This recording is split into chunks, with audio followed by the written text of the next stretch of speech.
练好口才的第一本书，成为最会说话的人，会赞美，会幽默，会拒绝。这里是口才三绝，接下来将用3堂课、10个步骤、69个方法，让你拥有魅力口才，掌握说话之道。本书通过阐述如何说好赞美话、幽默话、拒绝话，说明了日常交际中口才的意义和重要性，用浅显易懂的文字和贴近生活的小故事，列举了语言的运用方法和艺术特色，让我们在感受语言的高超智慧的同时，提升自己的交际能力和说话水平。书中没有过多的对语言和口才知识的赘述，只是用最简单、最实用的办法告诉我们如何说出让人爱听的话，如何说出让人开心的话，如何说出拒绝却不伤人的话。本书由成都地图出版社出版，陆天章编著。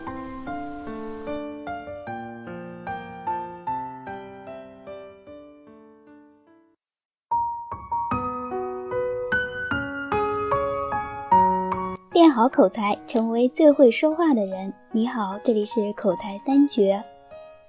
好口才能更好地辅助你展现自己的才华，体现风度和气质，这样会让他人更加关注你，并且喜爱你。好口才也能帮助你驰骋职场，赢得领导的青睐。好口才还能缩短人们心灵间的距离，促进彼此的交往。良好的口才可以把你的想法准确无误地传达给其他人，这会为你带来机遇。一些口才的小技巧还可以使你在面临语言的刁难时将其化解，解除你的困境。或许你认为成功的人不一定都具备良好的口才，但拥有好的口才绝对有益于成功。良好的口才是成功的催化剂，它能够提高成功的可能性，并且在关键时刻发挥至关重要的作用。在所有的口才技巧中，最受欢迎的莫过于赞美话。人人都喜欢被赞美，无论是大人还是孩子，被他人夸奖和赞赏总能令人心情愉悦，信心倍增。这就是赞美的力量。说赞美话看似容易，但我们在生活中也听过不少来自别人的赞美而不以为然。其实说好赞美话是要讲究一些艺术和方法的。赞美话说得过多过烂，毫无特色或者人云亦云，都不能够引起别人足够的兴趣，甚至会引来反感和不快。如何用一句不同凡响的赞美来赢得别人的芳心，这其中的奥妙是趣味无穷的。可以说，想在瞬间获得他人的好感和喜欢，想用最简单的方法提升语言水平，想在社交场合中成为最受欢迎的人，只需一句幽默足矣。而如何让自己出口即幽默，在给别人带来快乐的同时增加自己的社交魅力呢？这就需要幽默的技巧。赞美话和幽默话给人带来喜悦和快乐，与之相比，拒绝话看似不受欢迎，但是与人交往、说话办事，处处都离不了拒绝话。生活中最常用的拒绝话就是一个字：不。不这个字听上去很简单，说出口的话却不容易。为什么说不这个字那么难呢？为什么我们都害怕拒绝别人，也害怕被拒绝呢？不这个字如何说出口才不会让别人受伤害，而且还不让自己纠结呢？看来一个不字关乎人际沟通过程中的成败，影响着你与朋友间关系的亲疏。说好不这个字不容易，但也有方法可循。如果我们掌握了有效的拒绝之道，就会发现原来说不与说是一样重要。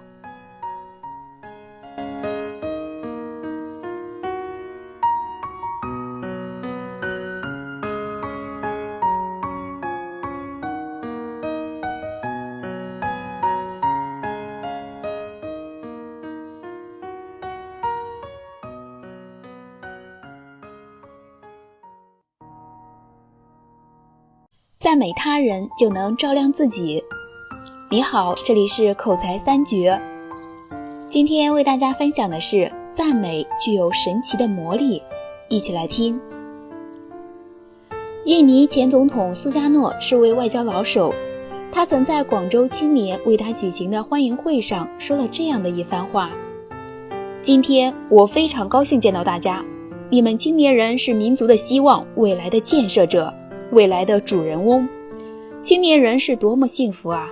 印度有很多神话，其中一个是关于愿望之树的，谁要是站到神树的下面，就能实现他此刻的愿望。假如我现在能够站到这棵神树下，我会向神树许愿，我想重新回到青年时代。苏加诺针对青年听众，热情赞颂他们拥有的宝贵青春，一番赞赏之词，一方面激起了听众的自豪感，另一方面博得了听众的亲切感和信任感，不仅拉近了感情，还增进了友谊。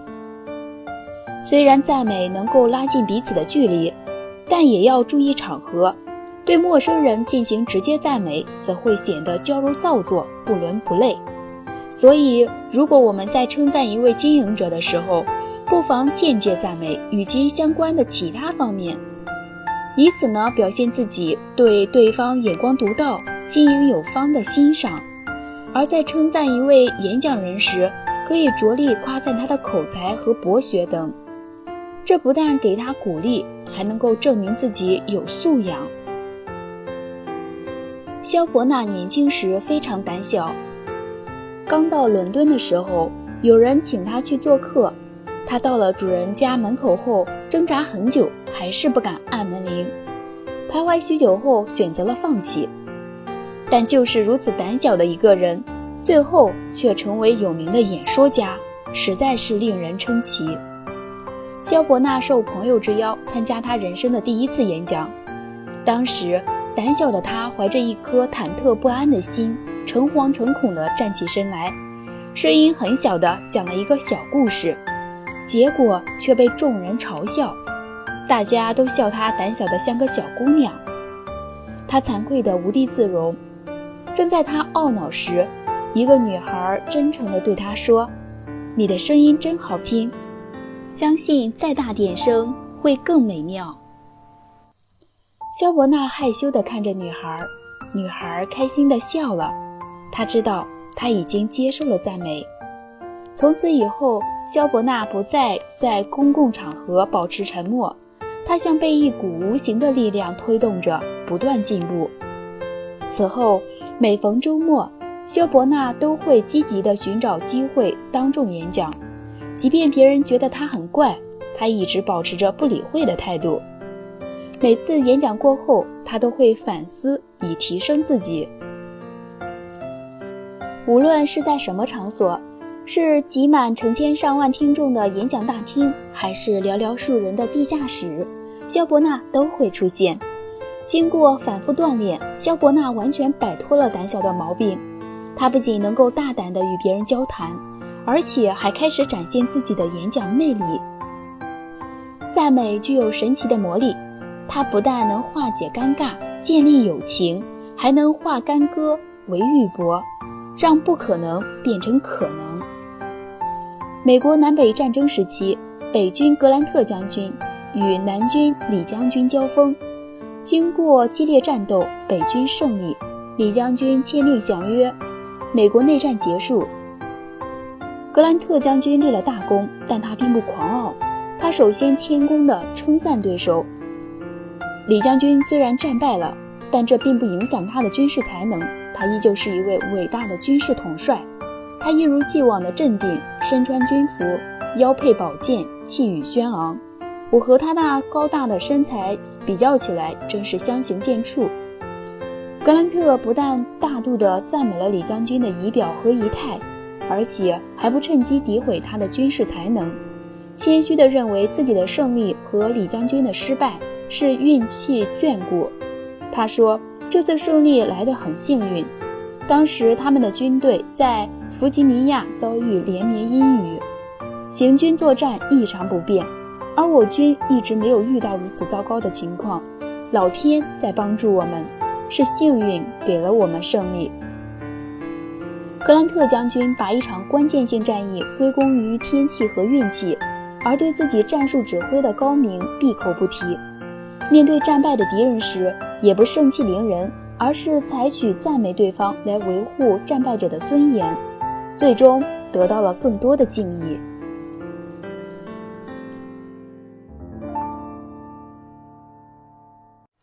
赞美他人就能照亮自己。你好，这里是口才三绝。今天为大家分享的是，人人都爱被赞美。一，赢得别人对自己的赞许是人类的本性。人们正是在别人的赞美声中感觉到认可，获得重要的社会满足感。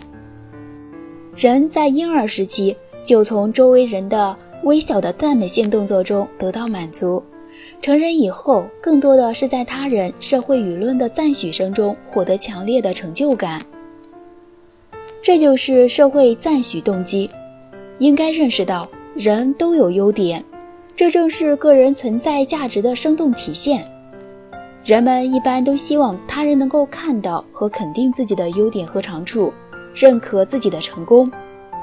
因此诚恳的赞美之声总是能够赢得对方的欢心，同时也创造了美好愉悦的氛围。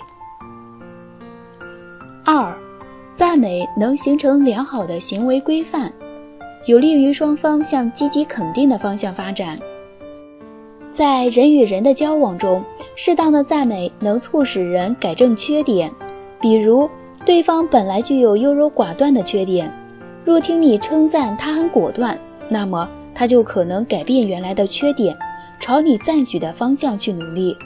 他的动力来源于他人的赞美。三，适当的赞美对方能够使其回应以同样的热情。科学研究表明，别人对待你的方式大部分取决于你对待他们的态度。有的人总是抱怨别人不热情、不友好，事实上原因在于你自己。面对镜子，如果镜子中的形象令你不悦，那最好从自己的脸上去找原因。一个热情友好的赞美总能换取对方同样的态度，更利于双方的交流。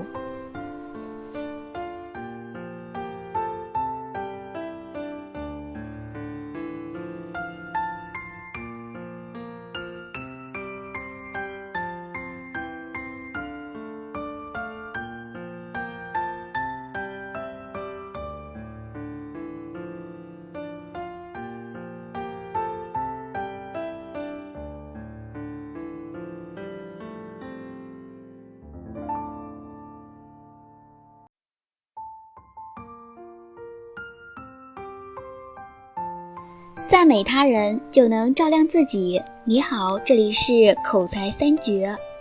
接下来分享的是，给他人一个美名，让其为此而奋斗。一，不直接指出对方缺点，反而称赞其优点。有一段时间，客人纷纷投诉指责某百货公司的时装专柜的售货员服务态度不佳。专柜主任采取了一种独特的处理方式，并取得了好的惊人的效果。他没有指责那些售货员，反而大肆赞扬。他对那些被客人指名的售货员说：“有客人称赞你服务周到，希望今后继续努力。顾客说你彬彬有礼，等等。”这么一来，他们的服务态度开始自觉变好，对客人笑脸相迎，业务也蒸蒸日上。这正是巧妙地掌握女性心理的教育方法。一般来讲，女性被人指责有什么缺点，她们会觉得自己的全部人格都遭到否定，反而会有抵触心理。但如稍加赞扬，她们便神采飞扬，变得非常积极。二，给他人一个美名。戴尔·卡耐基指出，如果你想要改变其他人的态度和举止时，可以用这个方法：给给他人一个美名，让他为此而努力奋斗。3. 用赋予名号头衔代替批评。有位食品店雇员总忘了把价格牌摆在各种物品前面，这使得顾客都搞不清价格，并频频抱怨这件事情。顾客和他交流谈话多次，也不见改善。最后，舒密特先生把他请进办公室，跟他谈了请他负责全店的标价牌事宜。他立刻改变了态度，从那时起，他就非常负责地做起了他的价格牌监督工作。也许有人会认为这样做很幼稚，但拿破仑也曾利用过这种方法。当他定制和颁发了15000个荣誉勋章给他的部下，又把18个将军升为法国元帅，并号称自己的部队是无敌陆军的时候，有人批评拿破仑用玩具玩弄出生入死的老兵，而拿破仑答道：人就是被玩具所统领的。这个赋予名号头衔的方法，任何人都可以尝试运用。杰安特住在纽约史卡斯达尔，他非常烦恼，因为有一群淘气的男孩总践踏他的草坪，损毁他的草地，怎么斥责哄骗他们都不听。于是他试着给那群孩子中最坏的一个起名号，给他一种权威感。他命他做他的探长，由他负责驱逐所有践踏草地者。果然，这个方法生效了。他的探长在后院烧好一块火红的烙铁，并威胁其他的孩子别踏进草地，否则他就要给他烙上一记。果然，再也没有孩子践踏这块草地了。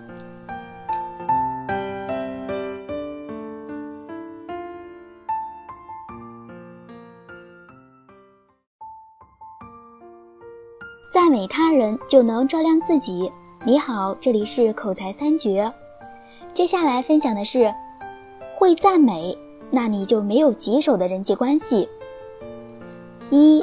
用赞美摆脱异性纠缠。被异性纠缠是不少女性的烦恼。俗话说，爱美之心人皆有之。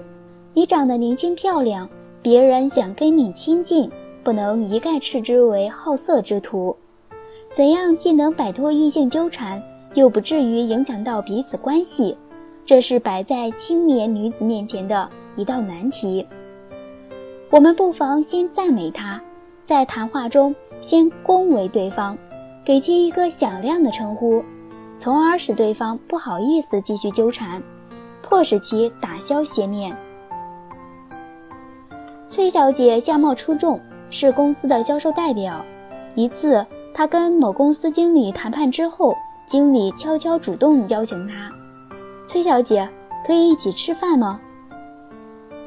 她不得不按时赴约。见面后，经理非常高兴，情意绵绵。两人边吃边谈，崔小姐主动控制局面，滔滔不绝地向他介绍公司的发展计划，并总是赞扬这位经理，称他是一位有风度、重名誉、有原则的现代企业家。经理颇为得意，故作谦虚，不敢当，不敢当。临别时，经理激动地说：你是个自尊自爱的女子。2. 用恭维对付高傲者。有位生性高傲的处长，一般生人很难接近，他的生硬冷漠面孔常使人望而却步。有位外地来的办事员有所了解之后，一见面就微笑着说：处长，我早听人说处长是个爽快人，办事认真，富有同情心，特别是对外地人格外关照，我一听高兴极了，我就爱和这样的领导共事，痛快。处长的表情立刻缓和下来，接下去谈正事，果然大见成效。这位办事员的成功便得益于开场白，这样对方就不好意思对一个恭维尊敬自己的陌生人冷冰冰的，自然会在维护自我形象的心理支配下变得和蔼可亲起来。使用恭维方式时需注意2点：一是要实事求是，恭维的内容要有据可依，对方才会感到高兴。如果凭空吹捧，清醒的高傲者会把他当成小人而更加小视。二是赞美要适可而止，赞美在这里不过是使高傲者改变态度的手段，要是只是称赞而不及时转入正题，就失去了意义。三，赞美和宽容反对自己的人。清太祖努尔哈赤是清朝开国皇帝，他以13副盔甲起兵，经过数十年的艰苦努力，终于使满族渐能与明朝抗衡，最终取而代之。这里当然有许多原因，而努尔哈赤广揽人才，善于用人，则是其中的重要原因之一。在他最初起兵统一女真各部落时，便已笼络贤才，并善于发现和赞美包括敌方在内的勇士，显示了广阔的胸怀，一直流传千古。明万历11年5月，努尔哈赤以报仇为名，开始了统一女真的征程。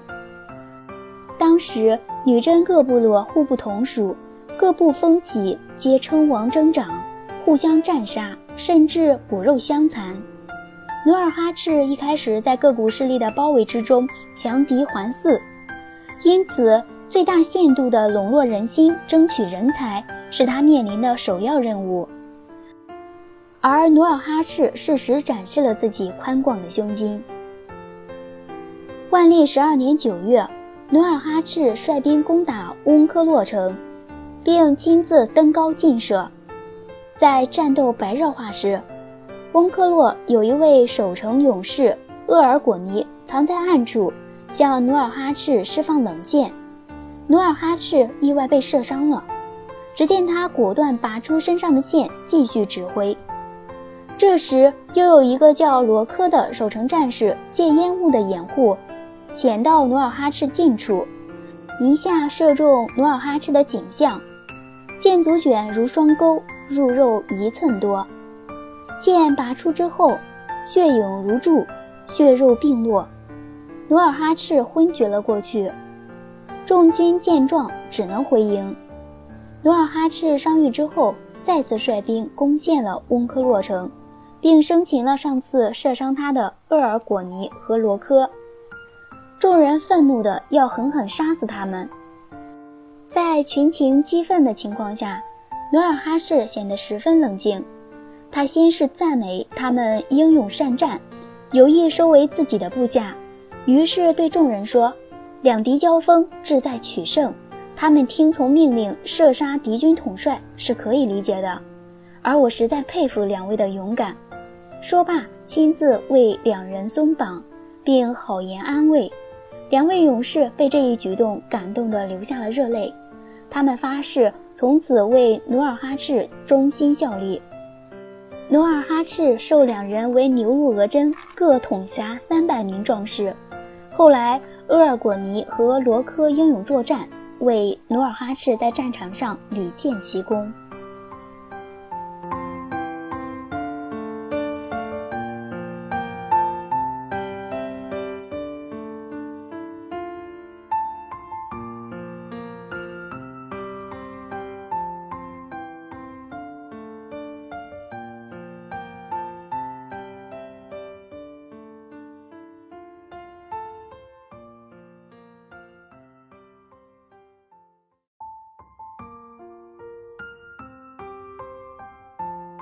赞美他人就能照亮自己。你好，这里是口才三绝。接下来分享的是，人人都有值得赞美之处。一，所有的人都欢迎欣赏和赞扬。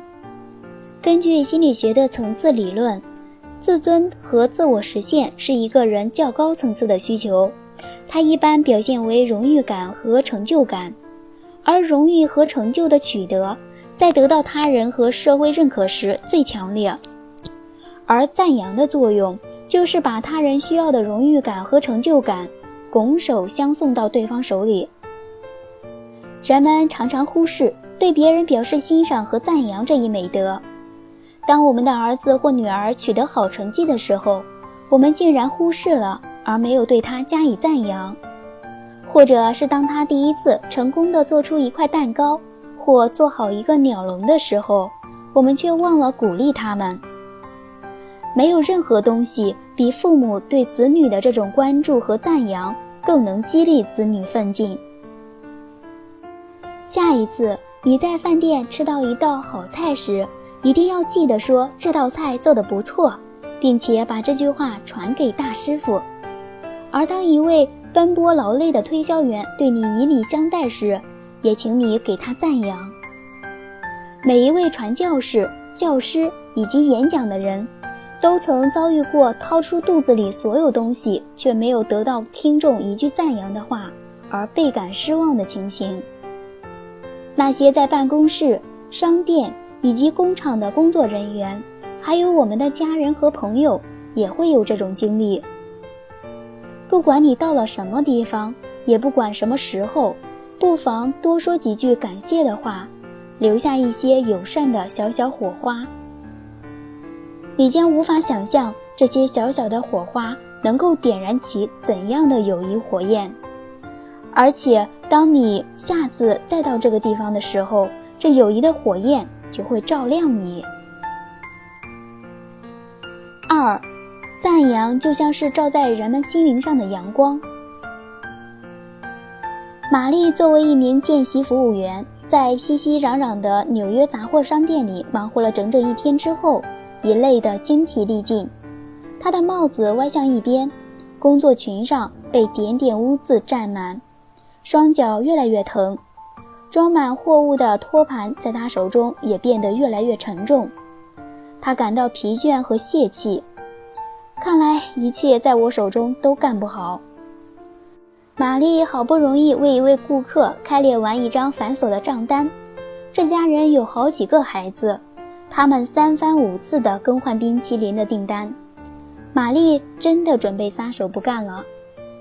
这时这一家人的父亲一面递给玛丽小费，一面笑着对她说：谢谢，你对我们的照顾真是太周到了。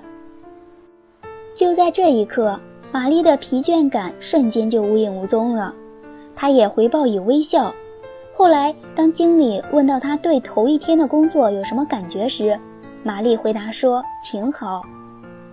那一句赞扬好像改变了所有的一切。如果几句话就能给人们带来这样的满足，我们何乐而不为呢？ 3. 人人都有值得称道的地方。卡耐基在纽约的一家邮局寄信，发现那位管挂号信的职员很不耐烦自己的工作，于是他暗暗地对自己说：卡耐基，你要让这位仁兄感到快乐，要他马上喜欢你。同时他又提醒自己，如果要他马上喜欢我，一定要说些好听的话让他高兴起来才行。而他有什么值得我欣赏的呢？非常幸运，他很快就找到了。当他称卡耐基的信件时，卡耐基看着他，很诚恳地对他说：你的头发太漂亮了。他抬起头来，感到些许惊讶，脸上露出了无法掩饰的微笑。他谦虚地说：哪里不如从前了。卡耐基又对他说：这是真的，简直如同年轻人的头发似的。他高兴极了，于是他们愉快地谈了起来。在卡耐基离开的时候，他对卡耐基说的最后一句话是：很多人都向我询问到底有什么秘方，其实它是天生的。事后卡耐基说：我敢打赌，这位朋友当天走起路来肯定是飘飘欲仙。我敢打赌，晚上他肯定会向他的太太详细的叙说这件事情，同时还会对着镜子仔细端详一番。卡耐基给一位朋友讲述这件事，朋友问卡耐基：你为什么这么做？你想从他那里得到什么呢？卡耐基说：是的，我想得到什么？什么也不要。如果我们只图从别人那里得到什么，那么我们就无法给人一些真诚的赞美。那也就无法真诚地把快乐带给别人。如果一定要说我想得到的话，告诉你，我想得到的只是一件无价的东西，这就是我为他做的一件事情。即使他对我并无回报，在我心中也会产生一种满足之感。是的，真诚地对别人值得赞美的地方说出自己的心里话，对别人对自己都很有用。如同艺术家给别人带来美的时候同样感到愉快一样，任何掌握了赞扬艺术的人都会发现，赞扬不仅给听者，而且把极大的愉快带给了自己。它不仅给平凡的生活带来了温暖和快乐，还把世界的喧嚣声变成了音乐。人人都有值得称道的地方，我们只需要把它说出来就好。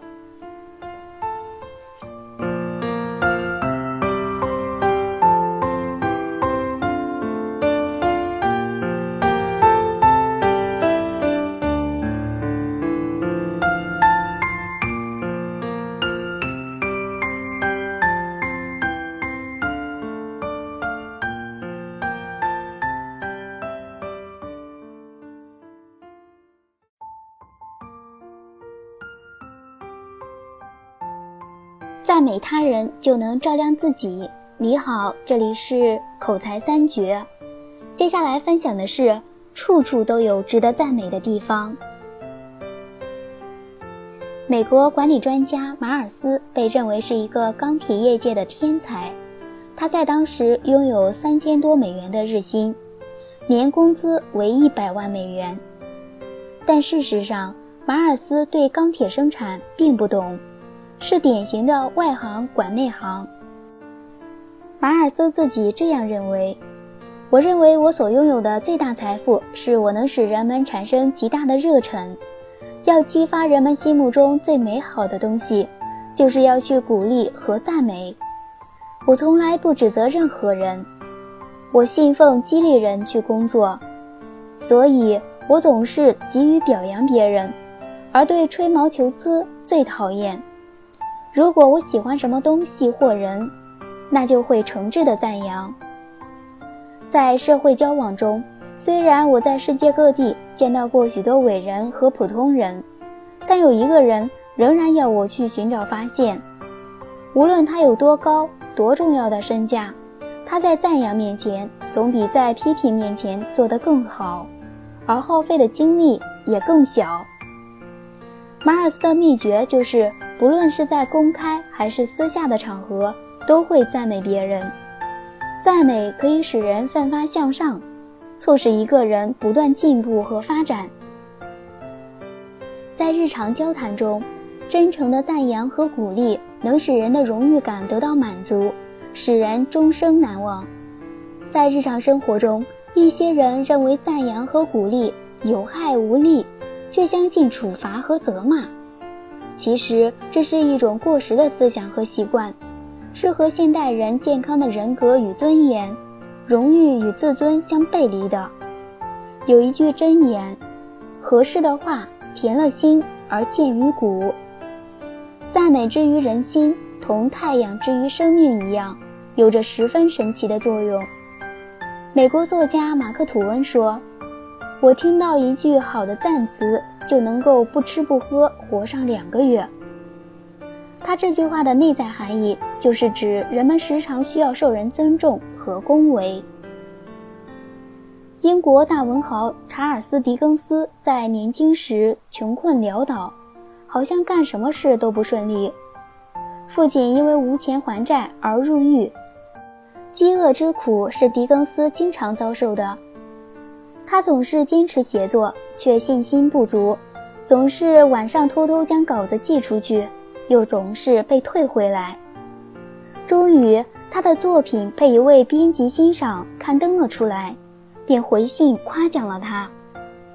这个赞扬使狄更斯的一生发生了改变，从此世界上多了一个伟大的文学家，少了一个平庸的人。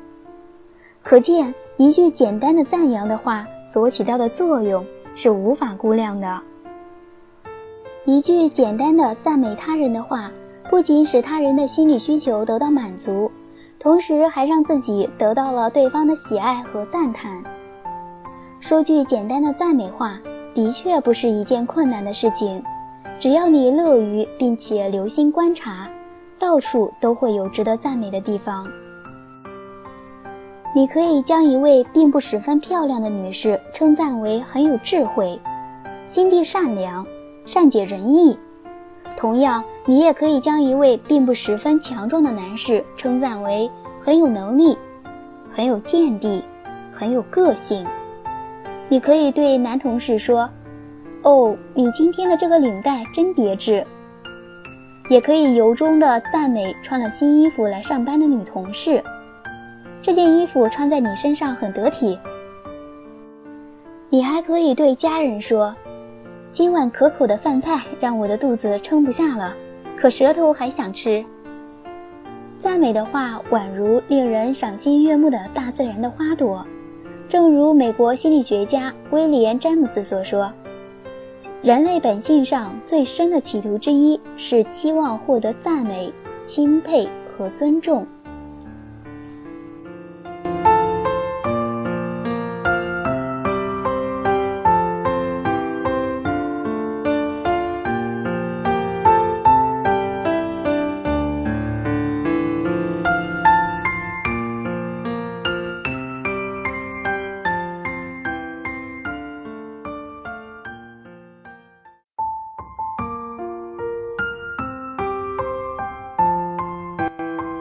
赞美是口才，也是一门艺术。你好，这里是口才三绝。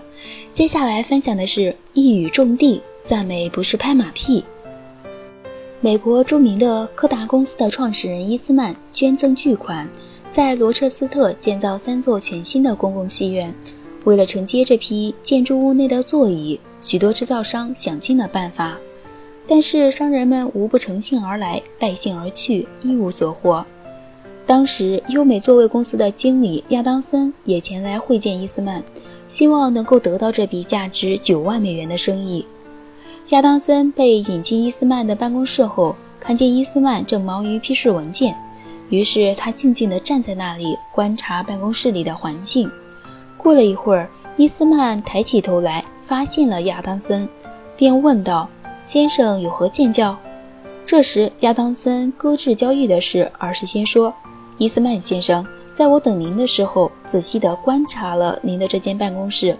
我本人长期从事室内的木工装修，但这间办公室精致的装修让我惊艳。伊斯曼回答说：哎呀，您提醒了我过去的事，这间办公室是我亲自设计的。当初刚建好的时候，我喜欢极了，但是后来一忙，就没时间仔细欣赏一下这个房间了。亚当森走到墙边，摸了一下木板，说：我想这是英国项目，是不是？意大利项目的治理不是这样的。是的，伊斯曼喜形于色地说，那是从英国进口的项目，是我的一位专门研究室内装饰的朋友专程去英国为我订的货。伊斯曼心情极好，便带着亚当森仔细地参观起办公室来了，十分详细地向亚当森做介绍，谈到了木质、颜色比例、手艺等，然后又详细地介绍了他的设计经过。这个时候亚当森非常专注地在听，一直到最后俩人都未谈及生意。你想这笔生意会落到谁的手里？除了亚当森还会是谁？亚当森不但得到了大批的订单，而且和伊斯曼成为了至交。为什么伊斯曼把这笔大生意给了亚当森呢？这与亚当森适度的赞美密不可分。如果他一进办公室就谈生意，十有八九会被赶出来的。亚当森成功的秘诀是什么呢？很简单，就是他了解谈话的对象，他从对方的成果开始，赞扬他取得的成就，使伊斯曼的自尊心得到极大的满足，把他视为知己，自然会先考虑他的生意。在这里值得指出的是，赞美与拍马屁完全不同。赞美是发自内心的对对方某种长处的肯定，而拍马屁则是不怀好意的虚伪吹捧。是诚恳的称赞还是虚伪的拍马屁，对方一听就清楚。在用称赞的方式谈话时，还应注意，称赞要发自内心，要诚恳，要具体而不要抽象笼统，要实际不浮夸。间接的称赞比直接的称赞来得更有力，因此称赞要选好时机说对话，称赞要适可而止，不可无限拔高，称赞贵在自然，不可做作。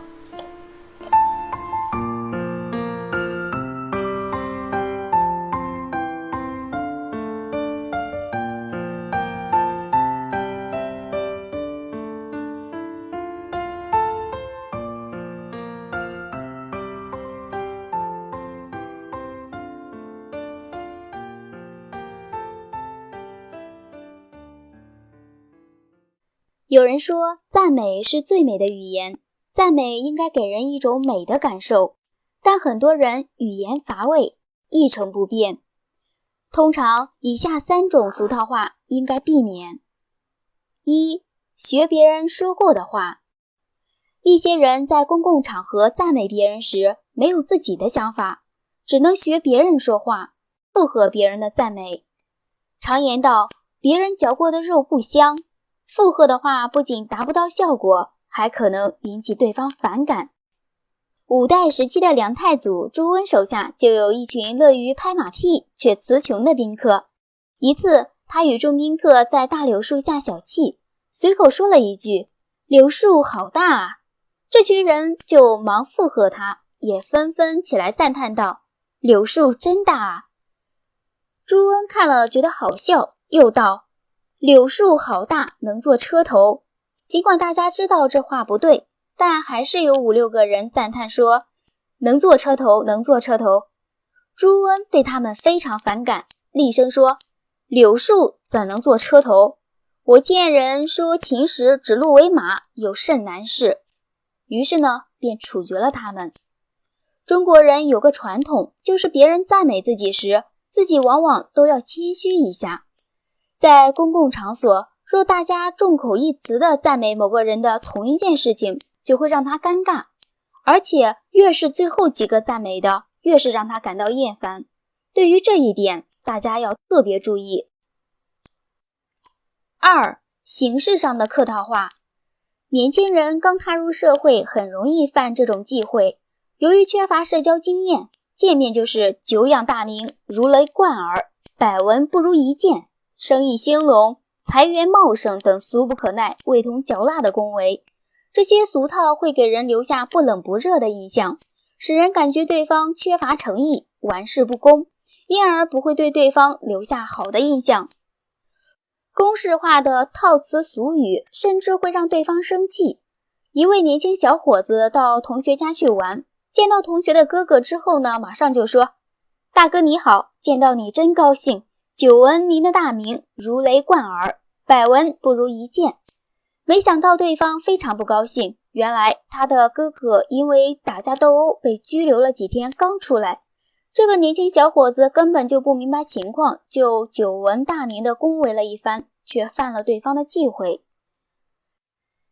3. 尽说赞美别人专长的单调话。大家都很容易发现别人的特长，因此也多着眼其专长来赞美。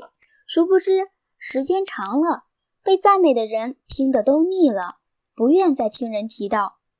比如一个画家，人们肯定会关注他的画技，而对于作家，人们可能仅赞美其写作水平。常言道，好话听3遍，听多了鬼也烦。可见陈词滥调不仅是社交的忌讳，也是赞美别人的忌讳。那么怎样推陈出新呢？有3个建议可以送给你。1.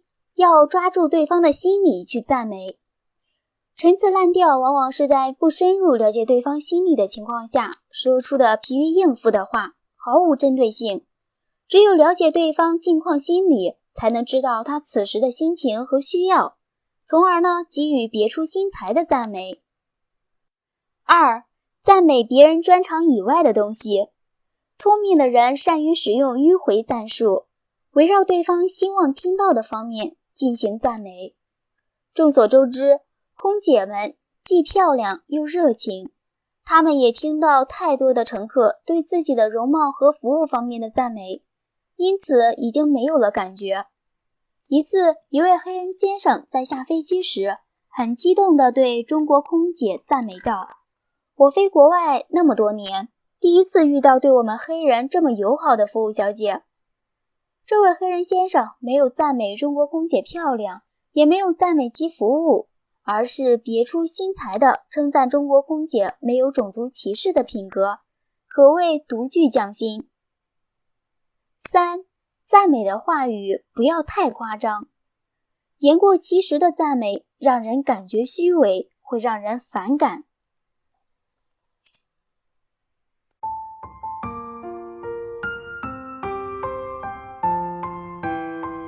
赞美是口才，也是一门艺术。你好，这里是口才三绝。今天分享的内容是得体的赞美让人觉得舒坦自然。接下来将用7个小节向你进行分享。1. 赞美对方过去的成就或行为。对于初次见面的人，最有效的赞美是哪一种呢？最好避免以对方人品或性格为对象，而应该称赞他过去的成就、行为或者所属物等看得见的具体事物。假设以“你真是个好人”来赞美对方，即使是由衷之言，对方也容易产生才第一次见面，你怎么知道我是不是好人的一面以及戒备心。如果赞美他人过去的成就或行为，就有了不同的情况。赞美这种继承的事实与交情的深浅无关，对方接受起来也比较容易。也就是说，不是直接称赞对方，而是称赞与对方有关的事情。这种间接奉承在初次见面时比较有效。如果对方是女性，那么奉承的最佳对象便是她的服装和装饰品。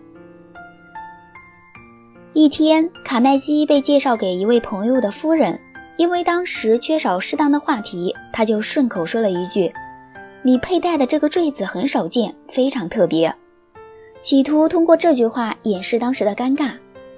他说这句话完全是无意的，因为卡耐基压根儿对女人的装饰品不了解。出人意料的是，这个坠子果然是很特别，只有在巴黎圣母院才买得到，这是他的心爱之物。随便说出的这句话勾起了夫人对有关坠子的种种往事，从此他们变成了好朋友。赞美别人要恰如其分是件很不容易的事，如果称赞不得法，反而会遭到排斥。为了让对方坦然说出心里话，一定要尽早发现对方引以为荣、喜欢被人称赞的地方，然后对此大加赞美，也就是要赞美对方引以为荣的地方。试想，一位本来很是为身材消瘦而苦恼的女性，听到别人赞美她苗条纤细，又怎么会感到由衷的高兴呢？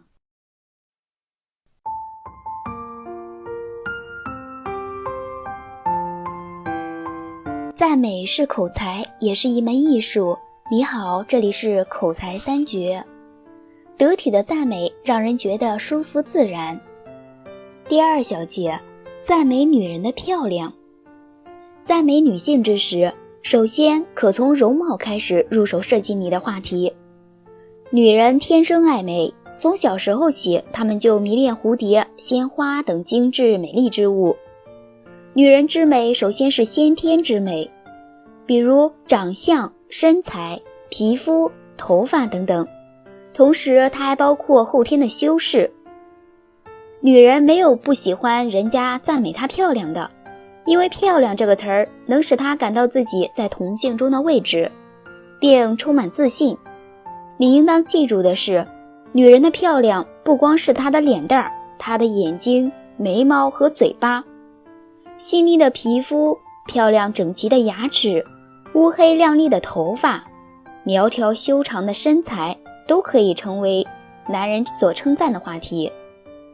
在生活中，很少有女人特别漂亮，这时候你就需要学会发现美，法国艺术家罗丹说的话很值得我们三思，生活中并不缺少美，而是我们缺少发现美的眼睛。我们在赞美女人之前，还要观察一番生活。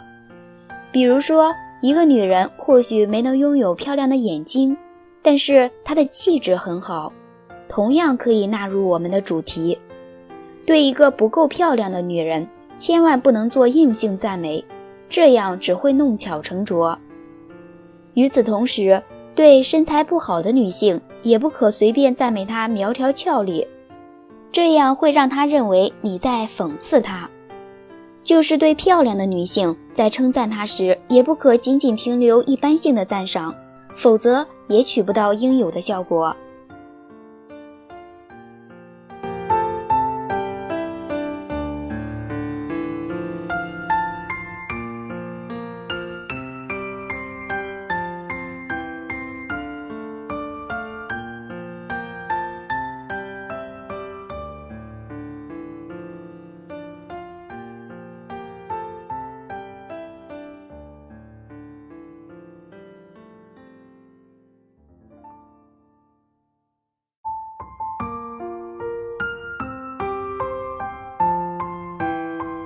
赞美是口才，也是一门艺术。你好，这里是口才三绝。得体的赞美让人觉得舒服自然。第三小节，把顾客赞美的愉悦舒坦。只要你懂得适当的赞美别人，使对方愉悦舒坦，你的生意就有了保障。一家药房的老板是给人面子的高手，他用2次礼节来给人面子招呼客人。第一次是在客人一进门之时，他就马上起身迎接，满脸带着笑容，诚心诚意地说：“欢迎光临。”每个进门的客人听到这种愉悦的问候，全都感到非常舒坦，因此也不由得回礼。药房老板在对方回礼之时，又再次向对方作揖行礼。店主人同顾客如此这般的招呼，顾客内心一定会产生被人重视的满足感。接下来，药房老板更进一步使用给人面子的策略，比如说些你看起来真年轻，或者你身上穿的这套衣服很漂亮等使人听了舒服的话。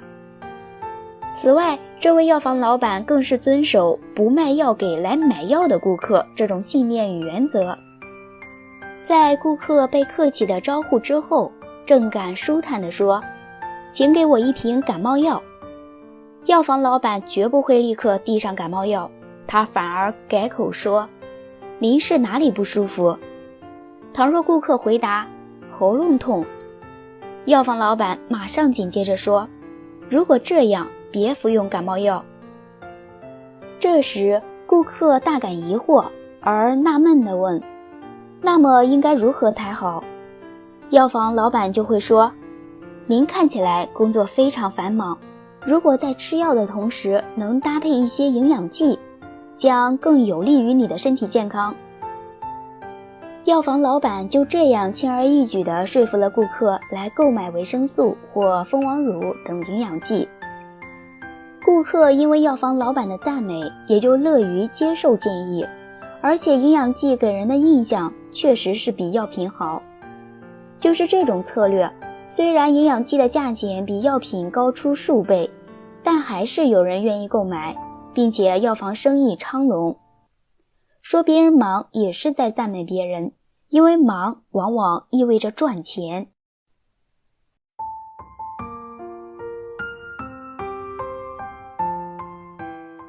赞美是口才，也是一门艺术。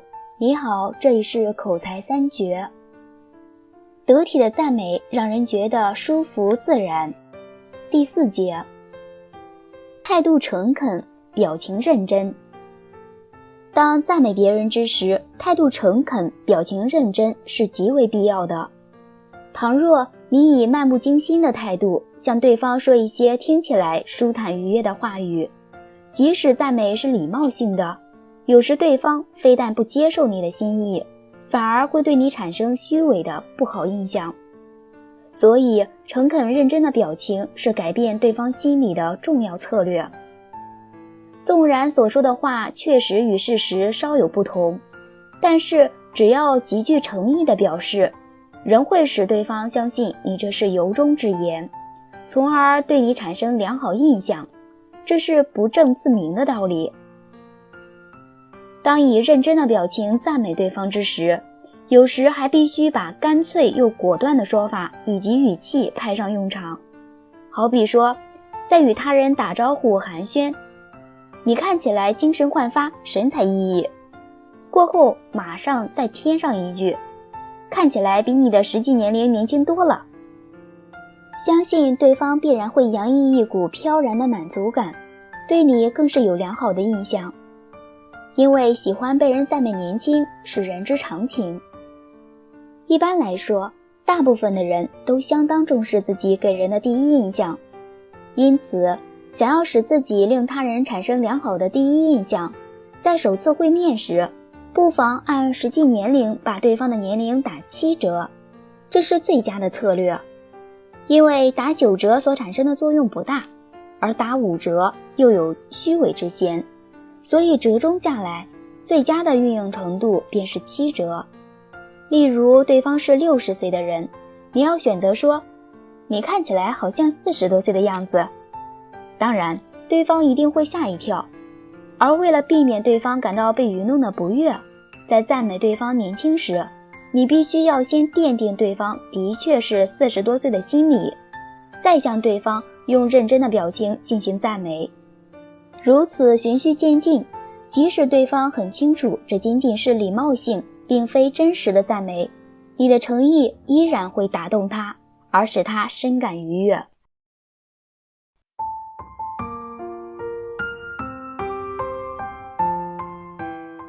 赞美是口才，也是一门艺术。你好，这里是口才3绝。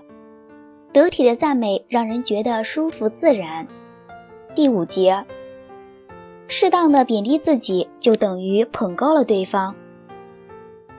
当我们处于某些时间、场所，不便坦然对他人说出礼貌性的赞美时，不妨换个方式来表达。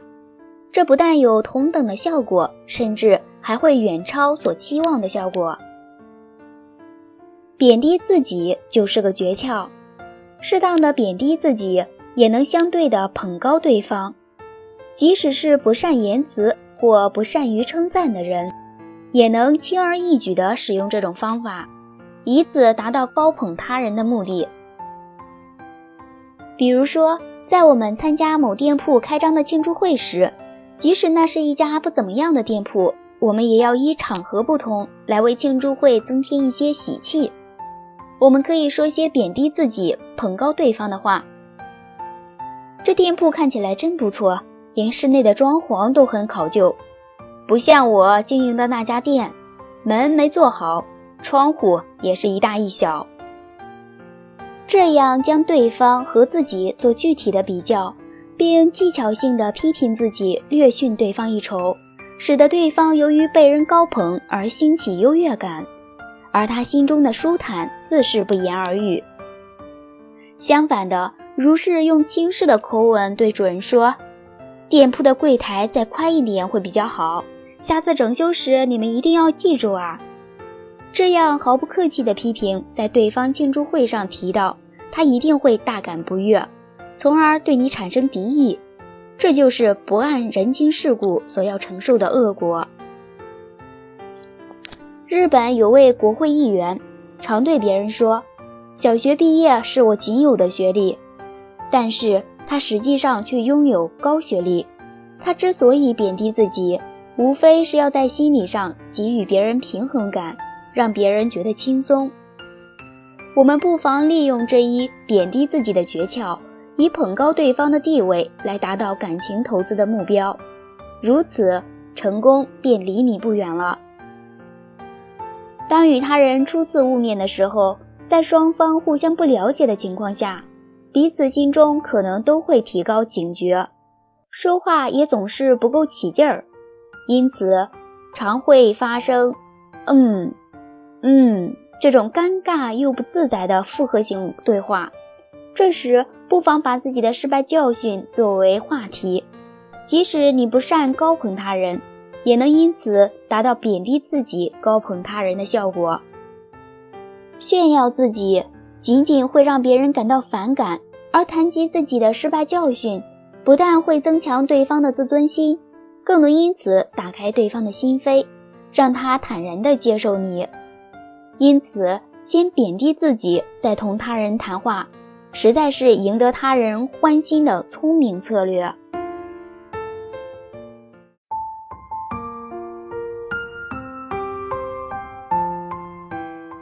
赞美是一种口才，也是一门艺术。你好，这里是口才三绝。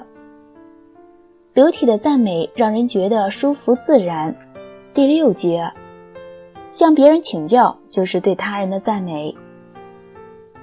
一位长岛的汽车商人利用赞美的技巧，把一辆二手汽车成功地卖给了一位苏格兰人。商人带着那位苏格兰人看了一辆又一辆车子，但他不是说这不合适，就是说那不好用，还嫌价格太高。在这位商人思索了很长时间之后，决定停止向那位苏格兰人推销，而让他自动购买。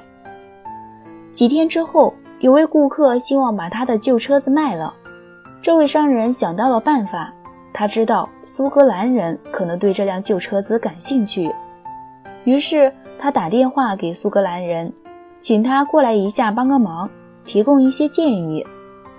当苏格兰人来了之后，汽车商说，你是个很精明的买主，你懂得车子的价值，能不能请你看看这部车子，试试它的性能，然后把这辆车子的信息告诉我，应该出价多少才合算。苏格兰人的脸上扬起一个大大的笑容，终于有人请教他了，他的能力已受到赏识。他把车子开上皇后大道，从牙买加区一直到佛罗里斯特山，然后开回来。如果你能以300元买下这部车子，他建议说，那你就买对了。如果我能以这个价钱把它买下，你愿不愿意买它？这位商人问道。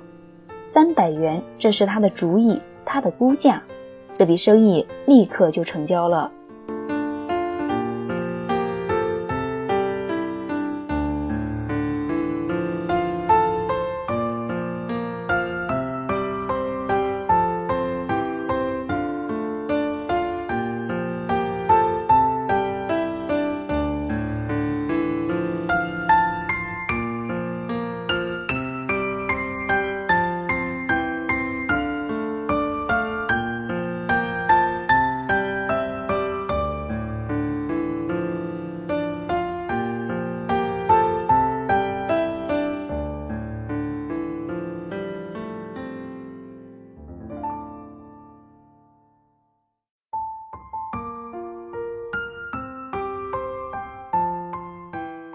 赞美是口才，也是一门艺术。你好，这里是口才三绝。得体的赞美让人觉得舒服自然。第7节，先赞美再提要求。一位杂志社的编辑是邀请作家写稿的高手，但这人并不能言善道。他对我太忙了，无时间写稿的作家只说一句话：我知道您很忙，正由于你很忙，才使得我邀您写稿。太闲散的人是不会有好的作品的。他以这样的方式邀请作者写稿，从未失败过。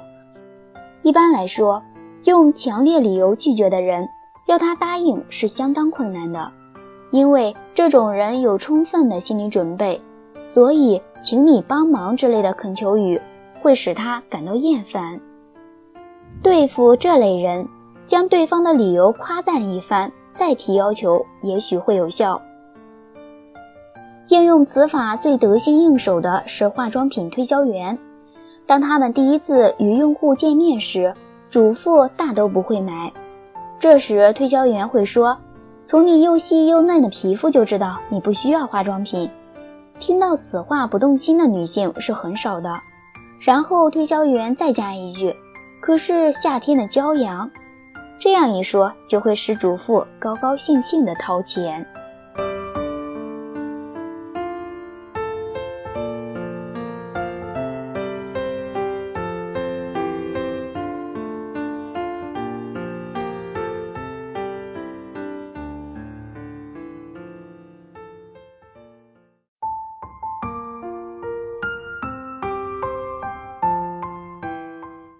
赞美是口才，也是一门艺术。你好，接下来分享的内容是把握好赞美他人的度。赞美的话人人都爱听，但真理向前跨越一步就是谬误。人们对适度的赞美会感到舒畅，反之则会感到十分尴尬。一、注重过程。这些情况我们可能都体验过。当你夸赞朋友取得的成绩时，他会说，你不知道我付出了多少心血，言语间流露出你不知其艰辛，看结果不看过程之言。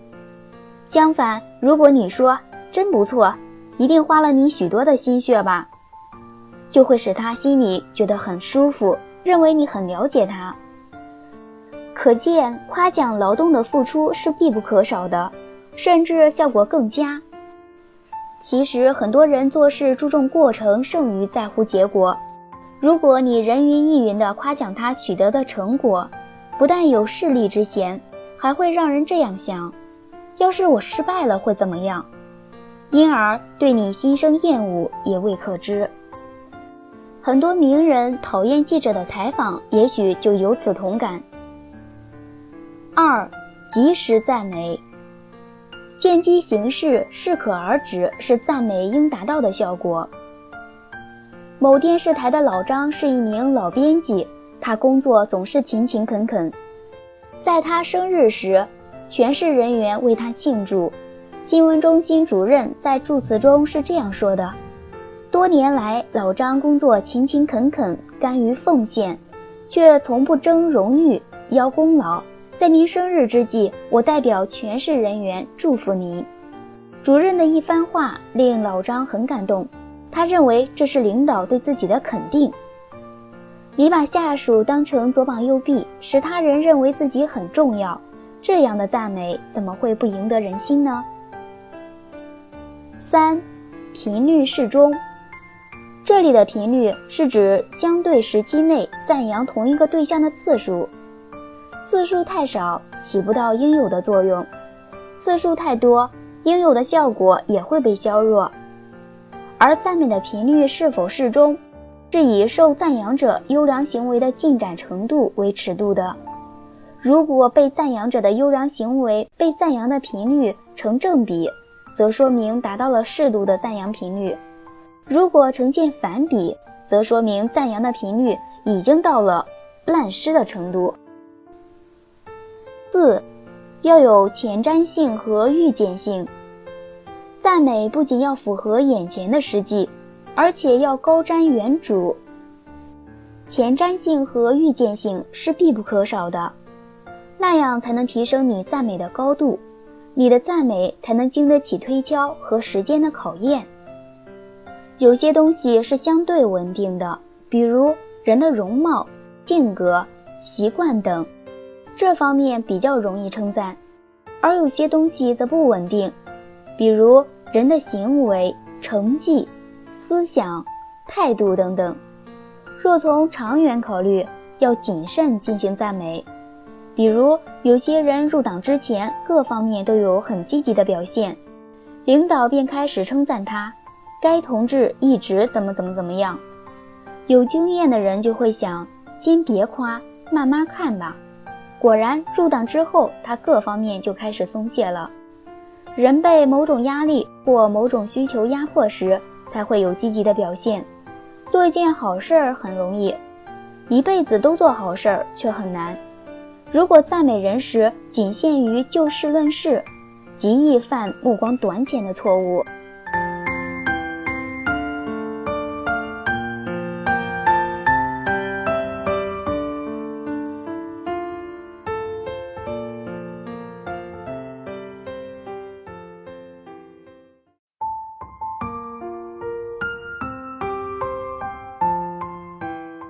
赞美是口才，也是一门艺术。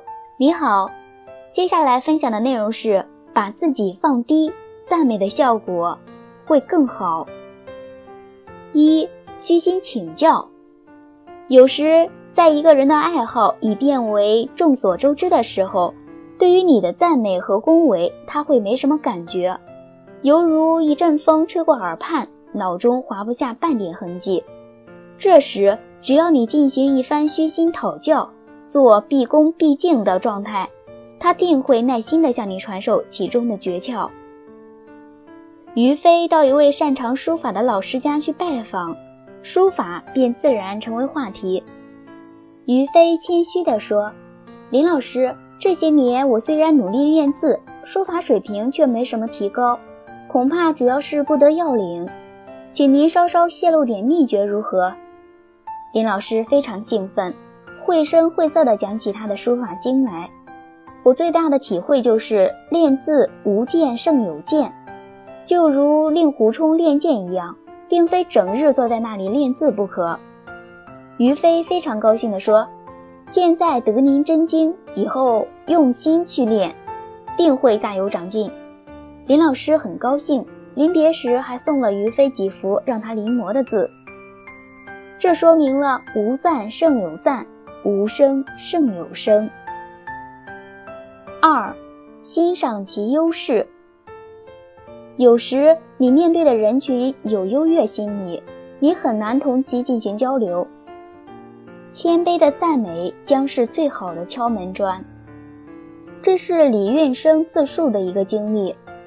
大千世界，人们素质各不相同，而一旦我们把握听者的脉搏说话，就会使其像小河允甘露一样顿感滋润和妥帖。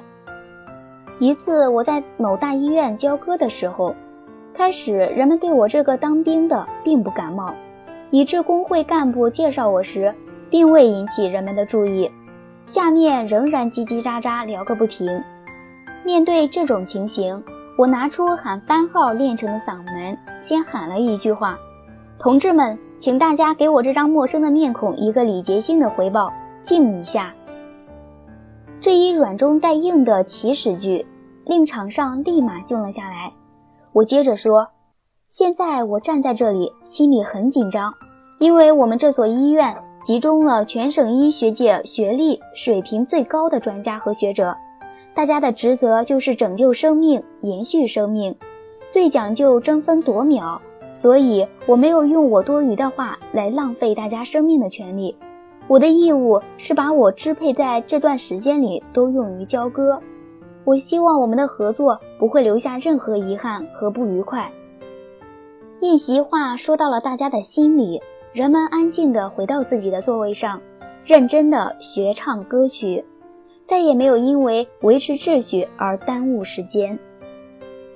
李运生针对对方基本素质的状况说话，对其优势进行了慷慨而准确的赞赏，称学历水平最高的专家和学者，并强调其工作的重要性、崇高性，让人易于接受。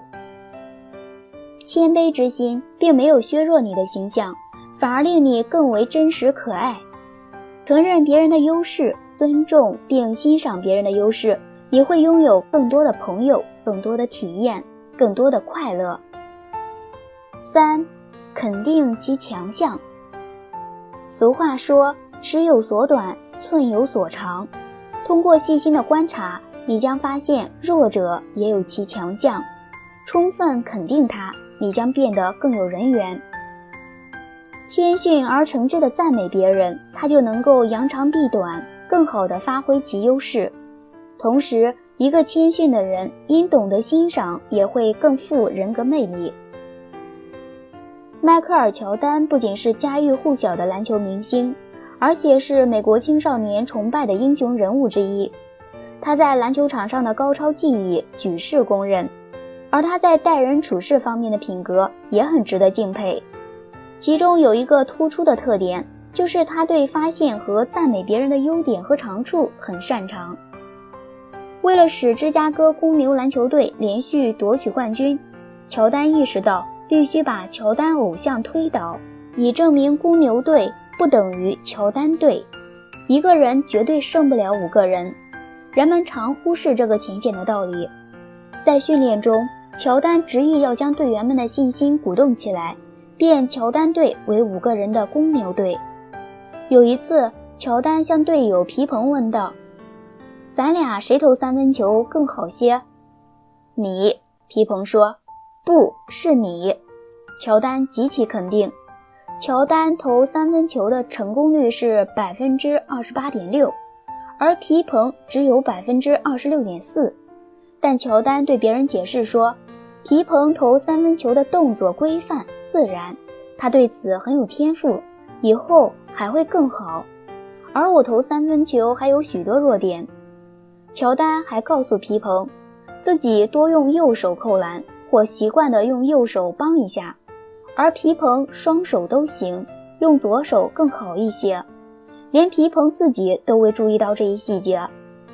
皮蓬是公牛队最有希望超越乔丹的新秀。小乔丹3岁的皮蓬被他视为亲兄弟。他说，每回看他打得不错，我就非常高兴，不然则很难受。1991年6月，在美国职业篮球联赛的决战上，皮蓬夺得33分，超过乔丹3分，成为公牛队在这个赛季的17场比赛中得分首次超过乔丹的球员。这是皮蓬的胜利，更是乔丹的胜利。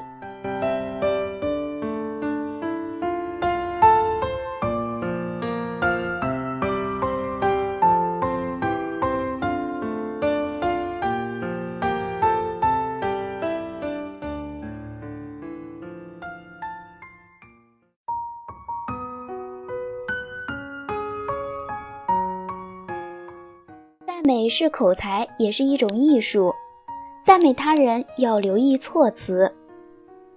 倘若不按照所赞对象的心情以及当时情境的具体情况而乱赞一通，恐怕确实是出力不讨好。不要突然没头没脑的就大放宋词，你对他人的赞赏应该联系你们眼下所谈的话题。请留意你应以何时何事来称赞。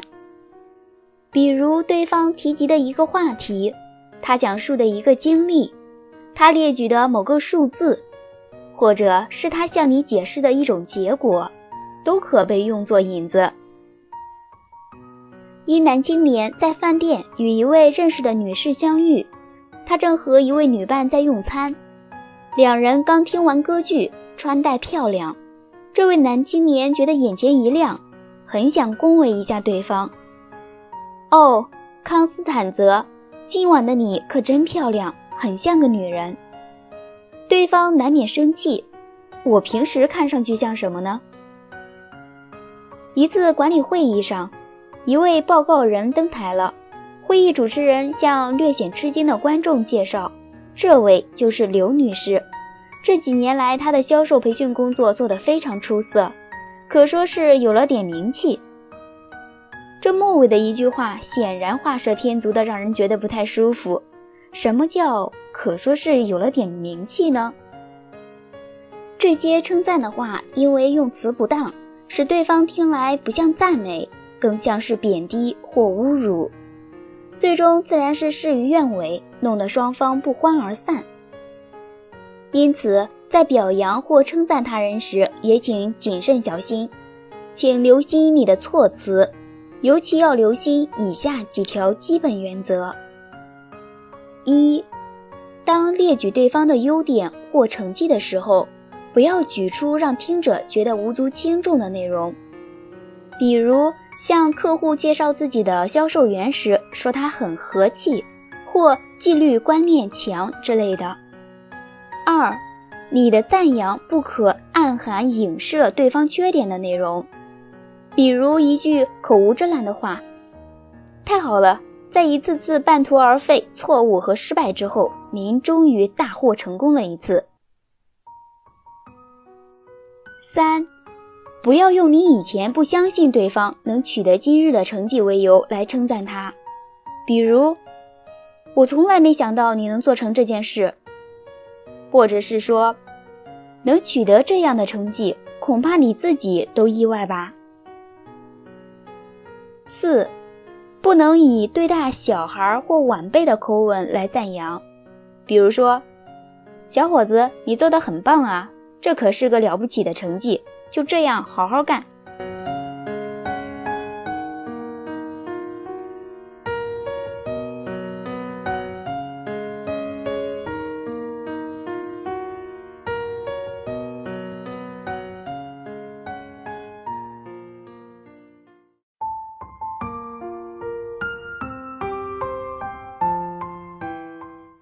美是口才，也是一门艺术。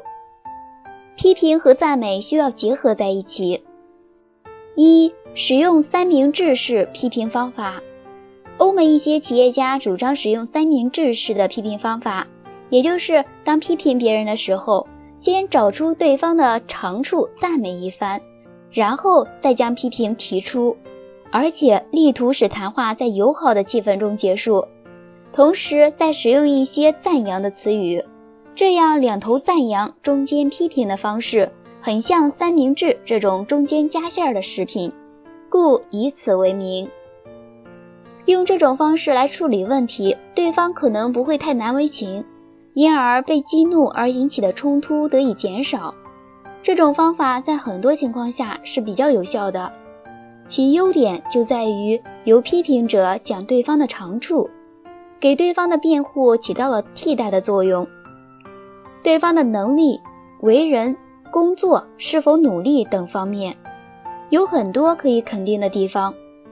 批评者如果视而不见，可能会使对方觉得不公平，认为自己多方面的成绩或长期的努力没有得到应有的重视，而抓住了一次失误，大概是对方专门和自己作对。而批评者首先赞扬对方，就是避免对方的误会，表明领导承认他的工作，使他知道批评是对具体事而不是对人，自然也就把用辩解来维护自尊心的做法放弃了。美国麦金尼1896年竞选总统时也采用了这种方法。那时共和党有一位重要人物替麦金尼写了一篇竞选演说，他自以为写得高明，就给麦金尼大声地念，语调康腔，声情并茂。可是麦金尼听后却觉得有些不妥当的观点可能会引起批评的风暴，显然这篇讲稿不能用。但是麦金尼把这件事处理得十分巧妙。他说，我的朋友，这篇演说精彩而有力，我听了很兴奋。在许多场合中，这些话都可以说是完全正确的，不过用在目前这种特殊的场合，合不合适呢？我不能不从党的观点来对它的影响进行考虑。请你根据我的提示再写一篇演说稿吧，然后送给我一份副本，怎么样？那个重要的人物立刻照办了。在那之后，这个人在竞选活动中成了一名出色的演说家。有的领导认为先说赞扬的话再批评，带有操纵人的意味，有过于明显的用意，所以不喜欢用。这种说法也有一定道理。如果你找到某人就表扬他，你的表扬或许他听不进去，因为他只是想知道另一棒会在什么时候打下来，也就是说表扬之后有什么坏消息降临。所以在更多的时候，在我们用表扬结束批评的时候，人们考虑的是自己的行为，而不是你的态度。以下是正确错误的两种说法。先来讲一下正确的说法，我相信你能从中得到窍门，只要坚持试一试。错误的说法，最好你立即改进，要不然就别干了。当批评结束的时候，应对下属表示鼓励，让他把对这次批评的回忆当成是促使他上进的力量，而不是一次意外的打击。此外，还应该让对方知道，虽然他屡次处理某件事失当，然而你却尊重他的人格。传达给对方你的尊重、适度的赞美和工作上的认同是必要的，否则光是针对对方的某项缺点提出批评，对方会容易感到不受尊重，因而心怀不平。许多成功的管理者在批评下属的时候都注意采用刚柔并济的方法。据说某人进入一家个人承包的公司服务，他的承包人是一位脾气暴躁的经理。当经理批评下级时，常常是声色俱厉，毫不留情，令下级简直无地自容。但是批评到最后，他的表情会突然来个180度的大转弯，和颜悦色地说，这个局面你是怎么造成的？夏吉就立刻感到无比温暖。这位经理真是掌握到了炉火纯青的批评艺术。他虽然要求很严格，但是很得夏吉的敬重，这是因为他能做到一张一弛，相得益彰。日本著名企业家松下幸之助就善于运用刚柔相济的方法。有一次，部下后藤犯下一个大错，松下怒火冲天，一面用挑火棒敲着地板，一面对后藤进行严厉的责骂。骂完之后，松下注视挑火棒说：“你看我骂得多么激动，竟然扭弯了挑火棒，你能不能帮我把它弄直？”这请求是多么绝妙啊！后藤自然是遵命，3下5除2，挑火棒就恢复了原状。松下说：“咦，你手可真巧啊！”随之，松下脸上立刻绽放出了亲切可人的笑容，对后藤赞赏有加。至此，后藤一肚子的反抗心立刻烟消云散了。更令后藤吃惊的是，他一回到家，竟然还看到了太太为他准备的丰盛的酒菜。怎么了？后藤问。哦，松下先生刚来过电话，说你老公今天回家的时候心情一定非常恶劣，你最好准备些好吃的让他解解闷吧。不用赘述，此后后藤工作起来自然干劲十足。2. 批评时不忘心灵的抚慰。韩国有这样一个小故事，一位名叫黄喜的相国微服出访，路过一片农田，坐下来休息。他瞧见农夫驾着2头牛正在耕地，就向农夫问道：“你这2头牛哪一头更棒呢？”农夫看着他，一言不发。等耕到了地头，牛到一旁吃草，农夫附在黄喜的耳朵边，低声细语地说：“告诉你吧，边上那头牛更好一些。”黄喜很奇怪，问：“你说话干嘛这么小声？”农夫答道：“牛虽是畜类，但心和人是一样的。我要是大声地说这头牛好，那头牛不好，他们能从我的眼神、手势、声音里对我的评论进行分辨。那头虽然尽了力，但仍不够优秀的牛会感到很难过。”这个故事令我们极易联想到现实生活，无论多么聪明的牛，都不会比一个发育健全的人，哪怕是稍明事理的儿童更敏感和智慧。与那个对牛的心理体贴入微的农夫相对照，世上的成人、领导和有权批评他人的人，是不是经常在批评的瞬间忽略了对对方心灵的抚慰呢？父母常常以为小孩子是没有或是缺乏自尊心的，因而随意地对他们进行呵斥，为了一点小小的过错唠叨不止。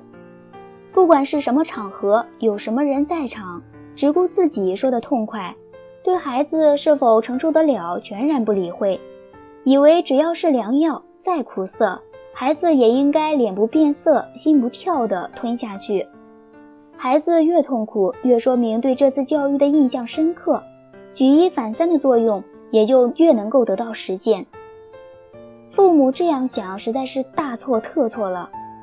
对人们不再重蹈覆辙起约束作用的是自尊和自治，它的本质是一种对自己的珍惜和对他人的敬重，是对社会公共法则的遵守和服从。如果一个孩子从小就被无穷的心理阴影折磨得丧失了尊严，无论他今后所受的教育如何专业，也难以弥补心理的阴暗和残缺，人格也会潜伏着巨大危机。因此，当批评别人时，千万要讲求场合和方式，注意对心灵的抚慰。3. 可采用先扬后抑的方式。有一次，卡耐基请一位室内设计师给他家布置一些窗帘，在账单送来的时候，他大吃一惊。过了几天，一位朋友来看他，看到了那些窗帘，并对价钱进行了询问。而后面有难色地说：太过分了，我看他占了你的便宜。实话是如此，可是没有人肯听别人侮辱自己判断力的实话。因此，身为一个正常人，卡耐基开始为自己辩护。他说，东西与价值成正比，你不可能以便宜的价钱买到高品质又有艺术品味的东西等等。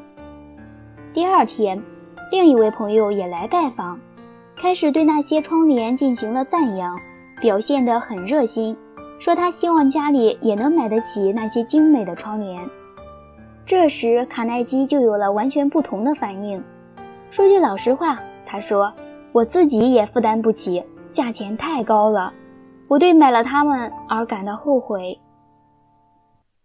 在我们错了时，也许自己会承认，而如果对方处理得很巧妙，而且和善可亲，我们也会对别人承认，甚至会因自己的坦白率直而自豪。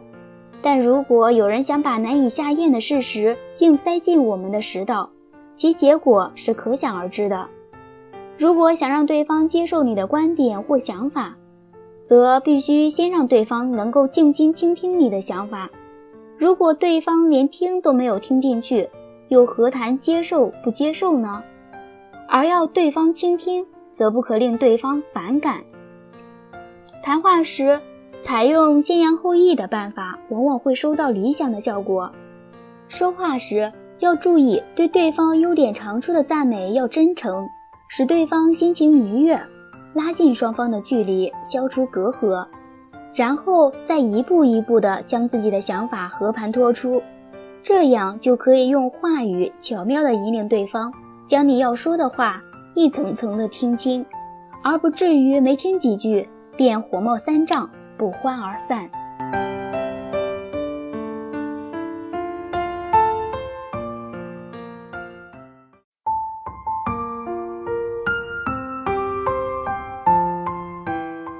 这样夸，让所有人都喜欢你。夸赞上级就这几招。究竟该如何夸赞上级呢？以下是下属赞美上级的3大原则，可以供你参考。1. 赞美要理直气壮。无论是否会被认为是巴结奉承、耍小手段，说赞美话呢，切勿小心谨慎，生怕出错，因为那样就会毫无效果。既然想夸赞上级，就要满怀自信，大胆地表达出来。2. 赞美工作外的事情。上级本来就是工作能力居上的，由部属诉说成败是反客为主，是非常不礼貌的行为，倒不如尽力赞美上级的业余生活，往往收效甚大。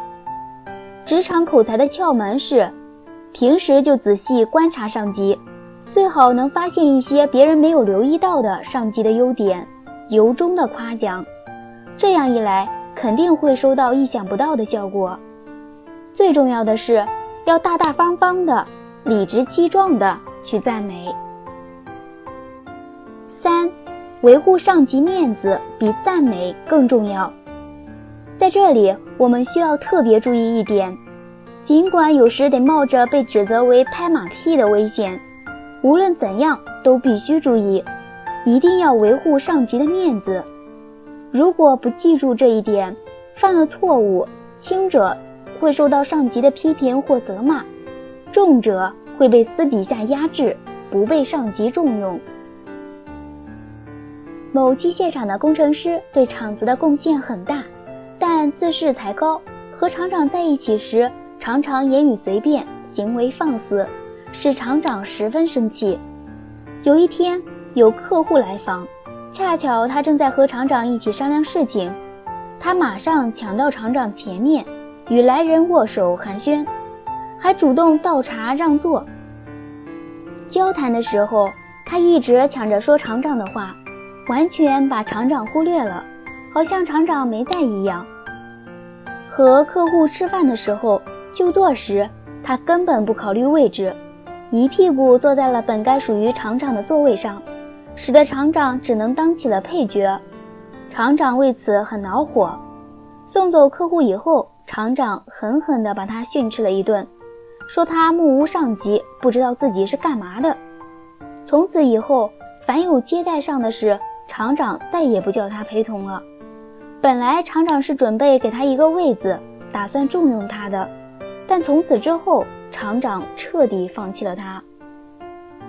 其实大多数上级都是很看重面子的，尤其看重下属对他的态度，并且常常把他看作衡量下属对自己是否尊重的重要标志。维护上级面子，使他的尊严不受伤害，作为下属尤其要在以下方面多加注意。一，当你发觉上级说话失误的时候，别当面立即纠正，否则上级会觉得丢了面子，威信降低。二，上级的位置不能受侵犯，在公共场所要把它放在重要的位置上，不能随意颠倒，乱了次序。三，尽量不要在其他人面前表现得与上级过分随便和亲密。四，当上级理亏或做错事的时候，要注意自己说话的技巧，别使他难堪。五，即使在单位之外的非正式场合，也要注意维护他的面子。六，要充分尊重上级的爱好或忌讳。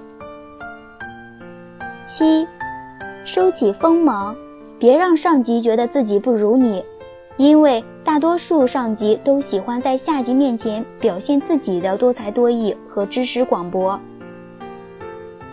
八，不能在背后说上级的坏话，对上级有意见，当面不能提的，也不要在背后嘀咕。要知道，纸包不住火，不知道谁会把你说的话讲给上级听，这样做的后果是非常严重的。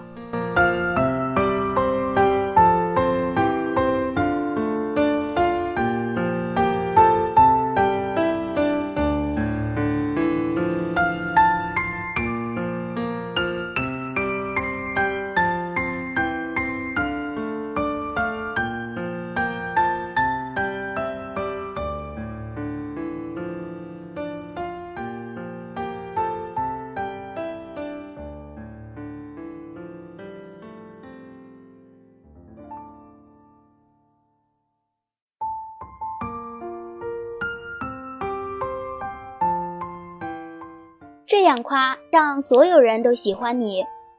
赞扬下属，给他动力。第一小节，不可忽视下级的支持和力量。领导居于等级结构的上层，要清醒地对待下属的赞美逢迎，否则很容易滋生走上层路线的习惯，养成说话办事对上唯命是从，对下颐指气使的作风。你不敢得罪你的上司，却欺压下属，就要当心下属的力量。连唐太宗李世民都说过，水能载舟，亦能覆舟。同样的道理，下属及员工也是你的水，你的沉浮都与他们有关。无数经验表明，那些一味产上欺下者，由于忽视下级的支持和力量，是维持不了多少时间，也成不了多大气候的。一般来说，他们会很快下跌。一位伟人说过，群众是历史的创造者。变通的讲，你的业绩很大程度上取决于你的下属和员工。你的决策再正确，点子再高明，离开下属和员工的支持和实施，也是纸上谈兵。你就好比发动机，没有其他部件一起运作，你能发动得起来吗？虽然你也可能用高压的办法以势压人，使部下替你工作，但长期压制后，他们会暗中抵制，消极怠工，这样受损的还是你自己。日本的企业主是高明的，他们懂得激发员工积极性，因为他们非常在意员工的需求、情绪和态度，并据此调整政策，从而最大限度地调动了部属的工作热情。领导的艺术和奥秘就在于要使员工体会到领导交代的工作是最大利益和唯一正确的选择。领导要多听些员工建议，尤其是那些颇有威信、颇有见解的下属和员工的建议。许多事情只有得到他们的理解和支持，你推行起来才会更加顺畅。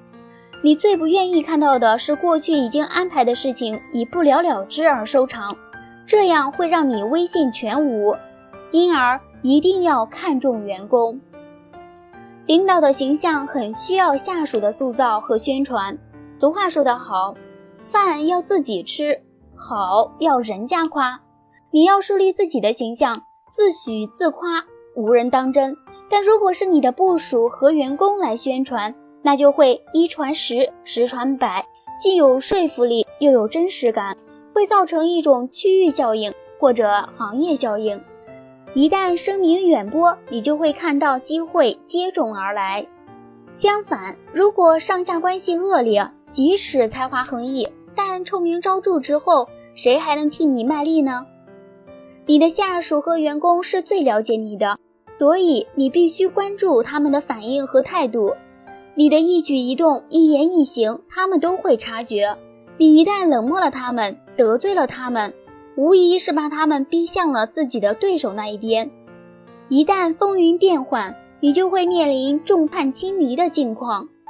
一定要重视你的下属，真诚地关心他们，夸奖他们。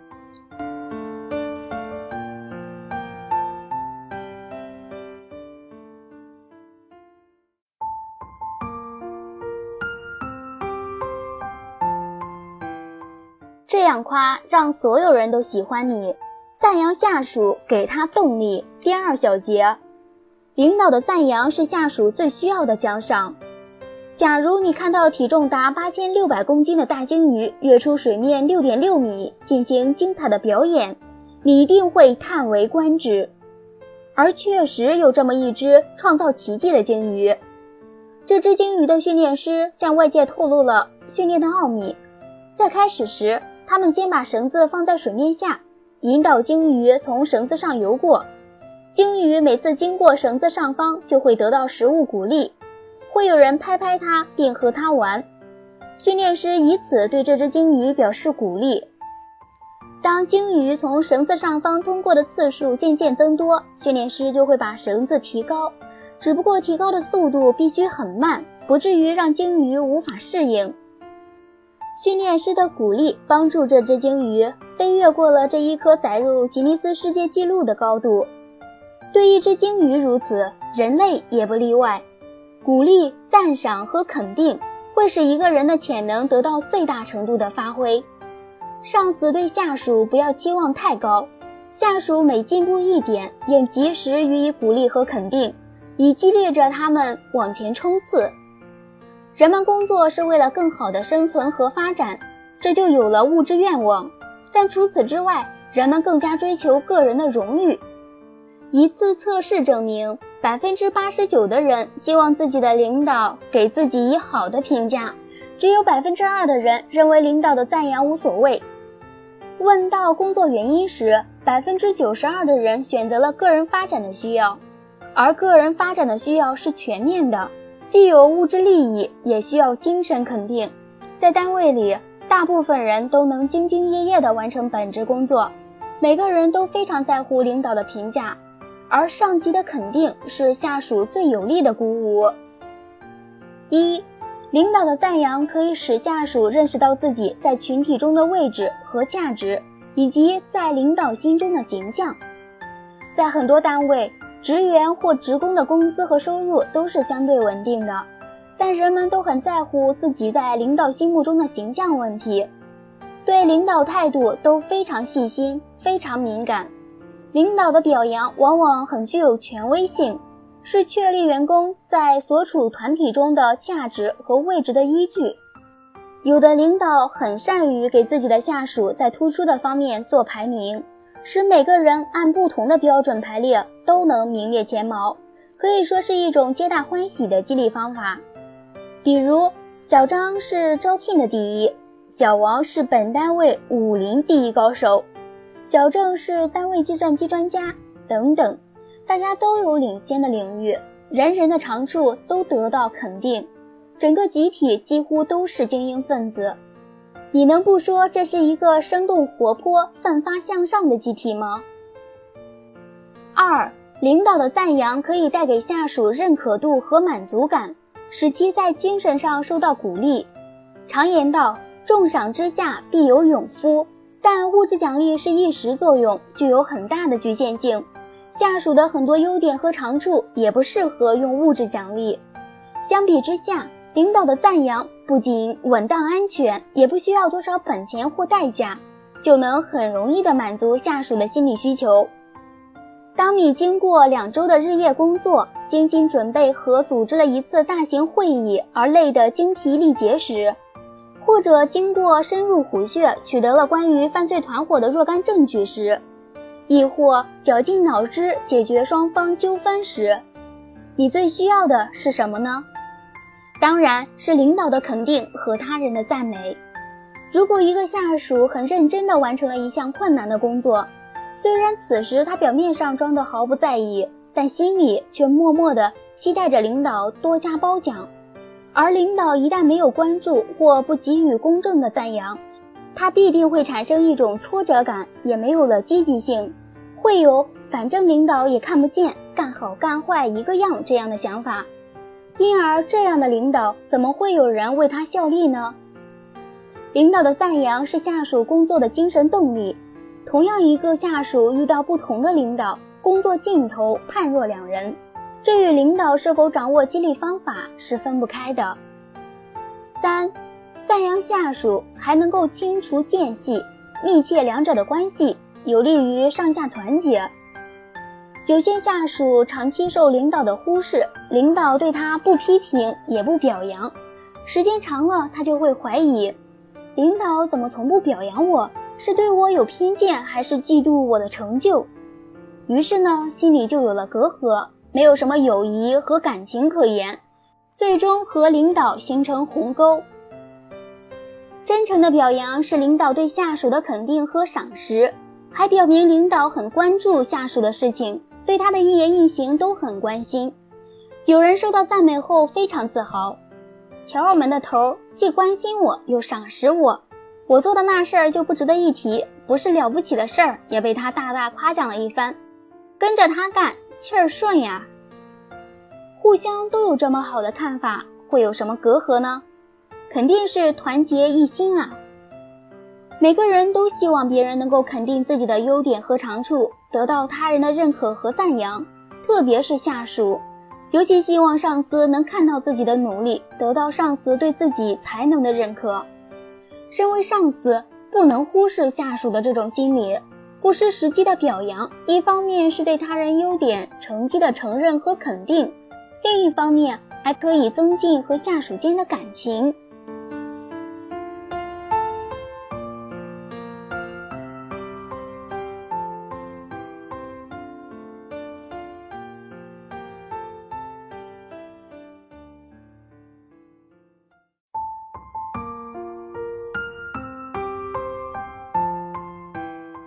这样夸让所有人都喜欢你。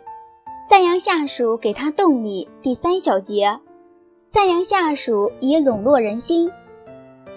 有一次，齐威王和魏惠王相约去齐猎。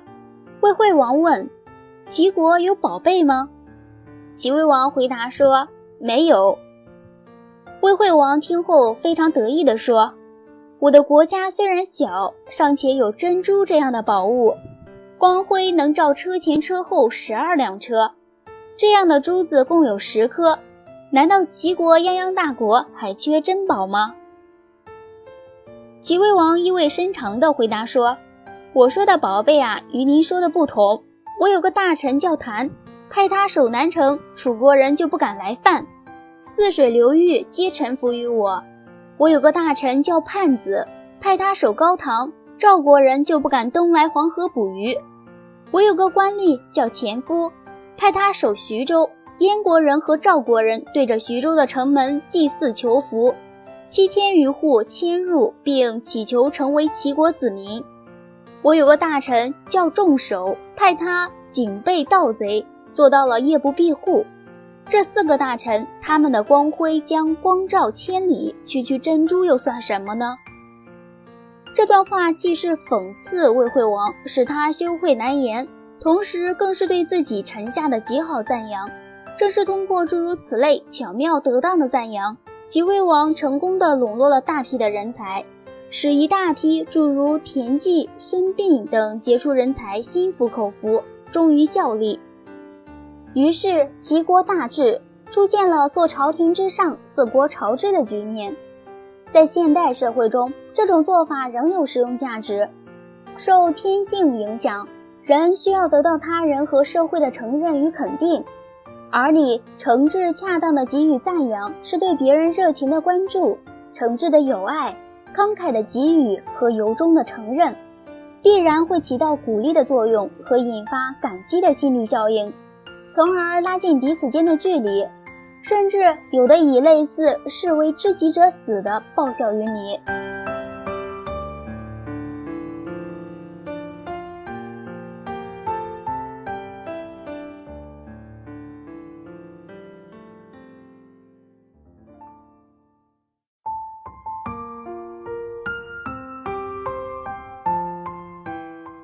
这样夸让所有人都喜欢你。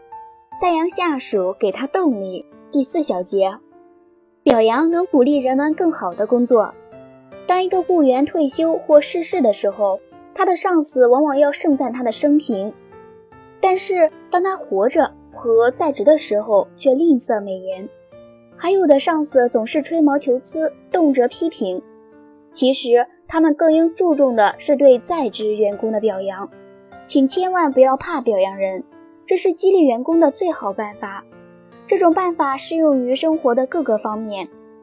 你可能有个非常胖的老婆，但你要说，正是她这种丰满不凡的健美吸引了你，这样她会更爱这个家。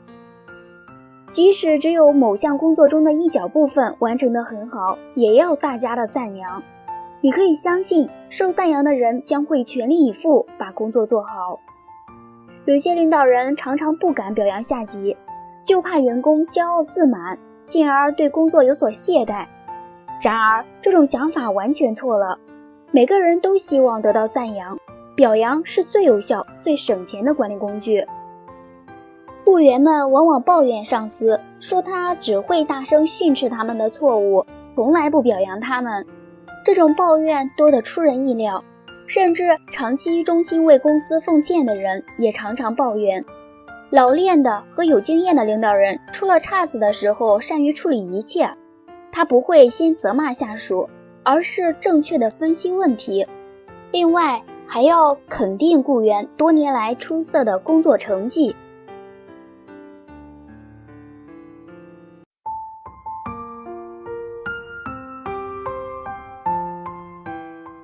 这样夸让所有人都喜欢你。赞扬下属，给他动力。第5小节，赞扬能改变一个人的精神面貌。一位女学者在实验室工作，经常与机器和数据打交道，难免谨慎和刻板。然而不久前，朋友们却发现她变化很大，不仅待人热情洋溢，而且穿戴打扮也焕然一新，笑容也变得十分阳光迷人。众人都很纳闷，他怎么像换了一个人似的？询问这位学者呢，才知道他换了工作地点，那里的年轻人多，气氛融洽，顶头上司又是一个充满活力、有幽默感的人，非常赞赏他工作的认真和负责，不失时机地给予他应有的鼓励和赞美。他也感觉到自己重获新生，阳光灿烂，空气清新，连精神面貌都充满了一股子朝气。可见人是需要被称赞的。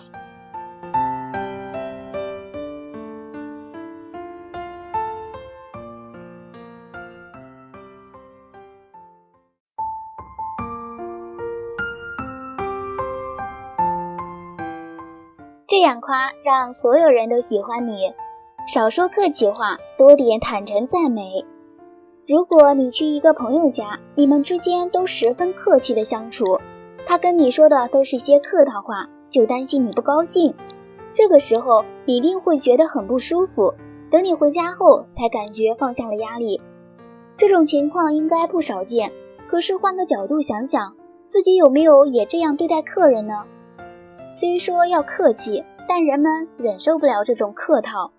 刚见面的时候互相寒暄客套一下没什么，如果一直这样就不好了。谈话主要是培养感情，彼此进一步了解，而挡在彼此间的墙恰巧就是客气话。如果这墙一直存在，我们只能在墙的两侧互相敷衍一下彼此而已。通常朋友们在第一次见面的时候都会比较客气，可是之后见面还是这样，还在用阁下、府上这种词，必然无法建立真正的友谊。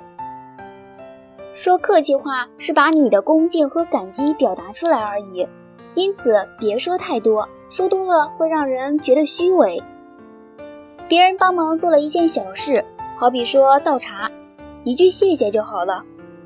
有些时候顶多是对不起，又要麻烦你了就够了，可有的人却要说许多话。谢谢你，真对不起，这件小事情也要你来帮忙，我很是不好意思，太感谢你了。这么多客气话，别人反而感到不自在。说客气话的时候要注意有诚意，态度要端正，要表现得不慌不忙。此外，也要注意身体的姿态，过分的点头哈腰、搔首弄姿很不雅观。平时少说客气话，多点坦诚赞美，你会交到更多的朋友。如果对平时你很少说客气话的人客气一点，比如佣人、司机和售货员，你就会有意想不到的收获。不要太客气了，去朋友家时，你的表现如果更自然不做作的话，朋友也会更加随和。如果你是主人，这种方法同样适用。如果言语中缺乏诚意且刻板，不会有人爱听。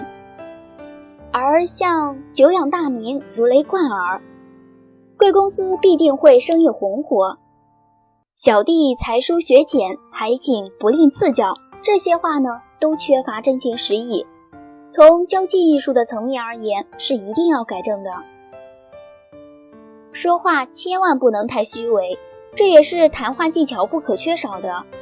与其无意义地说久仰大名，如雷贯耳，倒不如说你小说的叙述手法巧妙，描写生动，看完还想再看一遍，这些话。假如恭喜他人生意红火，可以称赞他人的经营手法，让人不吝赐教，这就太夸张了。应该学其所长，向他提出几个专业的问题，这样他反而会更高兴。一定要按照实际情况来说赞美之言。到朋友家，与其随便夸奖，不如称赞房间的布置，或者赏析装饰的画册，或是房子的装修风格等等。假如朋友养狗，你也可以夸一夸他的狗。假如朋友喜欢金鱼，那金鱼也可以是你夸奖的对象。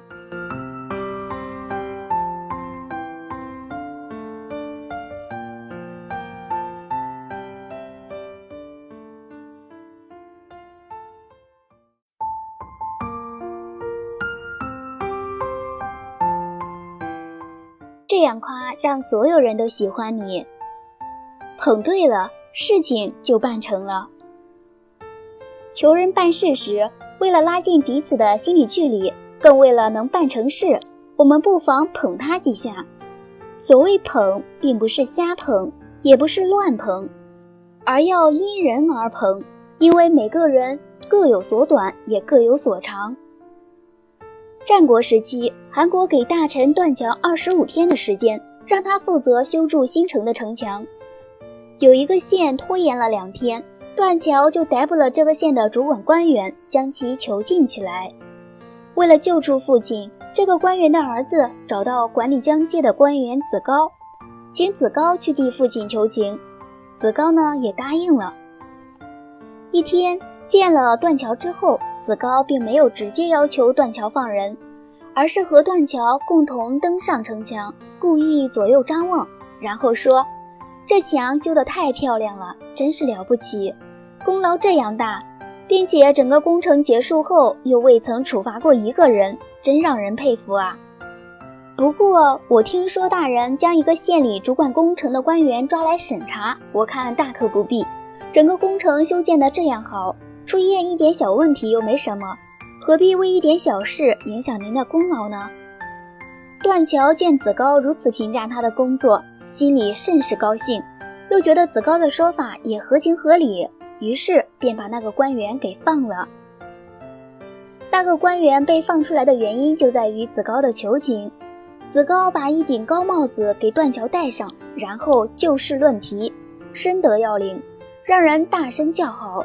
其实一般人都存在顺承心理和赤意心理，容易接受那些合自己心意的东西，因此顺应事物的发展规律，巧言游说便很容易成功。有个公司的总经理结合自己的工作实践，撰写了一本经商之道的书稿。部门经理称赞道：“你真不该选择在企业工作，如果你专门研究经营管理，相信你一定会成为商务管理专家。”总经理听完部门经理一席话，不满地说：“你是指我不能胜任现在的工作，只有另谋他职了？”见总经理产生了误解，本来想给总经理戴高帽的部门经理吓得头冒虚汗，连忙解释说：“不，我不是说这个意思，我是说……”还是秘书过来替部门经理打了个圆场，说道：“部门经理是想说您多才多艺，不仅本职工作抓得好，其他方面也非常出色。”可见同样是捧一个人，捧一件事，不同的表达方法就会产生极为不同的结果。捧不等于奉承，不等于谄媚。人通常只看到别人的短处，看不见别人的长处，且把短处看得很重要，把长处看得很平凡，所以往往会有欲捧而已无可捧之感。其实只要你能明白人无完人的道理，原谅他人的短处，看重他人的长处，可捧的地方多着呢。所以要说服别人，就得找到可捧点，把它吹捧上天，从而达到你的目的。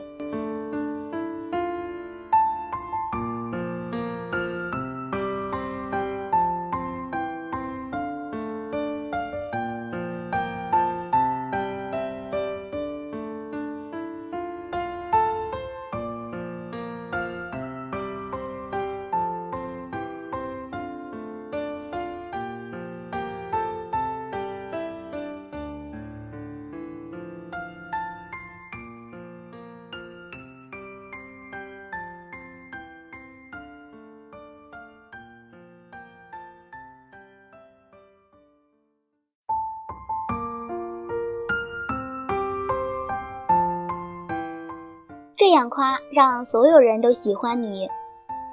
求人时不妨多说几句恭维话。生活中，如果遇见难以克服的困难，常常会求助于亲朋好友。然而求助的结果往往大不相同。有的人用词得当，说的被求助者心情愉快，使其愿意提供真心实意的帮助；而有的人因为谈吐不当，弄得被求助者心急气恼，求助者不仅得不到帮助，反而有时还会伤了和气。由此可见，求人也是有学问的。柯南道尔几乎不给别人签名留念。有一次，他收到一封从巴西寄来的信，信中说：“我很渴望能够有一张附您亲笔签名的照片，然后我把它放在我的房间里。这样的话，我不仅天天可以看见您，而且我坚信，若有贼进来，一看到您的照片，一定会被吓跑。”收到信的当天，柯南道尔就很爽快地给对方寄去了一张亲笔签名的照片。俗话说，吹喇叭得吹到点上，求人办事也一定要在小处着眼，虚处做工，挖空心思迎合所求之人。因此，只有说到对方心里去，对方才能心情舒畅，通身舒坦，所求之事也就好办多了。生活中，要想让自尊心特强的人帮忙做事是非常困难的。要这种人主动帮忙，必须针对他的自尊心，强调其能力，满足其优越感。这时候，他必定会为你好好的努力一番。在请求他人答应自己的要求时，应该强调他在任何方面都比别人强，唯有他才能够胜任。最重要的是让他觉得你不是随便找他帮忙的，所以一开始便要说，我认为只有你才能办到，或者以无限信任的口吻说，只有你才有这个能力，并做出除你之外不做第二人选的结论，那么他肯定会答应你的。总之，求人办事时不妨多恭维他几句，这样既简单又能解决你的问题，何乐而不为呢？生活中，朋友的鼎力支持和真诚赞美会让你觉得很舒服，但要记住的是，你的话必须由衷而诚实。如果得不到回报，这就表示朋友认为你的话不够真实。如果让对方察觉你的奉承别有用心，那么你给他的奉承就毫无价值了。要有效地使用真诚的奉承，就得学会如何不着痕迹的奉承。千万不要在奉承中包含埋怨或其他暗示性字眼。例如，你让你的某个朋友帮你做件事，但他老是忘记。有一天你发现他终于将这件事情做好了，于是你说，很高兴你终于做好了，真不容易啊。这种做法就如同你给小孩一块糖又把它拿回去一样，还不如开始就不给。因此，真诚的奉承必须是单纯的，就事论事。更重要的是要说到对方的心里，如此一来，对方也就会答应你所求之事了。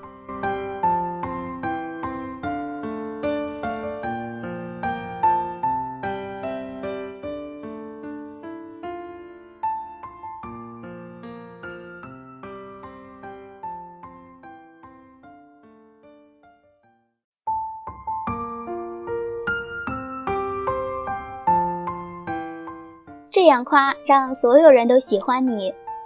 好孩子是夸出来的。一，赞美和批评可以决定一个人的命运。你笨得一无是处。一位妇女对她的小儿子大声呵斥，声音之大惊动了周围所有素不相识的人。受到训斥的小男孩神情沮丧。也许这只是一瞬的事情，可这样的事情累积起来，影响力不可低估。这些伤人的话，说者无意，听的人则遭受到了巨大的打击。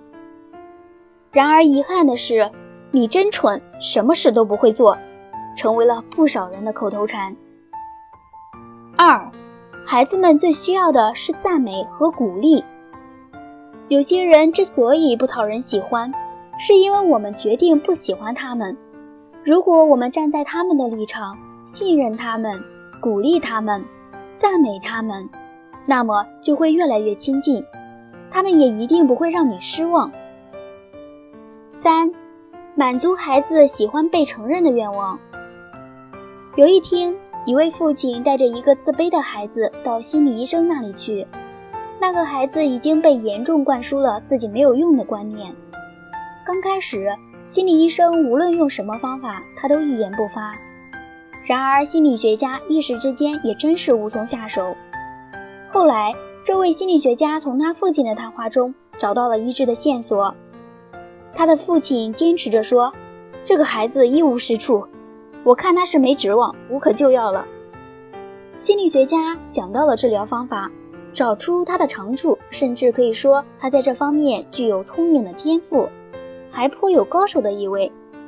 他家里的家具被他刻伤，到处是刀痕，家长因而惩罚他。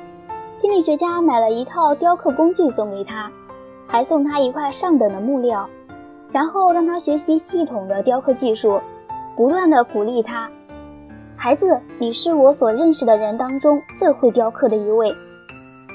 从此以后，他们接触得频繁起来。在接触中，心理学家慢慢强化他的成人心理。有一天，这个孩子竟然主动去打扫房间，使所有人都吓了一跳。心理学家问他，你为什么会这样做呢？孩子回答说，我想让老师您高兴。人们都渴望着他人的承认，而夸奖别人一句并非难事。4. 多给孩子鼓励和赞美。所有的母亲都坚信自己的孩子聪明过人，母亲都应该给孩子信心，让孩子知道你相信他们会出人头地。孩子需要这种支持，因为他们缺乏自信心。人们的掌声能鼓舞他们，而母亲的赞美和鼓励将鞭策他们前进。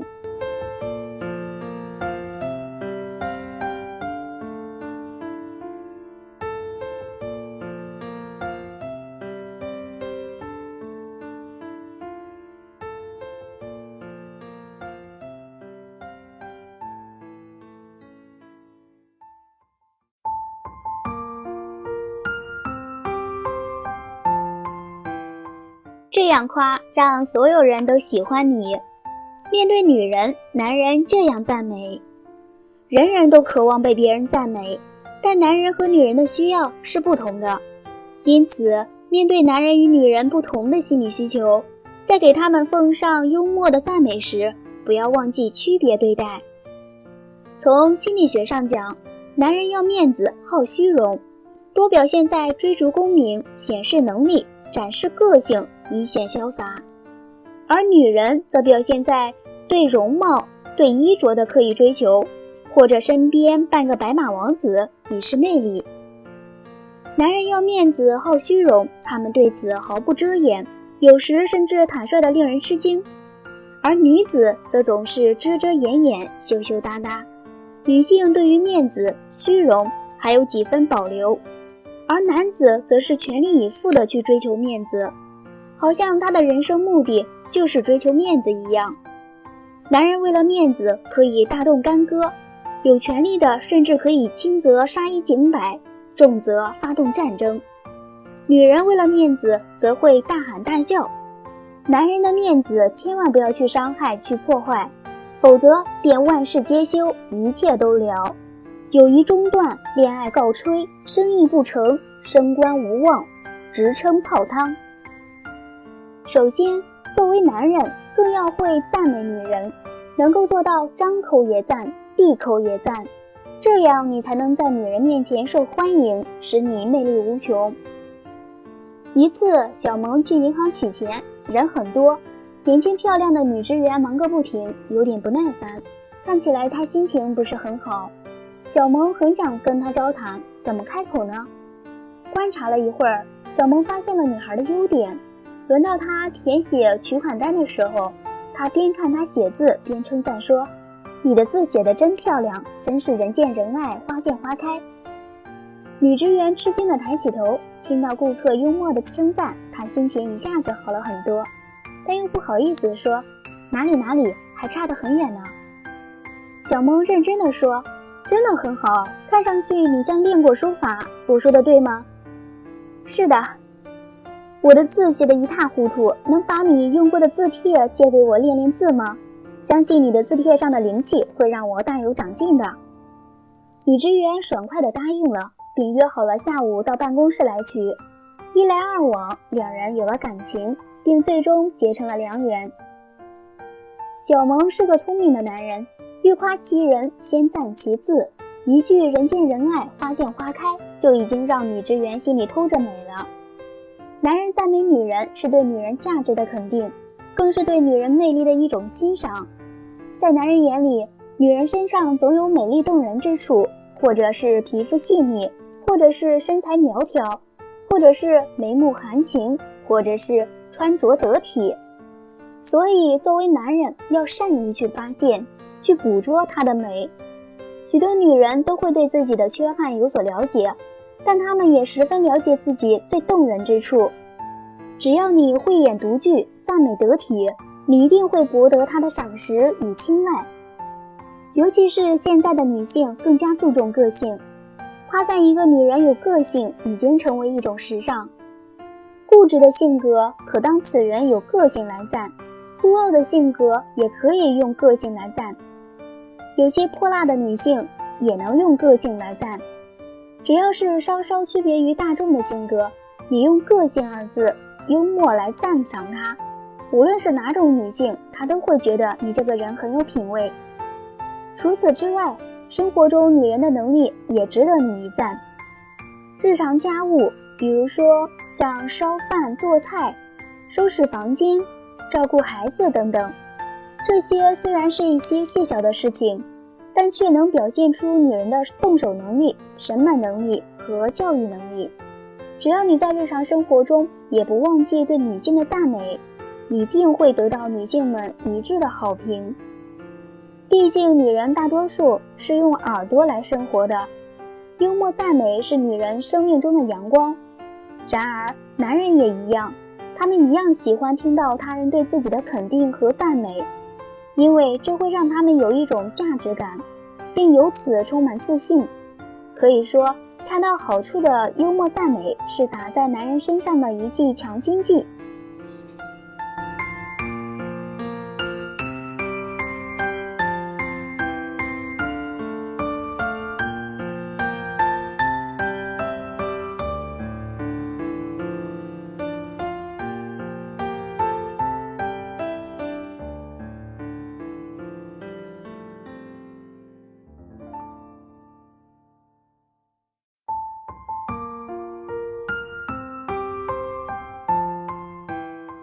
用幽默提升形象，到哪里都受欢迎。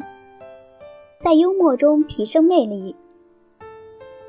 具有怎样特点的人才更吸引他人呢？一般人会说，友善、热情、开朗、宽容、富有、乐于助人、幽默、有责任感、工作能力强等等许多的特征。但相关专家提出，在这些所有特征中，最重要的莫过于幽默了。这并不是说其他的特征不可贵，因为在人与人的交往过程中，没有太多的机会展示那些特质。假若把各种优良特质比作钻石的各个侧面，幽默感则是钻石直接面向我们的那一面，可以直接折射出智慧的光辉。在古代，桃李不言，下自成蹊是为人称道的交往观念，意思是说，桃树、李树虽不说话，却因为它们的鲜花和果实而把人们都吸引过来，以至于树下都被踩出了小道。在当今社会中，人与人的交往强调以吸引力为基础，即使你再优秀、再能干，如果你不会自我展示，也不太容易引起他人的注意。在有限的时间和空间之内，哪怕是初次见面和一次晚餐上，幽默都能让你一展才华，从而给人留下深刻印象。幽默的特征之一是温和亲切，富有平等意识和人情味。学会运用幽默的方式，能够提升你的个人品味和绅士风度。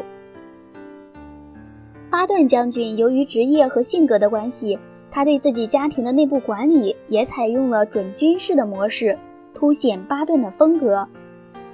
儿子的卧室写的是男兵宿舍，女儿的卧室写的是女兵宿舍，客厅写着会议室，厨房写着食堂。那么他们夫妻的卧室应该挂上一块司令部的牌子吧？可是没有，那上面写的是新兵培训中心。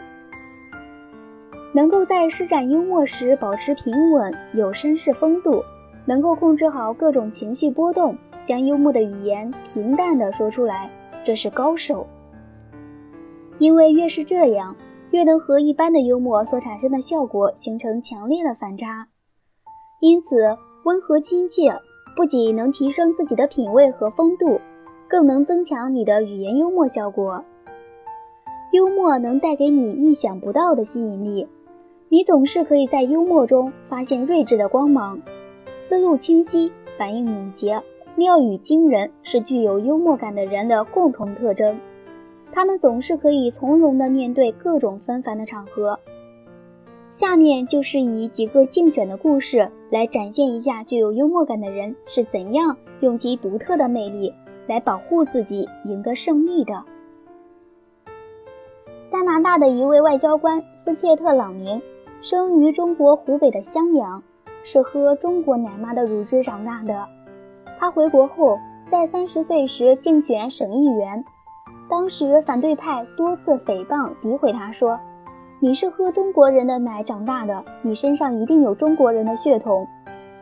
朗宁沉着地回击道，据权威人士透露，你们是喝牛奶长大的，你们身上一定有奶牛的血统。这真是绝妙的反击，同时又展示了他的机智。朗宁最终赢得了竞选。约翰·亚当斯参加美国总统竞选时，共和党人指控亚当斯曾派竞选伙伴平克尼将军到英国去挑选4个美女做情妇，其中2个给平克尼，2个留给他自己。约翰·亚当斯听了哈哈大笑，说道：假如这是真的，那平克尼将军肯定是瞒过了我，全部独吞了。如果当时亚当斯怒不可遏地指责对方的不义，不但不能解释清楚，反而会越描越黑。以幽默的语言作答，这种反击不是更加有效吗？最终亚当斯凭借着他的机智、才干和令人羡慕的幽默感当选了总统，并且成为美国历史上著名的总统。运用幽默可以让你口吐莲花，舌战春雷。几个朋友交谈，急性子的甲总是打断乙的话，使乙无法完整地表达出意思。这时乙站起来说：对不起，说话要排队，请不要中间插队好吗？这句话把大家的注意力都吸引到乙身上来了。甲发现乙抢他的风头，急中生智，也来了一句：请不要搬道岔。我现在重播一遍自己的观点。甲运用幽默的力量表现了自己，扳回了一局。可是乙又接着说：那好，我也把自己加了着重点符号的意见再说一下。在这样的层层幽默的推进下，不仅在场的每个人都受到了感染，甲乙2人也在互动的幽默中展示了自我的非凡魅力。在当代家庭中，丈夫的事业常需要妻子出面帮衬，以求事半功倍之效。有一位丈夫常在晚上把客商带到家里来，让妻子准备饭菜，边吃边谈生意，不到夜深人静不收场。时间一久，妻子吃不消了，尤其有了小孩之后，又操持家务又带孩子，女主人被疲劳压得透不过气来。后来她想出了一个好办法，就近找了家小饭馆，丈夫把客人带来时，妻子也出面接待。入席坐定后，她还为每个客人夹菜，一边笑着说：希望筷子的双轨能为各位铺出一条财路。然后说明自己要回家照顾孩子，她转身就告退。这位贤内助美好得体的举止赢得了客人的欢迎，也博得了丈夫的满意，因为她很好地表现了自己。要想运用幽默手段表现自我，重要的是要懂得临场发挥，抓住每一个机会为自己所用。像上面的例子就是如此，只要你有足够的机智和智慧，懂得如何随着情境的变化而表现幽默，那么生活中的每一个瞬间都是你表现自我的舞台。在美国一个大饭店里，侍女在为每一位顾客端上来一份芥末土豆糊时，顺便问道：您是干什么的？我是葡萄牙国王。哦，这个工作倒不错。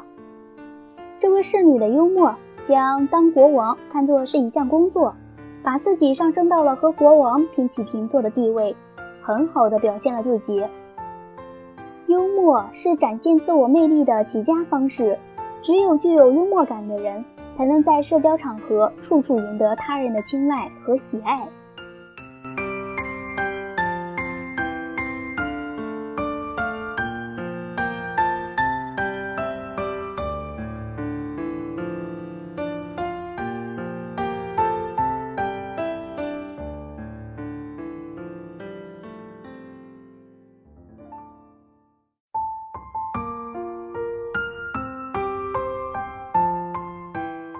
用幽默提升形象，到哪里都受欢迎。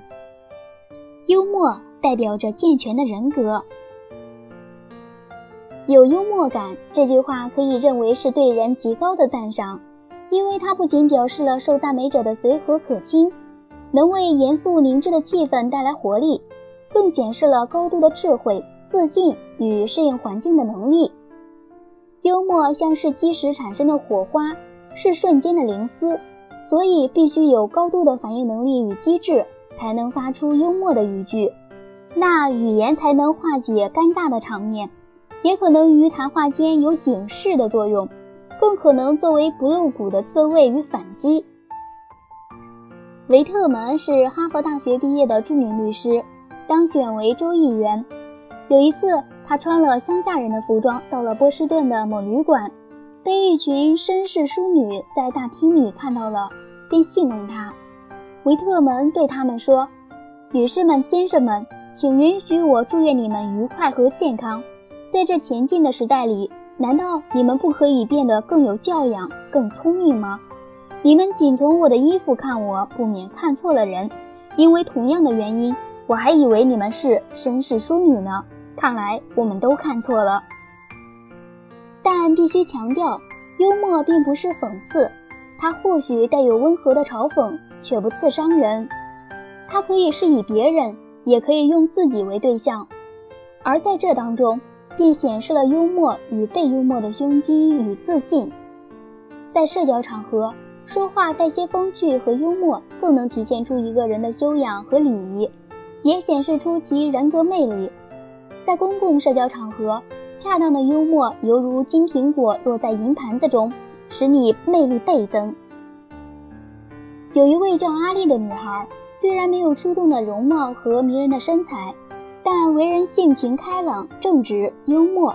许多人和她交往几次，往往就被她的幽默所吸引，不知不觉地感受到她的魅力。有一次，阿丽参加同学聚会，和同学们回忆着大学时代的美好生活，不料主人在招呼客人时，一不小心将一盆水打翻，全洒在了阿丽的脚上，把她那双新皮鞋泼湿了。主人不知所措，显得十分尴尬。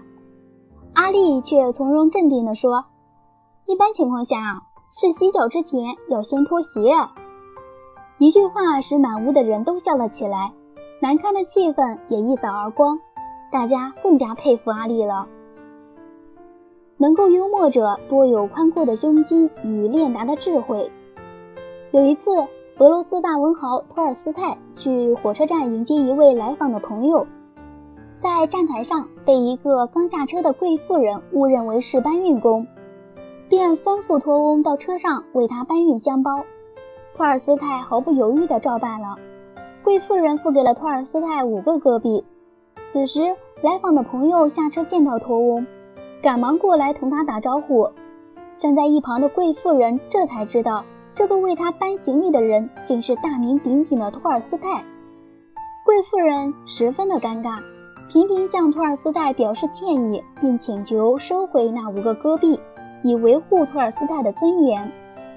不想托尔斯泰却表示不必道歉，和蔼地对贵妇人说：“无需收回那5个戈币，因为那是他应得的报酬。”双方的尴尬顿时化解在轻松的欢笑中。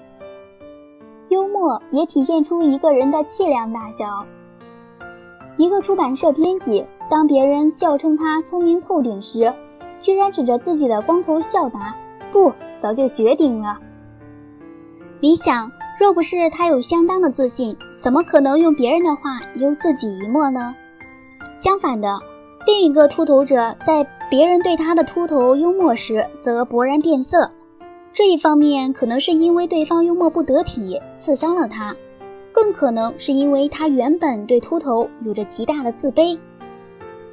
越是豁达自信的人，越是富有幽默感；越是自卑自闭的人，越难以容忍幽默的存在。不幽默的人并不一定是没有幽默的智慧，而是没有幽默的胸襟。不是因为强烈的自尊，而是因为色厉内荏的自卑。幽默感是健全人格的重要条件。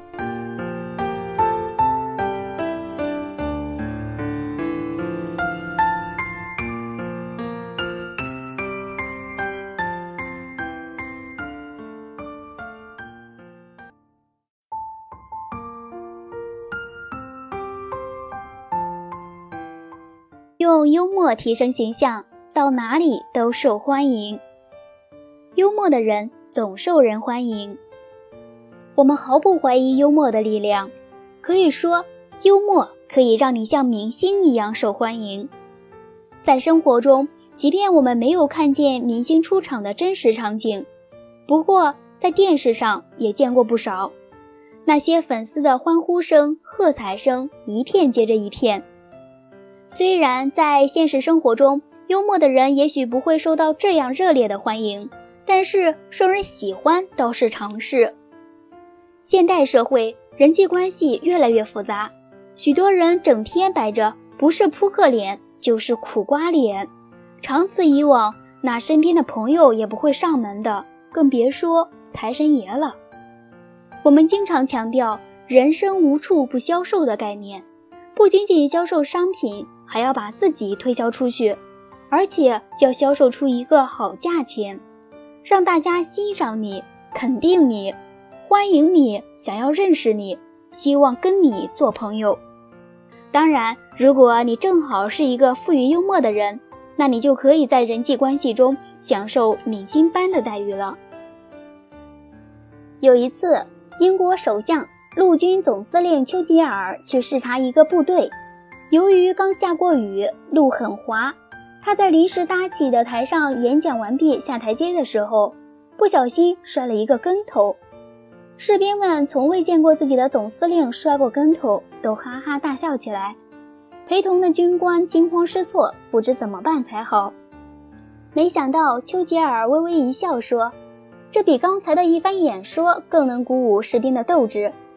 最后的确如丘吉尔所戏言的，士兵们对总司令的亲切感、认同感油然而生，必定更坚定地听从总司令的命令，英勇战斗。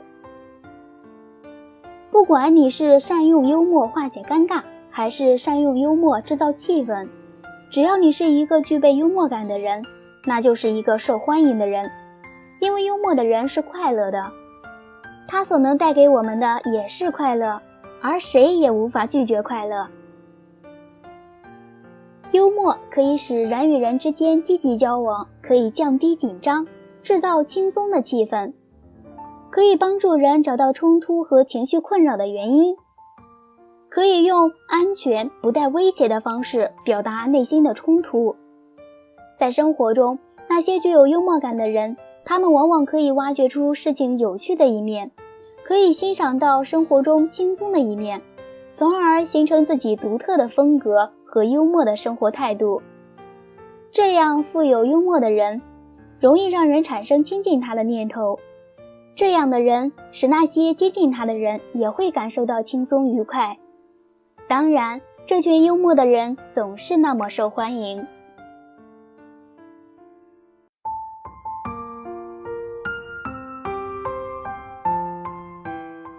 用幽默提升形象，到哪里都受欢迎。幽默使你万众瞩目。幽默的语言通常能给听众带来快乐，在日常交际中，我们可以融入自己的幽默，这样一方面可以调节听众的情绪，另一方面还可以展现自己的语言魅力。不仅如此，幽默还可以使我们万众瞩目。或许只是短短的几句话，就可以令人对你刮目相看，印象深刻。试想，在一个大的舞台上，你说几句风趣的话，惹得台下观众笑声连连，掌声欢呼声不断，这岂不是万众瞩目吗？在日常交际中，我们都希望自己一出生就可以引得人们的关注，一现身就可以受大家的喜欢。其实我们是可以做到的，所具备的条件之一就是幽默。假如你能恰当地表达自己的幽默风趣，那你绝对是最受欢迎的人。在2000年8月举行的南部非洲发展共同体首脑会议上，曼德拉一连串妙语连珠的幽默话语征服了上千名与会者。曼德拉作为南非前总统出席了开幕式，主要是为了接受南共体授予他的卡马勋章而来。他走到讲台前说，这个讲台是为总统们设立的，我这位退休老人今天上台讲话抢了总统的镜头，我们的总统姆贝基一定很不高兴。话音刚落，笑声四起，这时主持人为他搬来一把椅子，请他坐下演讲。他在谢过主持人后说，我今年82岁，站着讲话不会双手颤抖的无法捧读讲稿。待到我100岁讲话时，你再给我搬把椅子过来。会场上又是一阵笑声。曼德拉在笑声过后开始正式发言。讲到一半，他把讲稿的页子弄乱了，不得不来回的翻看。他脱口而出：我把讲稿页子弄乱了，你们要原谅一位老人。不过我知道在座的一位总统在一次发言时也把讲稿页子弄乱了，而他自己却不知道，照样往下念。这时整个会场哄堂大笑。其实讲稿不是我弄乱的，秘书是不应该犯这样一个错误的。结束讲话前，他说：感谢你们把用一位博茨瓦纳老人名字命名的勋章授予我这位老人。我现在退休在家，如果哪一天没有钱花了，我就把这个勋章拿到大街上去卖。我肯定在座的一个人会出高价收购的，他就是我们的总统贝姆基。这时贝姆基情不自禁地笑出声来，连连鼓掌，会场里掌声雷动。曼德拉幽默的语言调动了人们的情绪，在那种场合都是极为严肃的，所以在场的人们也不会过多的关注某个人。但是幽默的语言可以给大家带来欢乐，也可以调动他们倾听的积极性。在这个故事中，曼德拉就是舞台上那个受万众瞩目的人，自然他也是最受欢迎的人。有个人才30多岁，可是却一根头发也没有了。一天，他来到一家生发水专卖店，让营业员给他推荐一款生发水。营业员拿出一瓶生发水对他说：这是我们刚到的新货，一天卖好几瓶呢。他拿过来边看边问道：效果怎么样？营业员说：这样跟你说吧，前几天有个妇女来买生发水，我给她推荐了这款。她没法打开瓶盖，就用嘴咬，液体不小心沾到了嘴上。3天过后，你猜怎么着？她居然长出了胡子。营业员显然夸大了事实，但是却收到了宣传产品的效果，可见他的聪明和幽默。夸张是为了强调事物的某种特征而故意言过其实，或者夸大事实，或者缩小事实，让听者对所表达的内容有一个更深刻的认识和理解。在现代社会，社交已经具有越来越重要的作用。人与人之间互相交往，社交的成功也就是让彼此喜欢、彼此信任，愿意相互帮助、相互支持。虽然赢得社交成功的方法有很多，不过幽默的作用却是其他任何方法都无法取代的。幽默可以让你成为当之无愧的万人迷。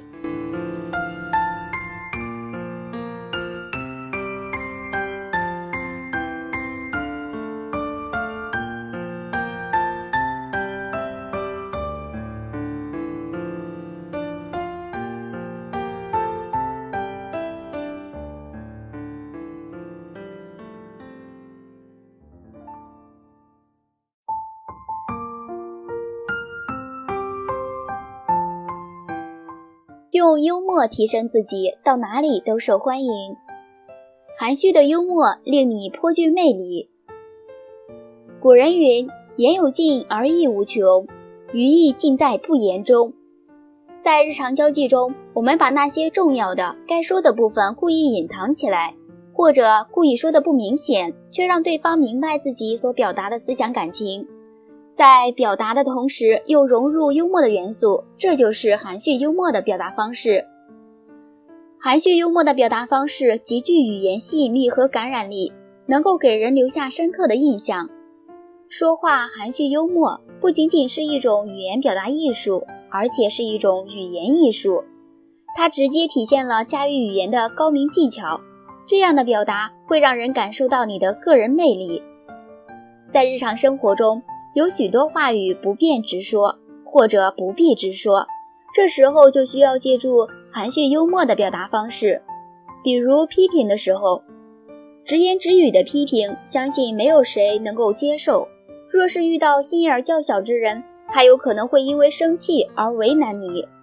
那么含蓄幽默的表达方式，既表达了自己的建议，又使对方愉快地接受。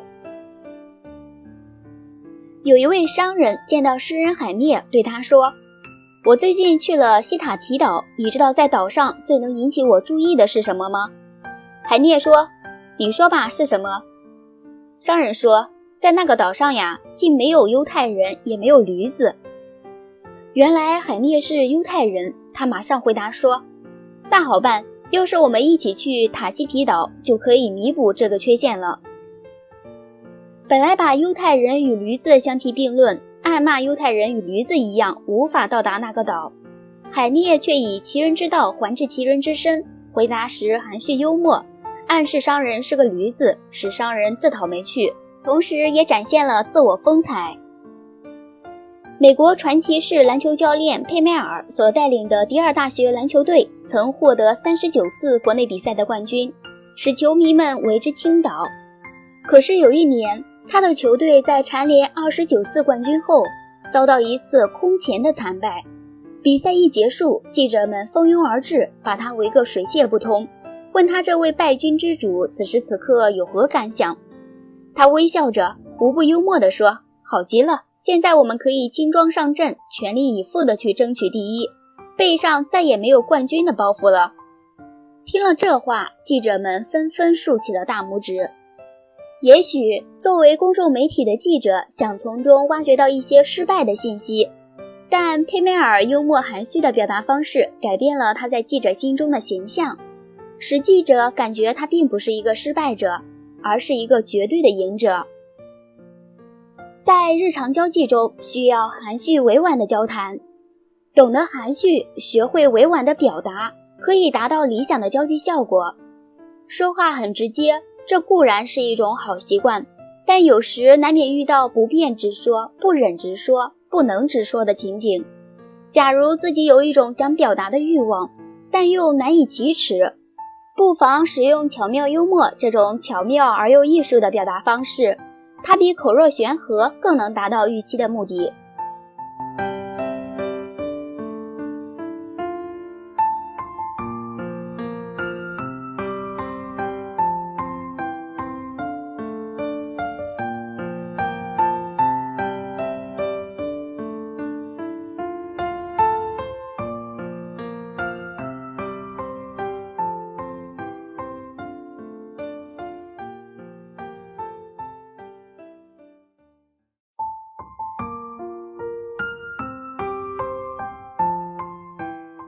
用幽默提升形象，到哪里都受欢迎。幽默是一种绝妙的影响力。或许构成一个人的影响力的因素是很多的，不过幽默却是一个不可忽视的因素。在现实生活中，人们的生活形式是固定不变的，或者说在一段时间里是固定不变的。不管你是有一定影响力的人，还是想成为一个有影响力的人，我们都不能否认幽默的影响力作用。当我们的生活形态成为一种周而复始的重复，那我们就会厌倦，而对生活形态进行改造的一种行之有效的办法，就是培养和发掘自己的幽默感。因为幽默会使枯燥乏味的生活发生变化，会使按部就班的工作变得有趣，从而让人感觉不到沉闷。第二次世界大战前，美国国会议员因为军方提出的 B-12轰炸机研制计划而争论不休。支持该项计划的罗斯福总统为了说服议员费了很多口舌，还是没有显著效果。眼看这项议案就要流产了，情急之中的罗斯福不再用严密理性的说辞来做工作。他说实在的，对于 B-12轰炸机我们都不是特别了解，但我想 B-12是人体不可缺少的维生素，既然现在军方需要 B-12轰炸机，我想对于他们来说一定是不可缺少的。结果这项议案居然通过，而 B-12轰炸机在后来的第二次世界大战中可谓战功赫赫。在许多人看来，国会议案上肯定都会说一些严肃的理论，所讲究的是理性逻辑，他们所列举的绝对是精确的数字，因为这样才能够为自己的论点提供有力的依据。不过当我们总是靠事实和道理说话的时候，却还是不起作用，该怎么办呢？像案例中的罗斯福总统一样，幽默一下，很轻易就改变了许多人的态度。我们不能去追究那些议员最后是如何被说服的，但罗斯福那有趣的比喻在某种程度上缓和了双方阵营的矛盾，这样有助于平和理性地去理解对方的意见和观点，而不至于在盲目的对立中做出错误的决定。曾经有一位病人因牙疼去看牙医，牙医看了看后说，这颗牙已经严重蛀坏了，无法做根治，需要整颗拔掉。病人问，请问拔一颗牙要多少钱？牙医回答说600元。病人一听大吃一惊，说什么？拔一颗牙只需短短几分钟就要收600元？牙医冷笑道，如果你要慢慢的拔也可以，我可以慢慢的帮你拔，拔到你满意为止。交际的目的在于可以成功的赢得他人的好感与信任，这本身就是一种人际影响力。当我们学会了幽默，就会变得受人欢迎，甚至赢得无数的掌声。因为幽默可以消除人与人之间的敌意，它可以营造出一种亲近的人际氛围，而且有助于自己和他人变得轻松，从而消除工作中的疲惫感和劳累。于是无形之中，我们就扩大了自己的影响力，渐渐的，我们在别人的眼中就会变得可爱，更容易被人亲近。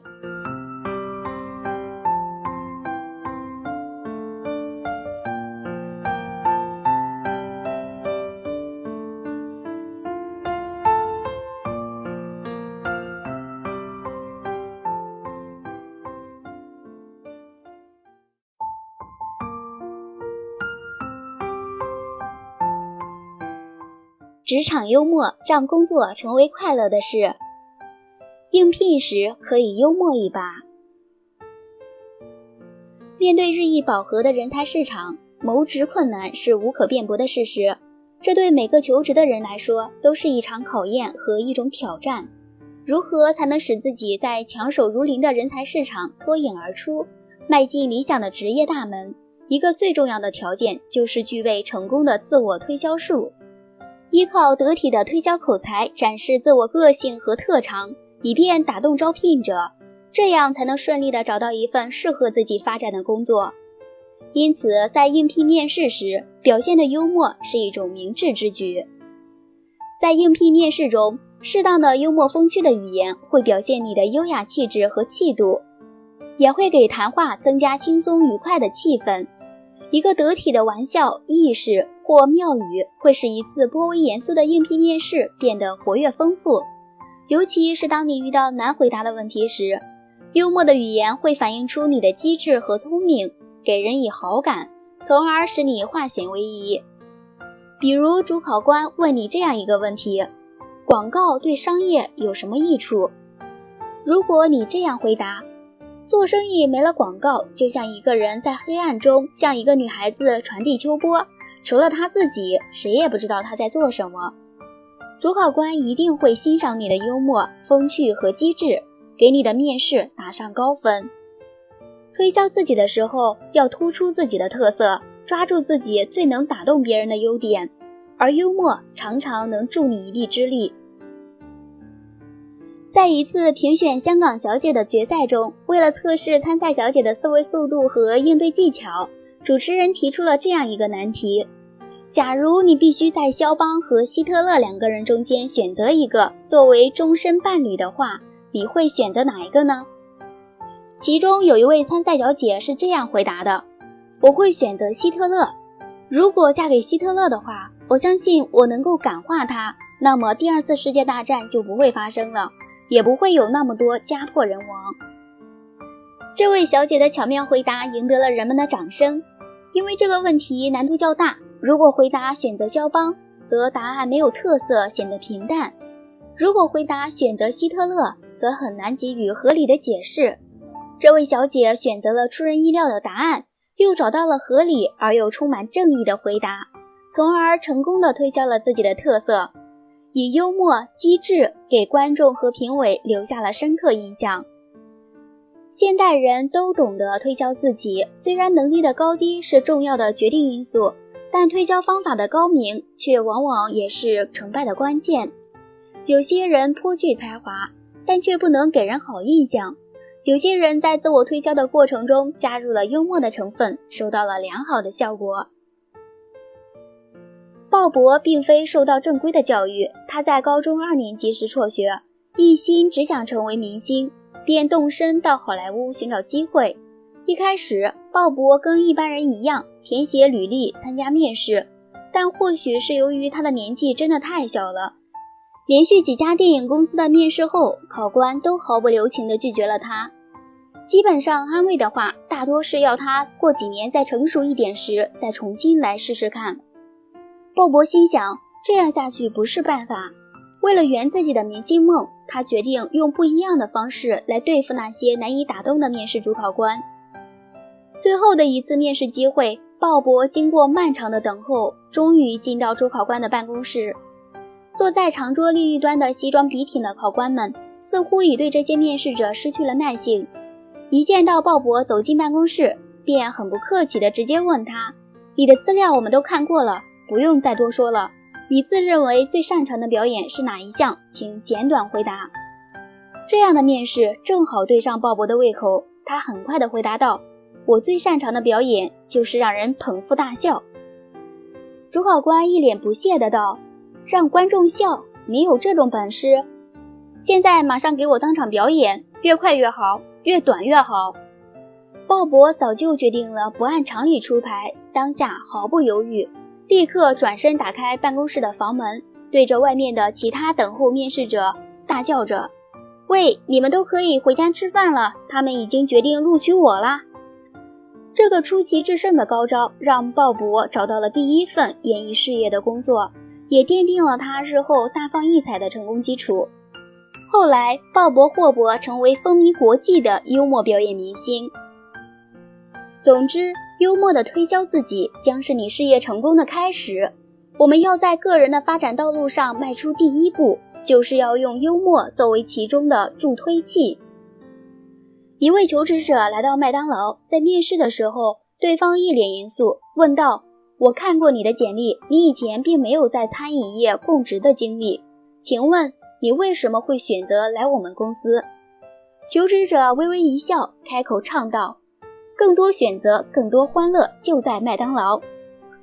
老板先是一怔，接着就笑了，随后问了他一些对麦当劳有什么了解之类的问题，就录用了这位求职者。一个完全没有相关行业经历的求职者，竟然清唱一曲就可以在麦当劳谋职，这并非无稽之谈。细细品味之余，我们不难发现其中的玄妙。这一句家喻户晓的广告词达到了一举四得的效果：一、化解了老板尖锐提问所带来的紧张，让气氛更加轻松；二、回避开这个最难回答的圆满的问题；三、言简意赅又不落俗套地回答了对方的问题，因为贵企业能给我最大的选择机会，在工作中我会感到快乐。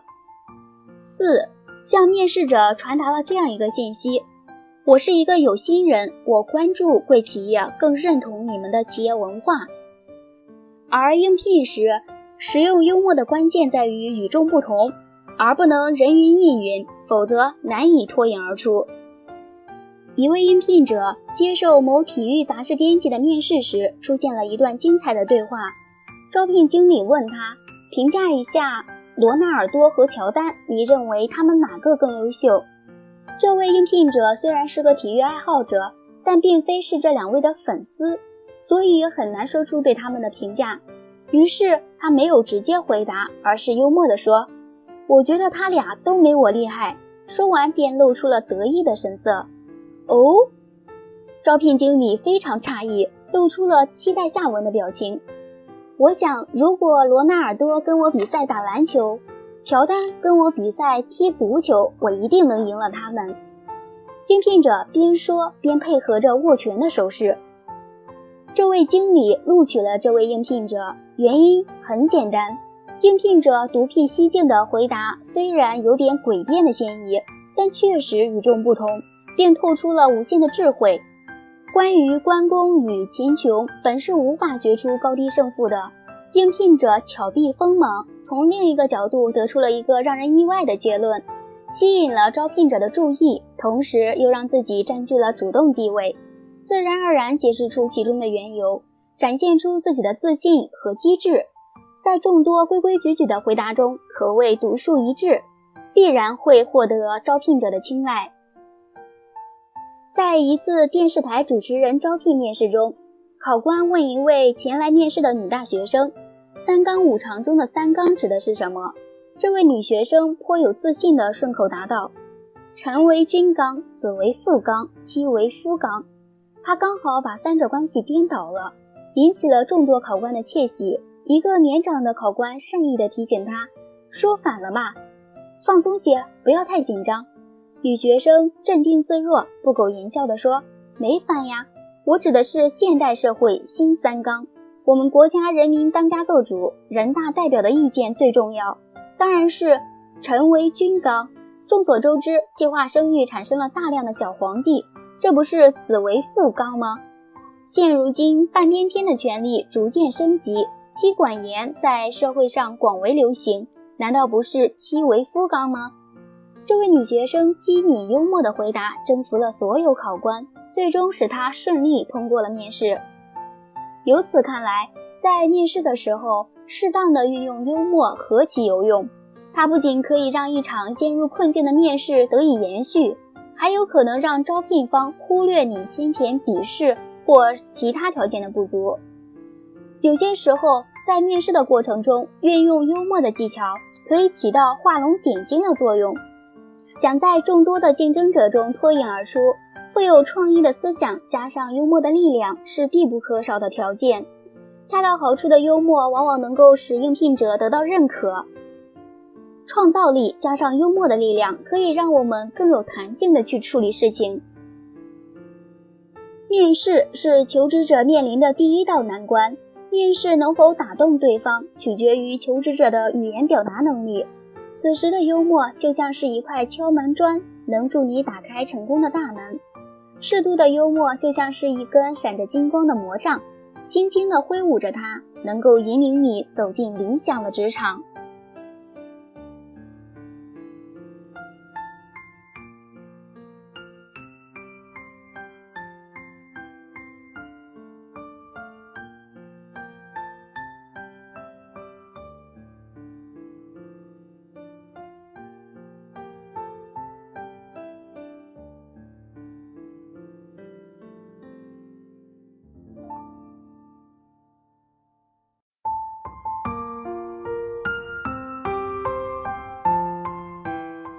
职场幽默让工作成为快乐的事。幽默助你明哲保身。弱肉强食、党同伐异，这些政治圈会发生的事情，每天也同样在职场中上演。如果应对不当，会让你在公司陷入千人所指的尴尬局面。反之，如果你能妥善处理，职场政治反而会成为一枚运载火箭，让工作顺利进行，帮助你迅速提升。那么，如何掌握并利用职场政治的积极规则呢？简单来说呢，只有一点，也就是在幽默的心态下，睁一只眼闭一只眼。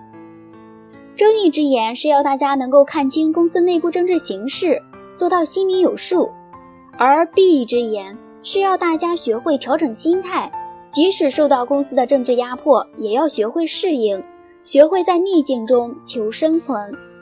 而幽默就是大家保持积极乐观心态的法宝，采用幽默的方式方法与同事沟通，并避开职场政治争端，才能够让你明哲保身，并最终获得同事的青睐和上司的赏识。对于职场人来说，你能否将自己的才华与抱负等值地转化成现实的价值，职场政治起着一定的左右作用。只有善于利用职场政治的积极作用，才能为自己的职业生涯铺平道路。一次，上司突然向小周要一份文件，那份文件是小周半年前起草的，他以为不再需要，就没有保存。如今上司突然索要，他又想不出放在哪里，便托辞放在家里了。随后抽时间再重新做一份以应急。这一切同事小张都看在眼里，便偷偷向上司检举，惹得上司非常不满，严厉地批评了小周。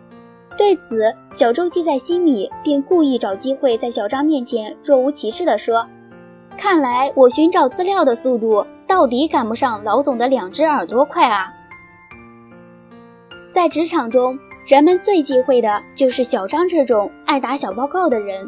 在上司面前打小报告，非常容易引起是非纷争，让同事产生戒备之心，就连上司也会对其另眼相看。但是在职场中，就是存在很多以此为乐的人，以为这样就可以打击对手，使自己平步青云。如果你身边也有这样一位愚蠢的同事，不必和他一般见识，可以借适当的时机，用幽默的话语暗示他一下，可别苦大仇深地跟他对着干，这样反倒显得你有失水准了。而且这种喜欢偷偷耍手腕下绊子的人，你也未必能对付得了，你越光明正大，就越容易吃亏。一位关税主管突然去世，这样的变故令林肯惋惜不已。不巧，就在当天夜里，林肯突然接到一个电话，来电者正是那位关税主管的好友。他试探性地问林肯：总统先生，有位关税主管刚刚去世，您看能否让我取代？林肯非常生气，但仍不露声色地说：我当然不反对，你问过殡仪馆了吗？他们有没有意见？好友刚刚去世，就有人竟然马上请求取代其位置，丝毫不为之羞愧。对于这种人，林肯厌恶至极。但是林肯不便过分指责，以免树敌，便假装糊涂，故意把对方的意图中的取代职位理解为取代身体，体面地拒绝了对方的无理要求。如果你也遇到这种为难的问题，对方又不能得罪，可以表面上故意装聋作哑，稀里糊涂地加以应付，实际上却十分清醒认真地表达意见。真真假假，假假真真，让对方想挑刺儿都无从下手。东晋简文帝喜好书法，一天他拿着自己的书法作品问大臣王献之：卿以为朕的字如何？皇上的字自然是好的，王献之答道。怎么个好法？简文帝明显不够满意，便继续追问道：与卿比如何？陛下之书法，皇帝中第一；为臣之书法，人臣中第一。王献之不卑不亢地答道。俗话说，伴君如伴虎，侍奉君主可是一种大智慧，稍有不当就会惹火上身。但是王献之不愿卑躬屈膝，一味奉承，于是巧妙地把简文帝的问题演变成2个问题，即皇帝中书法谁第一，臣下中书法谁又第一。这样的设置就避开了他不想公开正面回答的问题。虽然答非所问，但不仅保存了自己的尊严，又照顾了皇帝的面子，使问者和答者都十分满意。在职场中，我们也常会遇到争先、争第一等类似问题。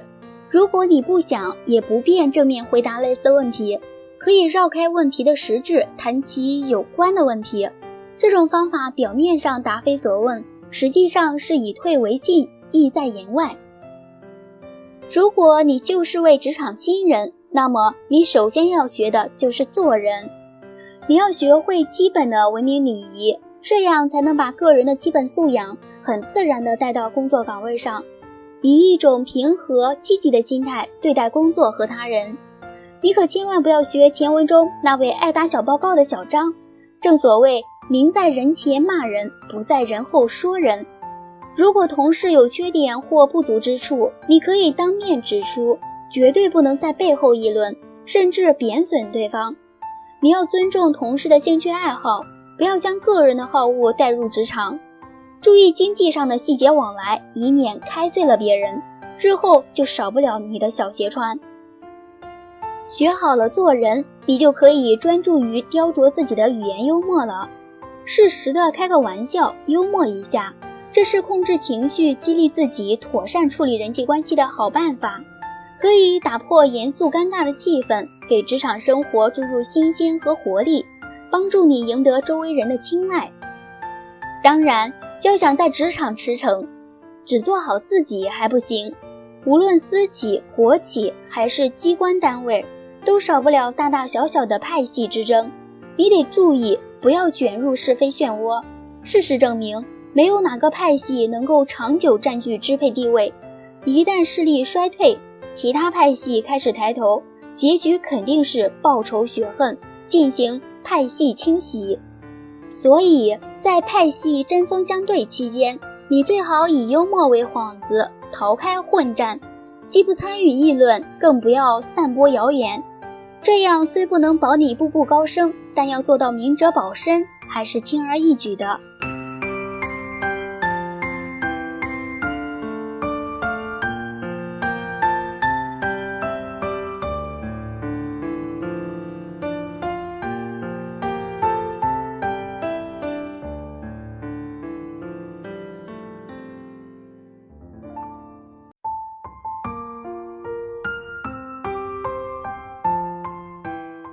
职场幽默让工作成为快乐的事。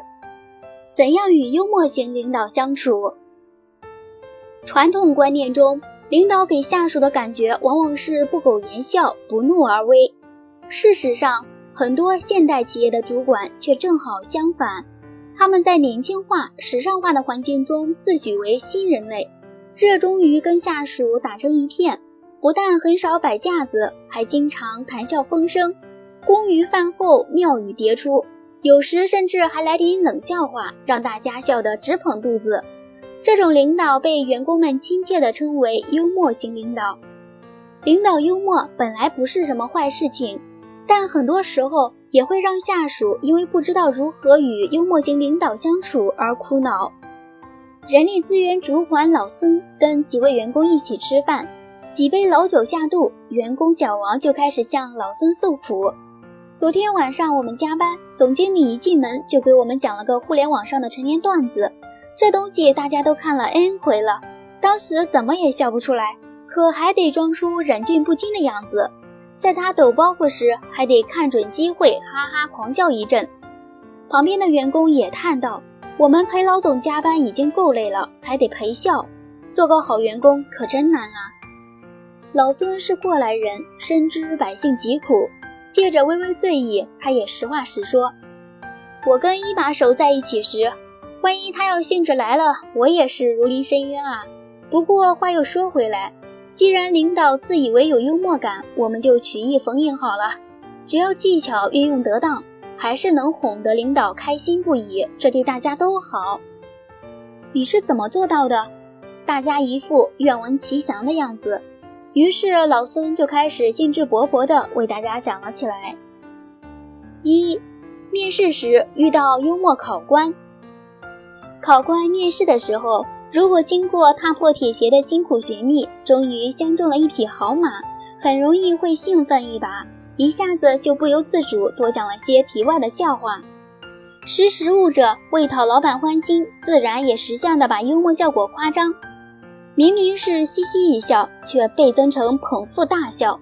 不要只是掩着嘴巴咯咯笑个不停，而要表现得自己被逗得不能自持，最后还不忘恭维一句，经理，您可真是一个平易近人又有幽默感的好领导啊。平日感慨弦断有谁听的领导，如今受到知音如此追捧，霎时间就觉得自己是卓别林在世，周星驰的兄弟，必定马上拍板说明天来上班吧。二、试用期的顶头上司。能否讨好顶头上司，对一个新人来说可谓是至关重要。是去是留，别人说了不算，唯有顶头上司的评语最有杀伤力。这段时期，如果你的顶头上司会偶尔主动离开自己的办公室，走到你所在的办公区来讲幽默故事，不管效果如何，你一定要不失时机哈哈大笑，仿佛上司是可口可乐，张嘴就能乐。顶头上司看到你们被逗得前仰后合，误以为大家都真的能听懂他的笑话，自己不禁洋洋得意，脑门简直比喝了酒还热。新人中的脸皮最厚者，甚至还会当着老大的面把笑话再给旁边一位不幸没听到故事原版的同事复述一遍，让后者接力演下去，直至笑声蔓延至每个办公桌。等试用期一过，最有幽默细胞的新员工最有可能得到沟通能力强、团队精神强等好评语，乃至利索地成为顶头上司的心腹，公司重点培养的对象。3. 稳步上升时期的幽默员工。处于稳步上升时期的员工，一般都是在公司打拼了一段时间的老人了，都已经深谙与幽默型领导的相处之道。这时候，你的身份就相当于讲相声中的捧哏的，要扮演好某乙的角色，跟某甲一唱一和的诀窍，绝非插科打诨、奉承附会、拍手大笑那么业余。这个为上司系包袱的光荣任务相当艰巨，某乙应在某甲讲故事的过程中一再打岔，反复追问，而某甲却偏偏答非所问，把听众带到与真相迥然不同的境地中去。如此反复，当疑云重重，误会迭起，听众的胃口被推至顶点，也就是包袱扣子系牢时，某甲才一语道破，干净利索地抖响了包袱。注意，当众人爆发出大笑以前，某乙是绝对不能先笑的，甚至在包袱抖完以后，还得装着仿佛不太明白，不断重复那个引起一系列误会的关键词，继续为大家挠痒。4. 进入瓶颈时期之后，在公司待了4-5年，下属跟领导的关系好比中年夫妻了，虽然没有情感裂痕，但激情燃烧的岁月却早已逝去。如果偏偏遇到公司效益欠佳，薪水几年不见涨，而且各种奖金福利相继被砍，员工不但升迁无望，同时还要担心被精简。这时候领导手里再也没有什么可以激励下属的甜头，下属就更有理由得过且过，敷衍了事。此时领导再讲笑话，下属可能连嘴角都懒得翘，有些人还会残忍的实话实说，这个笑话根本不好笑。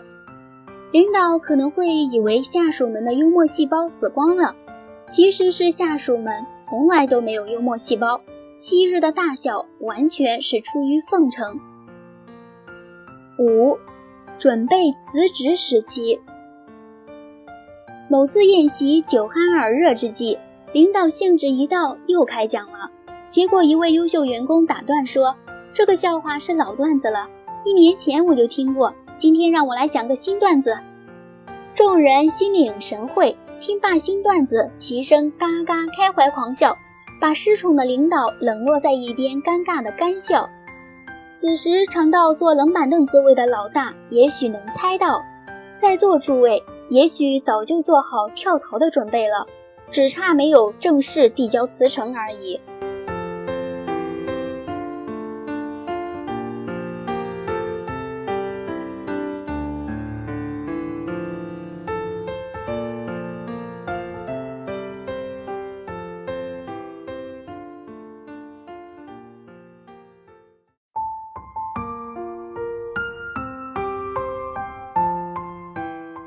职场幽默让工作成为快乐的事，幽默管理效果更好。从管理的角度来看，幽默应该成为一个领导者的手中宝。当今社会竞争在加剧，经济越发动荡，企业员工面对着超乎寻常的压力。对公司而言，如何保持员工的士气，同时又能激发他们的创造性和突破桎梏的思维，显得比任何时候都重要。美国加利福尼亚州太阳微软件系统公司的技术人员们每年都要精心策划一场愚人节闹剧。有一次，公司总裁斯科特·卡尼拉上班的时候发现，他的办公室变成了一个微型高尔夫球场，而且满是用沙子弄成的小陷阱。公司管理人员没有把这番闹剧和肇事者加以惩处，反而对他们的行为大加赞赏。他们认为这种闹剧不仅可以使员工们在工作中通力协作，而且还可以鼓舞士气。在管理中，幽默还是一种非常有效的减压方法。在压力极大的情况下，一句幽默能让人马上转变心情，鼓舞团队士气。如今大多数管理者都喜欢采用立军令状的手法分配任务，这样一来时常会给下属造成巨大的压力。假如通过幽默手法，或许更能激励下属。幽默的领导比古板严肃的领导更易于与下属打成一片。有经验的领导都知道，要使身边的下属能够和自己齐心合作，就有必要通过幽默使自己的形象人性化。某著名跨国公司董事长在对员工演讲时，静静的会场上有人放了一个响屁，与会者的眼睛全睁得大大的，紧张地注视着主席台上这位平时不苟言笑的老头子，等着他的万军雷霆。董事长扫了会场一眼，摘下眼镜说：我们生活在一个民主的国度里，有意见可以站起来提，不必在下面抗议。幽默的语调使全场发出了潮水般的笑声。这次会议是该公司有史以来最成功的一次会议，我们不能否认这多半应该归功于董事长的幽默。但是反观有些领导，开展工作时总是习惯板着脸，满口的官腔，生怕别人不把他当领导，这种做法却无形中疏远了和下属的关系。实践证明，幽默的领导永远比到处发官威的人更受欢迎。领导者需要幽默，因为有些时候会运用幽默的技巧，甚至比传统的施政手段更能发挥奇效。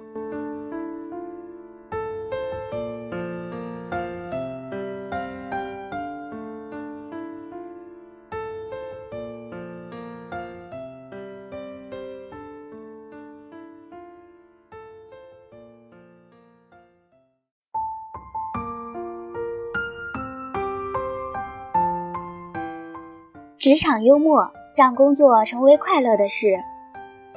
获得赏识的幽默术。勤奋工作的业绩是赢得荣誉的基础，而工作业绩的认可主要由上级领导决定。因此，能不能赢得上级领导的赏识、肯定和支持，就决定着能不能获得荣誉。对于许多职员来说，最大的苦恼莫过于工作努力却得不到领导的赏识。美国人力资源管理学家科尔曼说过，职员能否得到提升，很大程度不在于是否努力，而在于老板对你的赏识程度。那么，怎么才能脱颖而出呢？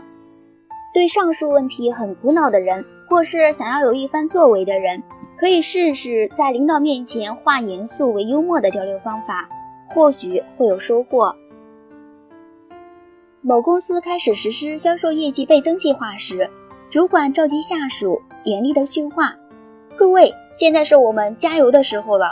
从明天开始，早上7点半大家就要到这里集合，8点钟一响时，大家就要立刻向外去推销。大家都不满地抱怨时间太早。这时，有位凡事讲求效率和正确性的员工，不慌不忙地反问道：请问是时钟开始敲8下时，还是敲完8下才往外跑？主管过于严格的要求可能会招致他人的不满，这时上面这位聪明的员工就使用幽默的语言，把众人的注意力转移到自己身上，使尴尬紧张的气氛重新轻松下来。员工的这个幽默既帮了主管的忙，又使主管看到他较强的时间观念，从而获得主管的赏识。领导不论身居什么样的要职，也都是人，不是神。他一样会有普通人的喜怒好恶，也可能在个人喜怒好恶的支配下，说出一些令人尴尬的话，做出一些有可能招致误解的举动。此时，下属应抓住人们对领导言行错愕不解的心理，采取适当的举动，顺水推舟，把领导无意说出的过于直白、犀利的话朝幽默的方向引导，使人们认为领导在开玩笑，从而放松了紧张的情绪。这就让领导觉得你是和他站在一边的，你自然也就获得了领导的赏识和信任。要想获得领导的赏识，幽默有一定的作用，不过要想从根本上解决问题，还需要你对自己的客观情况进行深入的思考。如果你工作得很辛苦，但却没有效率，那得不到领导的赏识也是可以理解的。如果你的工作有成绩，同伴中谁都比不上你，还要考虑你的工作性质，是否属于那种经常加班、特别辛苦忙碌的工种，像文秘人员、勤杂人员等等。而如果以上情况都不是，那你就有必要另想办法来引起领导的注意，改变其错误的做法。假如仍然不起作用，你就要考虑离开该企业，去寻找能够实现你个人价值的工作单位。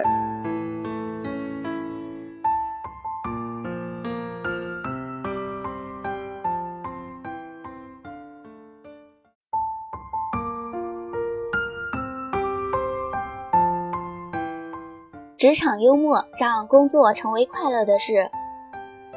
用幽默的力量让老板笑口常开。老板与员工的关系首先是一种领导与被领导的关系，但是除此之外，双方还应该建立平等、和谐、友爱、合作的关系。作为一个下属，在恰当的时间场合和老板开一个富有幽默情趣的玩笑，在搞好同老板的关系方面可以收到非常好的效果。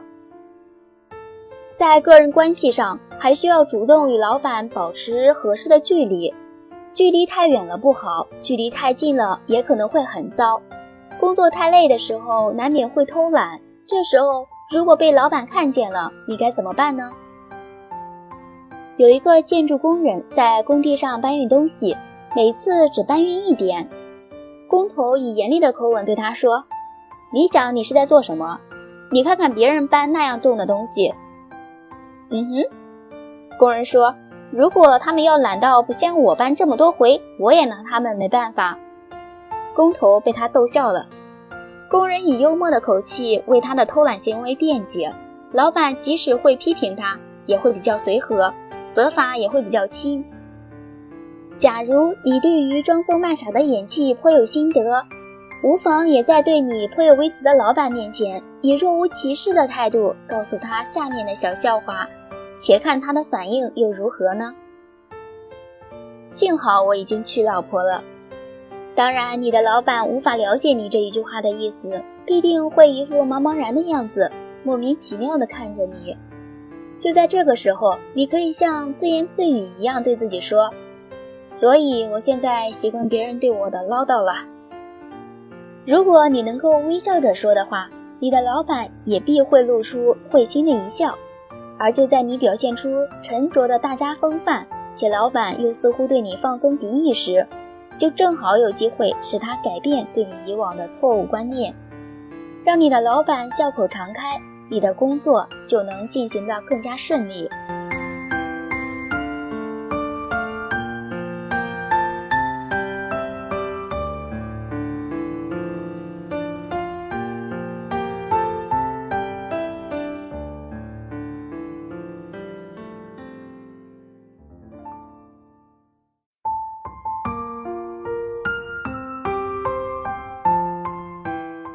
职场幽默让工作成为快乐的事。幽默地处理好同事关系。同事间有什么心事，比如说感情、事业、家庭等等问题，都喜欢找你倾诉，认为你很能体谅别人，是个很好的听众。你不仅确实会很耐心地倾听别人的心里话，而且如果你有能力帮助同事排除烦恼的话，你会热心尽力，即使事情不是力所能及的，也会给予适当的安慰。如果这样，有谁会不愿意和你做朋友呢？除了这些，如果你有自己的特点，能发展一个自己独特的幽默方式，就再好不过了。自己独特的幽默方式是专属个人的，任何人都学不来，所以会更有威力。如果能打开幽默的心扉，面对人和事，你便会发现，欢笑的功能可以使你们坐下来把事情解决。阿花和小丽是多年的同事，两人隔桌而坐，情同姐妹，彼此也有着良好的默契，但有时也难免发生冲突。有一次，为了处理上司交代的事情，两人有不同的意见，在相持不下的情况下，他们居然发生了严重的口角。后来相互冷战，形同陌路。到了第5天，阿花实在忍受不了这样的工作气氛，为了打破僵局，于是趁小丽也坐在座位时，她就翻箱倒柜，把办公室的抽屉全部打开来翻找一番。这时小丽终于开口说话：喂，你把所有抽屉打开来，到底在找什么？阿花看看小丽，幽默地说：我在找你的嘴巴和声音啦，你一直不跟我说话，我怎么跟你说话？两人扑哧一笑，重归于好。具有幽默口才的观点能使我们对同事的行为着眼在他的发光点上，而不是着眼在他的错误和缺点上。无论怎样，我们应去了解和接受人性的小错，增进更好的工作关系。有一次发薪水的时候，小李的工资卡里面竟然分文没有，但他没有气得暴跳如雷，也没有破口大骂，他只是去问财务部门的人，说这是怎么回事？难道说我的薪水扣除竟然达到了1整个月吗？当然，小李得到了补发的薪水。小李对同事犯错误持一种宽容的态度，而不把它看成一件了不得的事情，批评谩骂同事的愚蠢。他以幽默的方式与同事分享了愉快的果实，这也正是泰然处之的幽默所要收到的效果。我们要巧用幽默口才来与他人沟通，以建议的方式来代替批评。对工作上出现的问题，和你的同事一起轻松面对，那么你和你的同事就都会有一种轻松的感觉。如果我们以尖刻的批评去对待一位工作没有处理好的同事，就会造成失败的局面。那位同事会失去他的自信心，而我们会失去他的信任，得不到成功的合作。如果能以对方为中心，了解他人，却能打开沟通的途径。也许我们以幽默力量能为他人做的最重要的，就是帮助他人消除因工作带来的紧张，驱逐挫折感，并顺利解决问题。我们如果不能领略到别人的幽默对自己的裨益，也就不太可能以自己的幽默来激励他人。为了表现我们重视别人所带来的好处，应该时时刻刻保持乐观的态度，同别人一起欢乐。你对同事说，我看得出你知道怎样把事情办好的秘诀，而且你也知道如何守密不宣。或同事对你说，谢谢你把你的一点想法告诉我，我很感激，尤其是当你的业绩如此低落之时。有时候我们在工作上，在与同事之间的关系上，都需要更肯定一些来表达自己。在遇到阻挠，遭受到不公平待遇，工作不顺，有所不满，情绪低落时，不妨大笑2声。一位男士对即将结婚的女同事打趣地说，你真是舍近求远，公司有我这么优秀的人才，你竟然都没有发现。女同事开心地笑了。对于上面这位男士的幽默，女同事不但没有反感，反而感激他的友谊和欣赏。欢乐的气氛荡漾在同事之间，这是多么弥足珍贵的友谊。报刊出版社的编辑与撰稿者之间是一种合作关系，如果合作期间能适时幽默，那么双方的工作都会进展得更顺利。美国作家杰克·伦敦许诺给纽约的一家出版社写一本小说，但却迟迟没有交稿。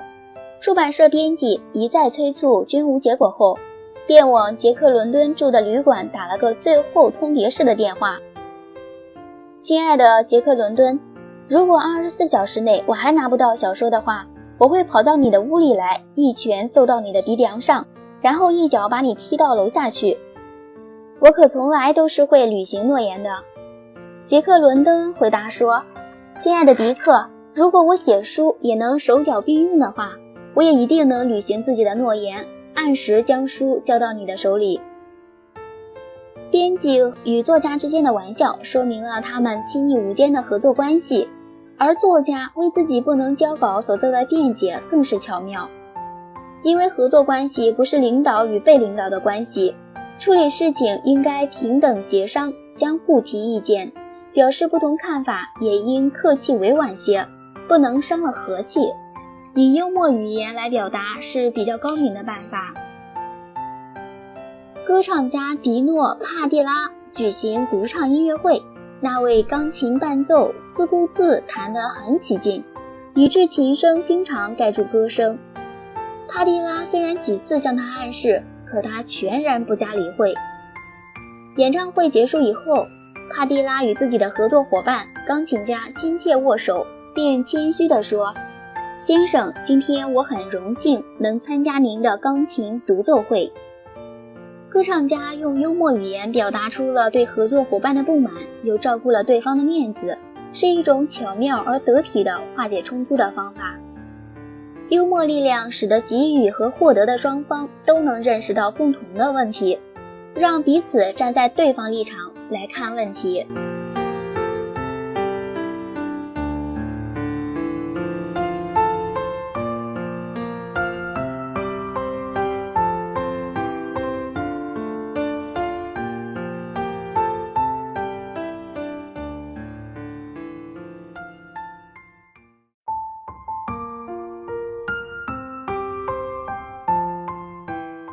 职场幽默，让工作成为快乐的事。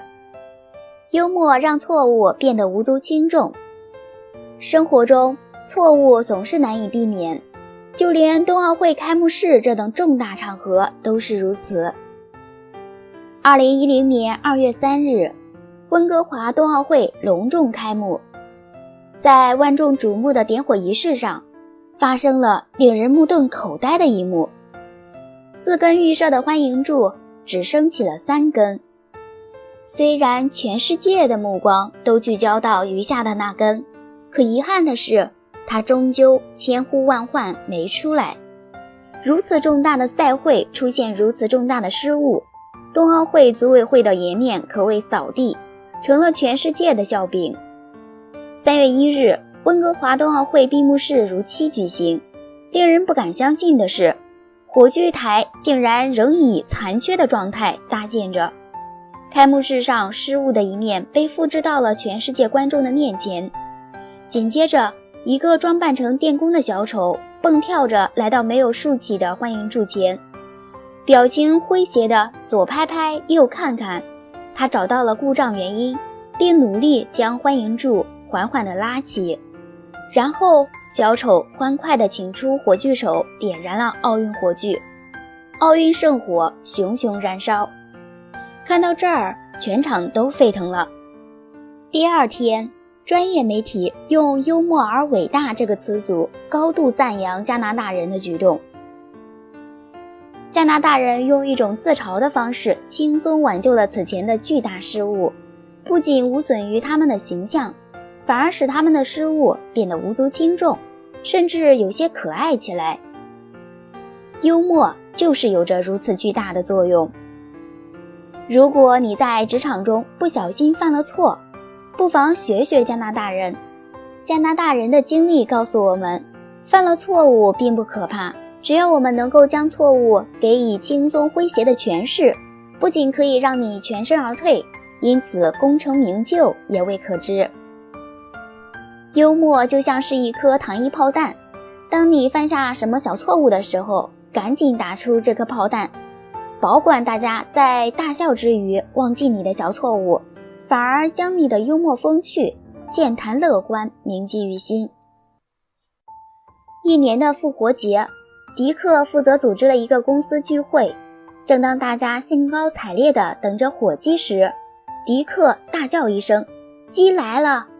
然后模仿杂耍艺人拖着一只大火鸡摇摇摆摆地走了进来。没想到就在这紧要关头，迪克不小心一个趔趄，火鸡啪的一声掉在了地上，所有人面面相觑。迪克愣了一下，随即不慌不忙地捡起火鸡，微笑着对大家说：别紧张，我这就把这家伙抓起来放回厨房去，待会儿换一只乖的来。顿时尴尬的局面被笑声打破了。一个大活人端只火鸡都能掉到地上，这是一个多么愚蠢且让人难以原谅的错误呀！可是迪克灵活应变，把问题归咎为火鸡的不乖，便要去厨房换一只乖的进来，这样就轻松地掩饰了自己的错误，缓解了尴尬的气氛。日常生活中，如果你也犯了这种小错误，不妨学学迪克，如此幽默一下。错误原因越荒谬，越难以让人相信就越好。只要能把众人逗笑，你所犯下的错误也会因此变得可爱。要想在犯错后施展幽默脱险，首先要做的就是保持头脑冷静。要知道，犯错后保持冷静非常困难，这时你要不停地暗示自己，深呼吸，深呼吸，就当不小心在家里砸了一个碗，打扫干净就没事了。只要心情放松下来，幽默言辞自然会从脑海中蹦出来，让你看起来不再那么呆头呆脑，傻里傻气。譬如你上班迟到了5分钟，可以在进公司前把手表调慢10分钟，然后呢，不慌不忙地走进大门。如果有人质问你，你看看都几点了，你就可以佯装看看手表，然后理直气壮地说，咋，来早了还不行吗？如果这个招数已经被人用过，那你还可以发挥想象力，另辟蹊径。总之，越不靠谱越为上。譬如你可以故作正经地说，我急匆匆地赶来上班，走到半路才发现自己还穿着睡裤，只得回家换了条裤子。你这样一说，一定惹得对方大笑不已，再不把你迟到几分钟的事情放在心上。不过这里还要提醒大家，如果你犯的错误太过巨大，那就别急着借幽默给自己找台阶下，还是先给自己一些直面错误的勇气和愿意承担错误的诚意吧。很多时候，人们对待自己犯下的错误总喜欢遮遮掩掩，殊不知错误就像伤口，越捂越盖，就越容易发炎发脓，而把它置于空气之中，反而愈合得更快。所以对待重大错误，要先勇敢地承认它，并承担起相应的责任，然后以幽默的态度调侃它，纠正它，这才是正确的幽默之道。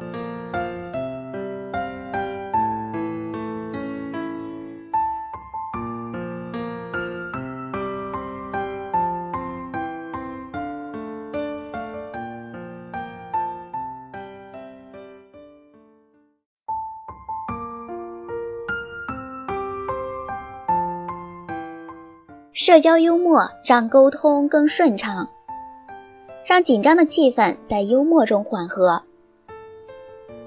人都生活在社会之中，任何时候都面临着同别人交际的课题，人是不能离群所居的。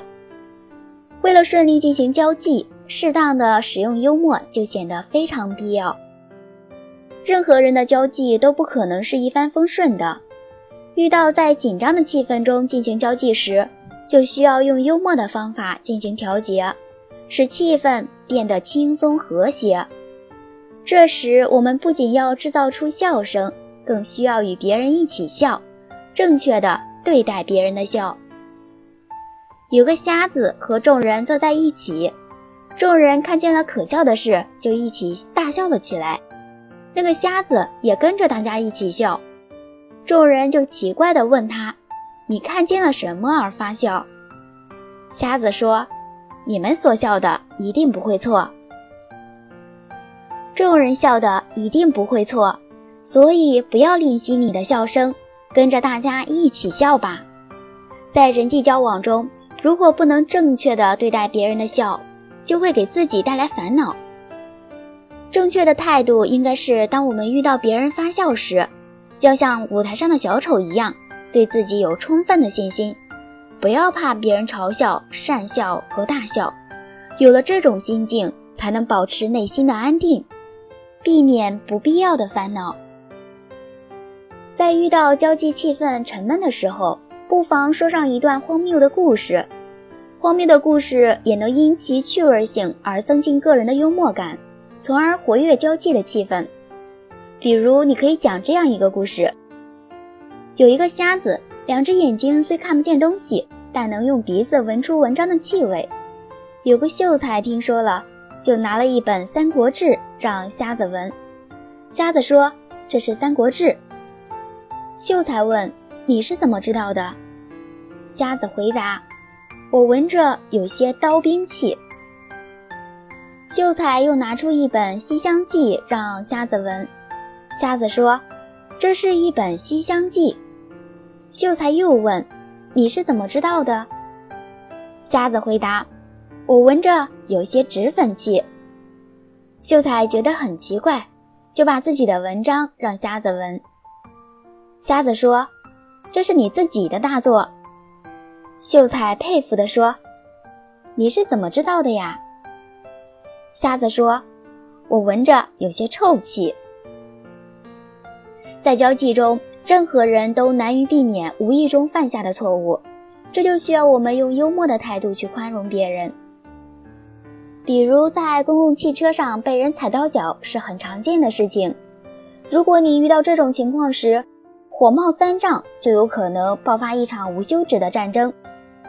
但是如果你能幽默地说上一句：“对不起，是我让你没能脚踏实地”，这样对方就只有自我检讨的份儿了。而对于自己偶犯错误，也应该采取积极的态度，不要把事情搞得更糟。就像下面这位先生，他赴宴迟到，匆忙入座后发现烤乳猪就在他的座位前面，于是高兴地说：“还算好，我坐在乳猪的旁边。”话刚出口，他却发现身旁坐着一位胖女士，正对他怒目而视，便急忙陪着笑脸说：“对不起，我是说那只烧好了的。”他的失误有2点，一是说话不注意语言所指与交际环境的协调性，二是语言表达缺乏明晰性。他的2句话都有歧义。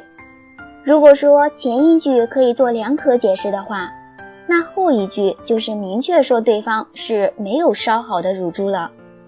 这2句话都会使现场气氛非常紧张，还可能引发更激烈的争吵。其实那位先生绝对不会有意攻击对方，所以如果那位胖女士对前一句话不是怒目而视，而能够幽默地加以对待，甚至回敬他一句：“难道你不怕也被烤熟了吗？”就会缓和当时的紧张气氛，也会使某人及时认识到自己说错了话，就不会再犯第2个错误了。在多人交际的场合中，像这位先生这样由于粗心大意而出现类似顾此失彼的现象是屡见不鲜的。要避免出现气氛紧张的局面的方法之一，就是在发表高论之前先审视一下交际环境，因为这类错误大都是不看交际环境和沟通对象而造成的。有一个无赖经常3餐不继，一天他偶然路过一户人家，见人家正在办丧事，而门口有人在议论某老先生的为人长短，于是他走进门，对着灵柩放声大哭。大家都不认识他。他说：“这位老人生前和我是好朋友，几个月不见，没想到竟有这么大的变化。刚才路过才知道，所以未来得及准备祭品，先进来哭哭，以表达我的怀念之意啊。”这家人感激他的情谊，就留他吃饭喝酒。在回家的路上，他遇见了一个穷人，就把自己混饭吃的经过呢告诉了对方。第2天，那个穷人也到一户办丧事的家去大哭。人家问他是怎么回事，他回答说：“这死去的人生前和我相好。”话刚说完，大家都往他脸上打。原来这家死的人是位少妇。不分场合、不分对象讲话，经常是使交际气氛紧张的根源。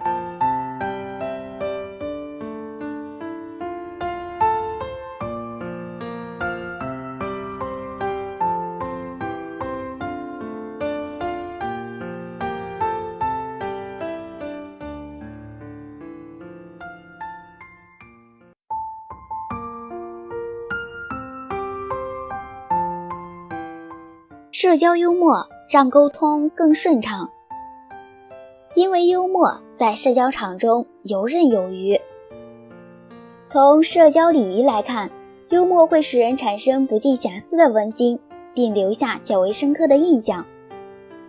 有一次，斯库特去拜访一位女性朋友，女佣告诉他，十分抱歉，小姐要我告诉你，说她不在家。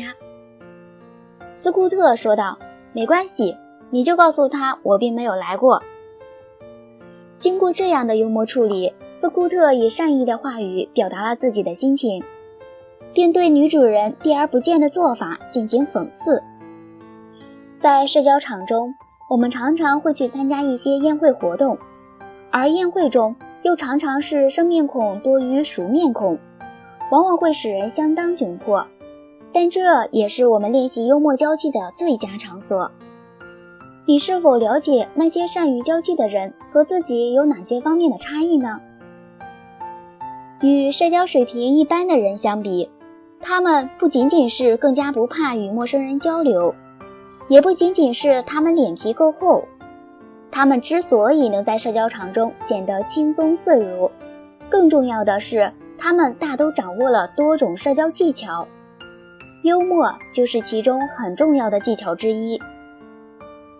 像下面这个幽默故事中的人物的行为，相信你也有办法在社交场中演练一番。某个盛大的自助餐试酒会上，因为主人事先预备了各式各样的美酒，客人们全都赞不绝口。某位被公认为酒仙的仁兄，在宴会一开始就在朋友之间来回地寒暄道，哦，对不起，在下先行告退了。当他一路来到女主人面前时，女主人知道此仁兄是酒道高手，不禁诧异地问道，怎么，您要回家了呀？是不是有什么地方招待不周呢？哦，不，您的招待真是太周到了，我是怕我如果一开始喝的话，一定会分不出来东南西北的，所以我想先行告退。如果你也喜欢喝酒的话，你就会很容易看到这位仁兄的聪明幽默之处了。面对那么多的美酒，他当然是不愿意错过的，可是他又怕自己喝醉了以后会出丑，所以他就在喝酒之前为喝酒之后可能会出现的情况做好铺垫，然后他就可以尽兴地享受美酒了。因为他明白，主人当然不会因为他有可能喝醉而答应他让他回去。幽默有助于社交活动，但社交中或许有不少的大牌人物在，这时候的幽默就要注意，避免过于出格。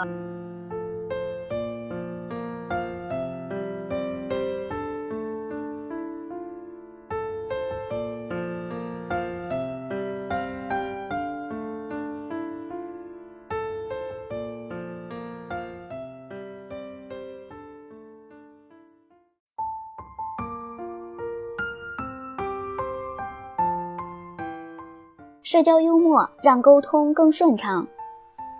善用幽默可以广交朋友。俗话说，朋友多了好办事，多个朋友多条路，在家靠父母，出外靠朋友。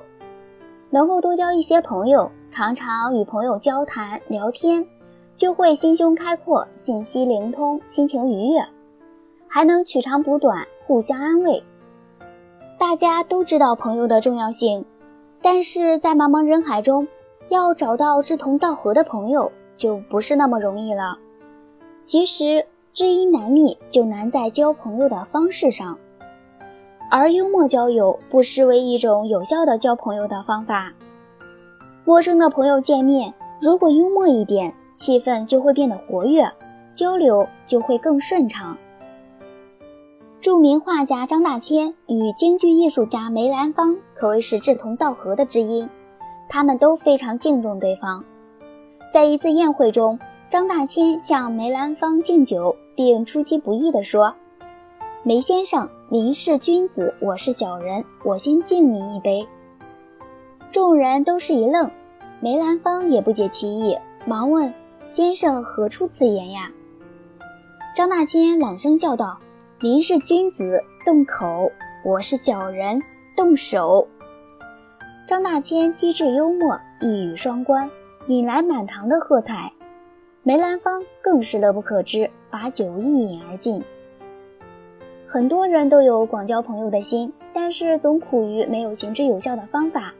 如果我们都能像张大千一样，语言机智幽默，真诚待人，那么总有一天会四海之内皆兄弟。在一个狭窄的小巷里，两辆汽车相遇了，车停了下来，两位司机谁都不肯让路。对峙了一会儿，其中一位司机拿出一本小说，津津有味地看了起来。另一位司机见状，伸出头来高声喊道：“喂，老兄，看完后借我看看啊！”一句话逗得看书的司机哈哈大笑，便主动倒车让路。之后两人冰释前嫌，互相交换了名片。原来两人的家离得很近，后来他们还成了好朋友。突如其来的幽默让两个谁都不肯退一步的司机成了好朋友，我们不得不佩服让路司机的幽默和大度。生活中像这样的小摩擦在所难免，这个时候如果激化矛盾，必定两败俱伤，更不可能交到朋友。但是若能利用幽默的话语将矛盾的热度降到0点，那么敌意也能转变成友谊。朋友间的幽默方式有很多，往往会更加的默契，也能更加的开心。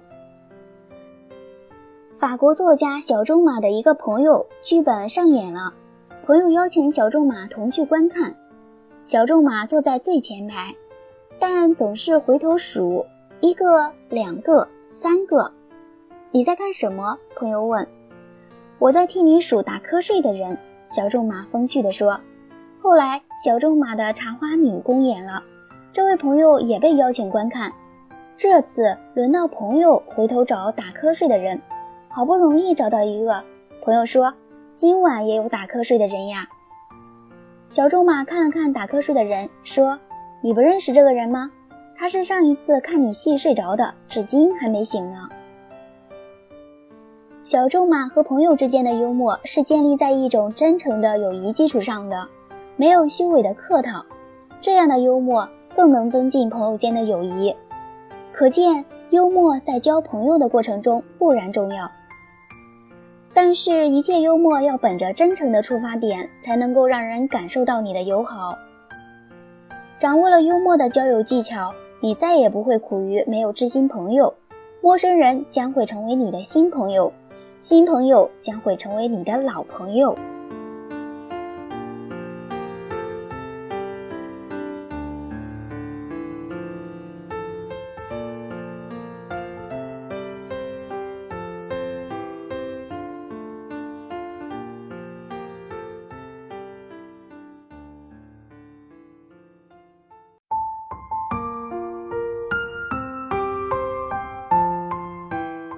社交幽默让沟通更顺畅，以幽默获得他人的同情和谅解。每个人都是社会中的一员，有时在工作中，在家庭中，或在异性朋友的交往中，难免会遇到各种摩擦和碰撞，特别是会出现一些尴尬的事件，这时就需要随机应变的幽默与机智来缓和气氛。比如说要求对方把借你的东西归还，实在是件很困难的事情。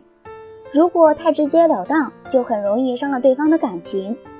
但打油诗高手小王就利用打油诗收回了人家向他借的雨伞。小王有位好朋友名叫陈某，小王把自己唯一的一把雨伞借给了这位好友。可是过了很长时间，这位好友都始终不提要还伞的事情。小王真可谓足智多谋，他做了一首打油诗。我在湿淋淋的日子里借给你伞，含有无比的热诚，请在未破损之前赐还于我吧。收到这首诗的陈某也回了2句，由于无话可说，我就闭上嘴巴还给你吧。他立即派人把伞送去了。有时候夸大一点自己的缺点，能够消除自己的自卑感，以幽默获得别人的理解和同情，还能收到有趣的效果。比如英国有位很胖的作家，常常这样回应朋友们对他体重的担忧：我比任何男人都多3倍的仁慈，因为我在公共汽车上只要站起来让座，就能同时令3位女士受惠。用幽默的方式表现原原本本的你，同样也能获得他人的认可和尊重。坦诚开放的与人相处，有时能获取我们自己也会怀疑的安全感。通过幽默的力量，我们比较能承认这种不安全感，而不至于把它看得太严重。然后我们能够消除疑虑，强化自我观念，扎稳人生的根基。而且我们无需担心会过于坦诚开放，因为我们能深信自己的缺点、背景以及过去和现在的环境，通过幽默的方式已经得到了大家的理解，并得到同情和尊重。这会比过去我们试图掩饰和逃避要好得多。有一则关于伊利诺伊州参议员德克森的故事。当德克森问鼎国会的时候，他听到对手在政见发表会上对家世大做文章。这位对手的祖父是个将军，叔父是州立最高法院的法官。轮到德克森发言了。各位女士，各位先生，他开始说，本人深感荣幸有这样的家世，我是从已婚者一脉相传、源远流长而生的。诗人麦昆有一次对他自己从婚姻外的关系而出生的事实开玩笑，我出生就是个私生子。麦昆说，但是有人却穷其一生来成为私生子。也许你觉得你生错了时代，或生错了地点，或生错了家庭，或者你为过去的经济环境感到困窘，生怕有人提起。我们要提出一些方法，可以发挥幽默的力量来跳出这些小小的困境，同时你也可以自己发明自己的方法来用。我们从来不穷，也没挨过饿，只是有时会把吃饭的时间向后延延罢了。我出生于贫困的家庭，在我很小的时候，别的小孩做飞机模型，但我做的是汉堡面包模型。当幽默帮助我们在情绪上坦诚开放时，我们和周围的人都会感到舒服。每个人都有自己的难言之隐，许多卓有成就的伟人都向我们显示过应该对个人的过去和成就如何应对，我们也可以学之一二。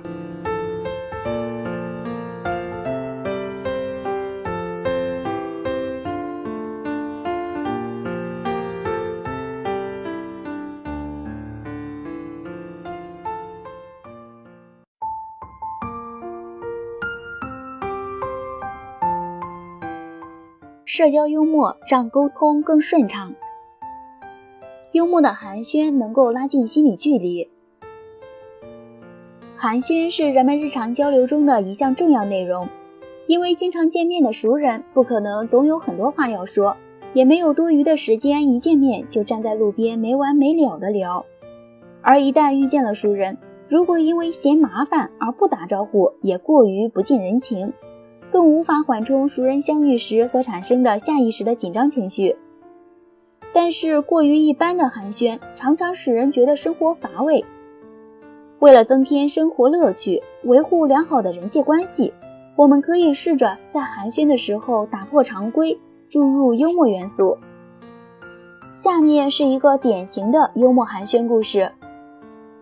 连续下了好几天的雨，某公司的几个同事见了面，一个人说，这几天怎么老是下雨呀？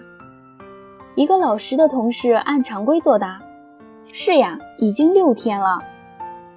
一位喜欢加班的同事说：嘿，龙王爷也想多捞点奖金，竟然连日加班。另一位关注市政的同事说：地产所忘了修房，所以老是漏雨。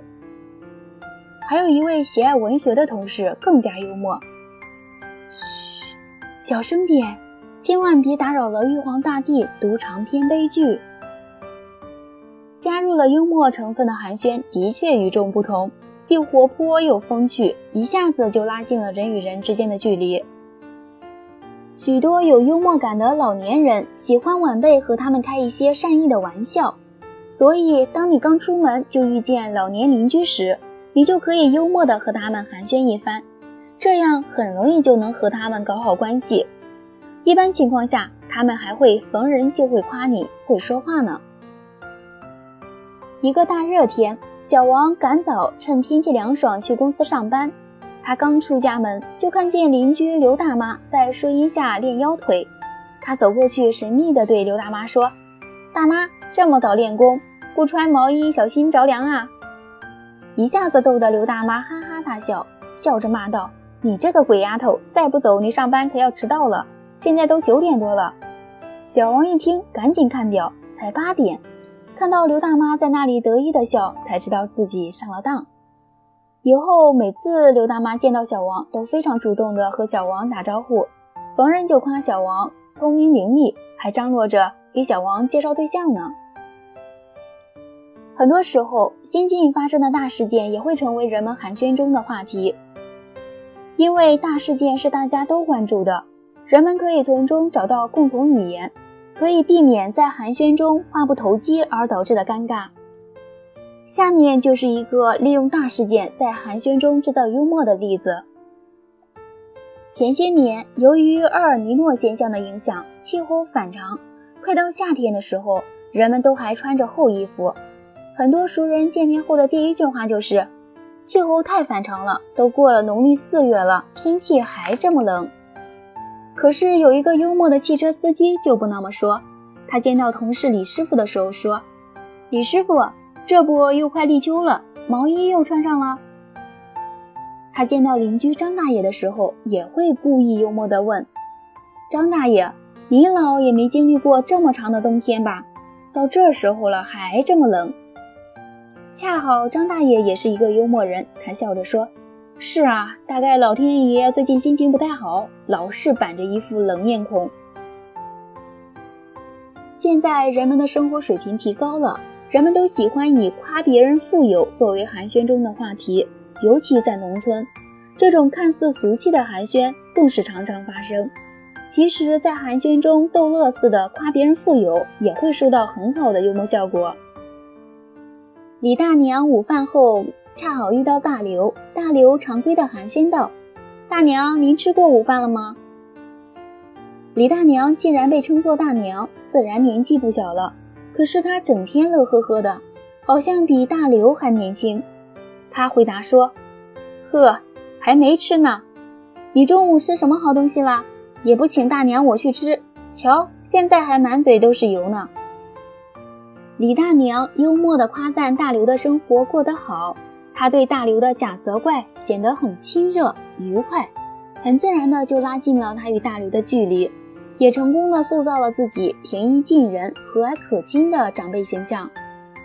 不要小看寒暄幽默，它能使你在不知不觉中将欢笑和快乐带给别人，拉近自己与他人的心理距离。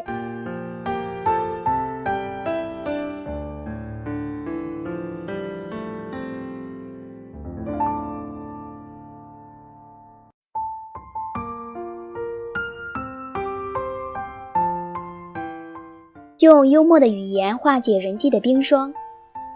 有时候我们需要表达对他人的爱护、同情和安慰，但是这种表达如果使用的方法不当，反而会使我们安慰的对象感觉我们是在可怜他们，因而使我们友善的表达收到相反的效果。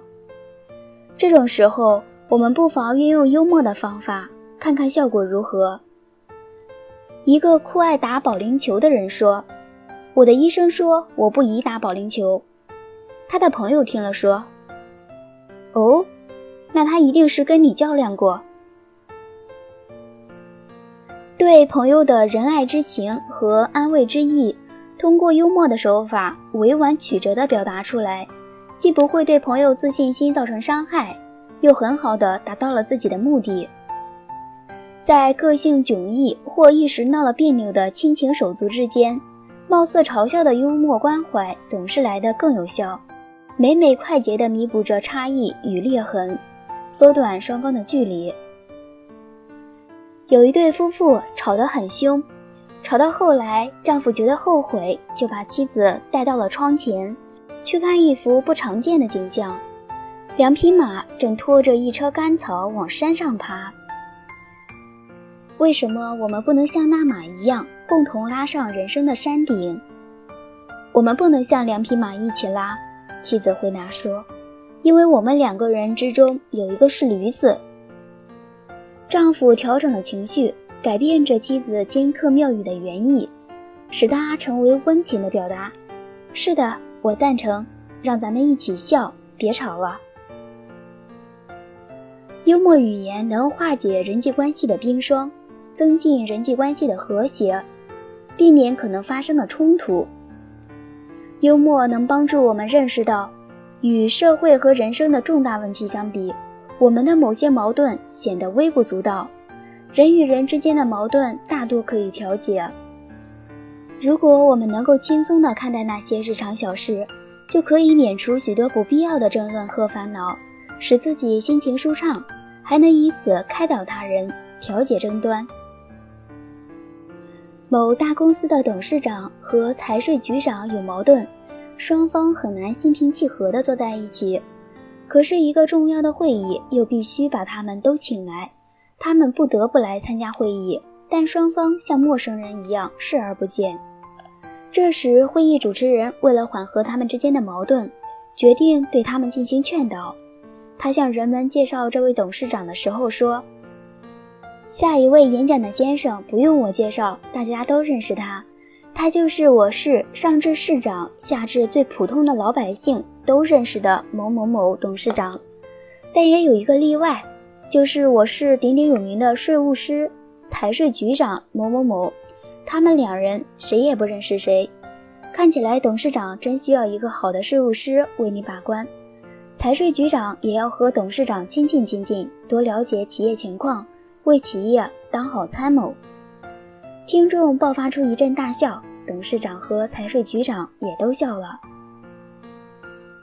我们身处的是紧张运转的现代社会，繁忙的劳作再加上各种利益的纠葛，使得人们彼此间的矛盾冲突越来越多，日常生活的摩擦更是不断。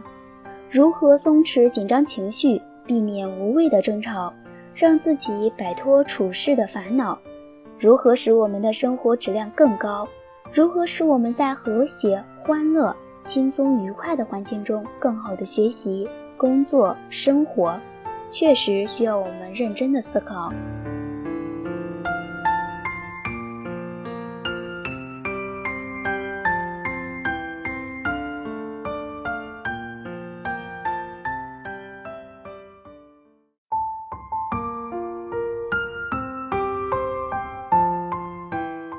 用幽默拉近人与人之间的距离。我们在个人生活中总是不断地交替地扮演着主人和客人的角色，因此我们有可能要去应付不合理的要求、令人不快的行为，或者闹得不像话的场面。有时候为了化解困境，没有合适的方式，只有依靠幽默的力量。每一个有经验的领导都知道，要使身边的下属能够和自己齐心协力，就有必要将自己的形象人性化。有一位年轻人新晋当上了董事长，上任第1天，他召集公司职员开会。他自我介绍说，我是杰利，是你们的董事长。然后打趣道，我生来就是个领导人物，因为我是公司前董事长的儿子。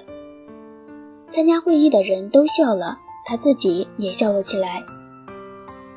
他以幽默来证明他能以公正的态度来看待自己的地位，并对之具有充满人情味的理解。实际上，他委婉地表示了，正因为如此，我更要跟你们一起好好的干，让你们改变对我的看法。据说有位大法官，他寓所隔壁有个音乐迷，常常把电唱机的音量放大到使人难以忍受的程度。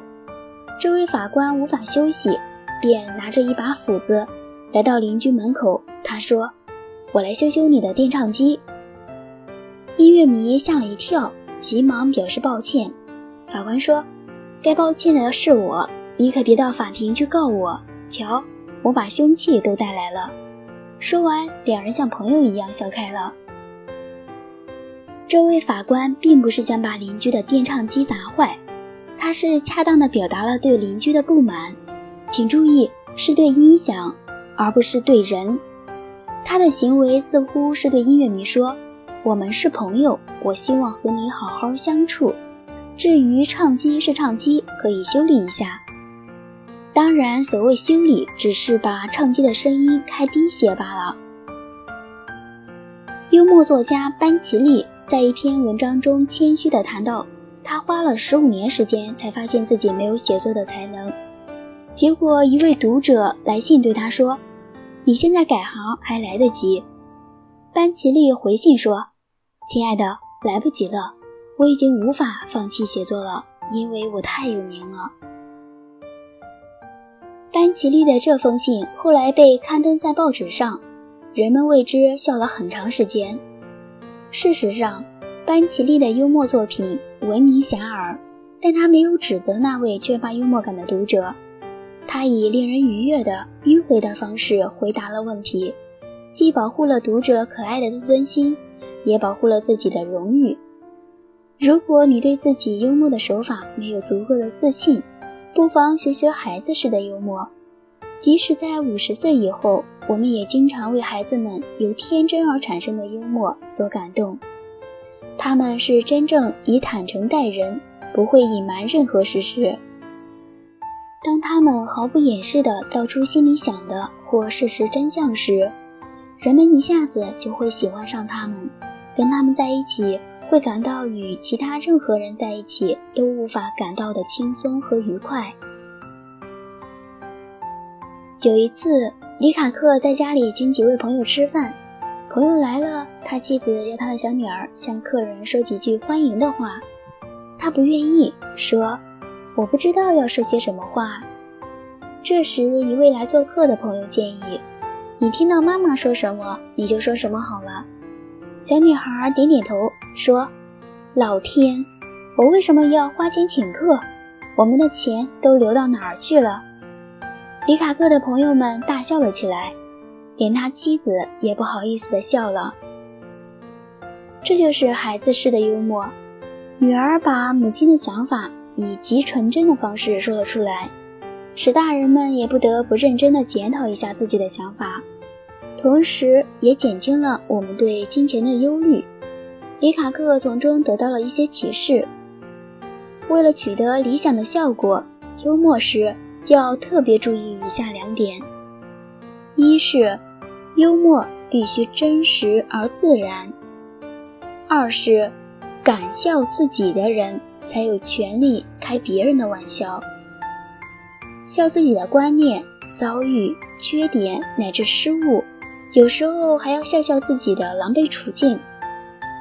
每一个迈进正界的人得有随时挨人打的心理准备。如果缺乏笑自己的能力，那么他最好还是干自己的老本行去。有人对一位公司董事长颇反感，他在一次公司职员聚会上突然问董事长：“先生，你刚才那么得意，是不是因为当了公司董事长？”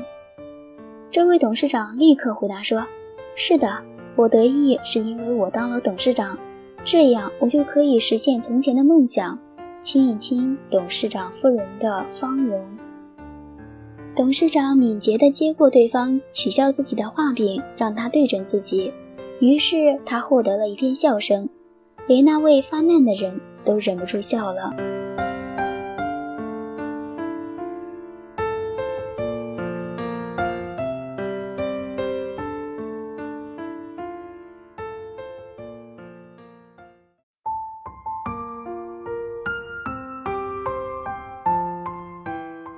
家庭幽默，在幽默中享受幸福。防止婚姻老化，幽默交流必不可少。台湾著名作家戴志诚先生说，婚姻是人世间老化最快的一种关系。这话说得很有道理，从夫妻对彼此的称呼就看得出，结婚时明明还叫新郎新娘，可一夕之间就变成了老公老婆。不过名称怎么老都无所谓，怕就怕老化的不仅仅是名称，而是爱情本身。中国传统观念提倡夫妻相敬如宾，客客气气，互相敬重当然是好的，但如果两个人关系太过规矩死板，生活的久了，婚姻生活就会味同嚼蜡，爱情恐怕也会老化得更快。对此，戴志诚先生开出的处方就是幽默。他说，懂得夫妻幽默之道的人，可以防止婚姻老化，使双方永远做英俊的新郎和漂亮的新娘。幽默在婚姻中的作用不可低估，它常常能激起感情上的浪花，让婚姻生活更加和谐美满，每一天都像是蜜月一般的甜蜜幸福。胡适和老婆江冬秀是包办婚姻，老婆一个纳字都不识，是人人皆知的悍妇，但夫妇二人之间的关系还算和谐。一次有人问胡适是如何与太太相处的，胡适想了想说，我知道有个剧内俱乐部，提倡男人对太太要奉行3从4德的原则。所谓3从是太太出门要跟从，太太命令要服从，太太错了要盲从。所谓4德是太太化妆要等的，太太生日要记得，太太打骂要忍得，太太花钱要舍得。问者听了哈哈大笑，为胡适的幽默钦佩不已。胡适是婚恋专家，对于调试夫妻关系十分拿手，常常说些幽默讨巧的话，把老婆哄得高高兴兴。虽然是包办婚姻，但几十年的婚姻也是一团和气。要知道，家庭的温情主要是在语言交流中获得的。如果夫妻双方都惜字如金，交流不当，即便开口也都是一些唠唠叨叨的废话，这样的婚姻生活一定让人大失所望。只要平时多说些讨喜的话，对另一半多些赞赏，多些耐心，婚姻生活就能越来越甜蜜。由于男女个性不同，要想尝试婚姻小幽默，还需要从不同的角度去入手。生活中缺乏幽默感的妻子往往喜欢唠叨，说话有口无心，沉醉于自我宣泄之中，全然不顾自己说了些什么，说的是否巧妙，也不顾老公会有什么样的反应。如果你就是这样的妻子，首先要注意改变自己的说话习惯，增加文化修养，平时多翻翻幽默的书报杂志，多学习多模仿，久而久之就能培养出自己的幽默技巧。比如老公下班回家后一直坐在电脑前赶一个方案总结，竟然连饭都不肯吃，自称是要减肥。这时你可别生拉硬拽，不如笑呵呵地对他说，结婚几年来，我所有的投资几乎都贬值了，你是我唯一增值的东西，你若减肥了，我就一点成就感都没有了，所以老公，你还是快来吃饭吧。听了这话，再急的工作他也会放在一边，乖乖地陪着你吃饭了。日常一餐饭，不仅能让老公紧张的情绪暂时得以缓解，还能趁机沟通夫妻感情，让他知道你有多么爱他。和女人相比，男人缺乏幽默感的原因有很多，少数是因为个性孤僻，大多数都是因为工作压力大，久而久之就丧失了生活的情趣。其实多和妻子进行幽默互动，不仅可以调试婚姻的生活，还能帮助你减轻工作的压力。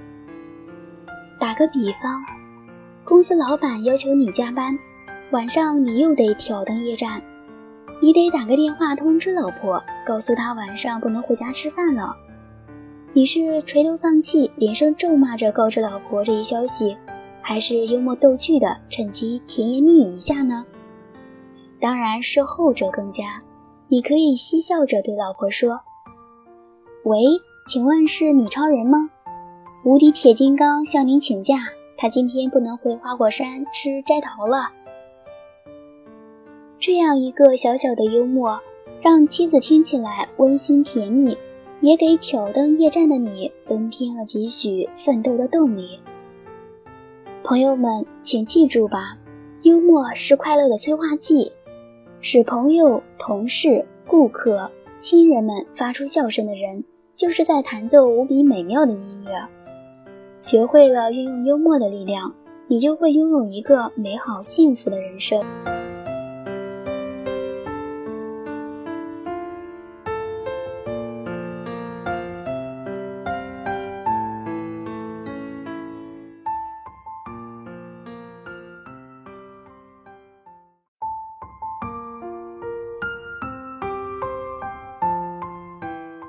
改变心态，柴米油盐皆可幽默。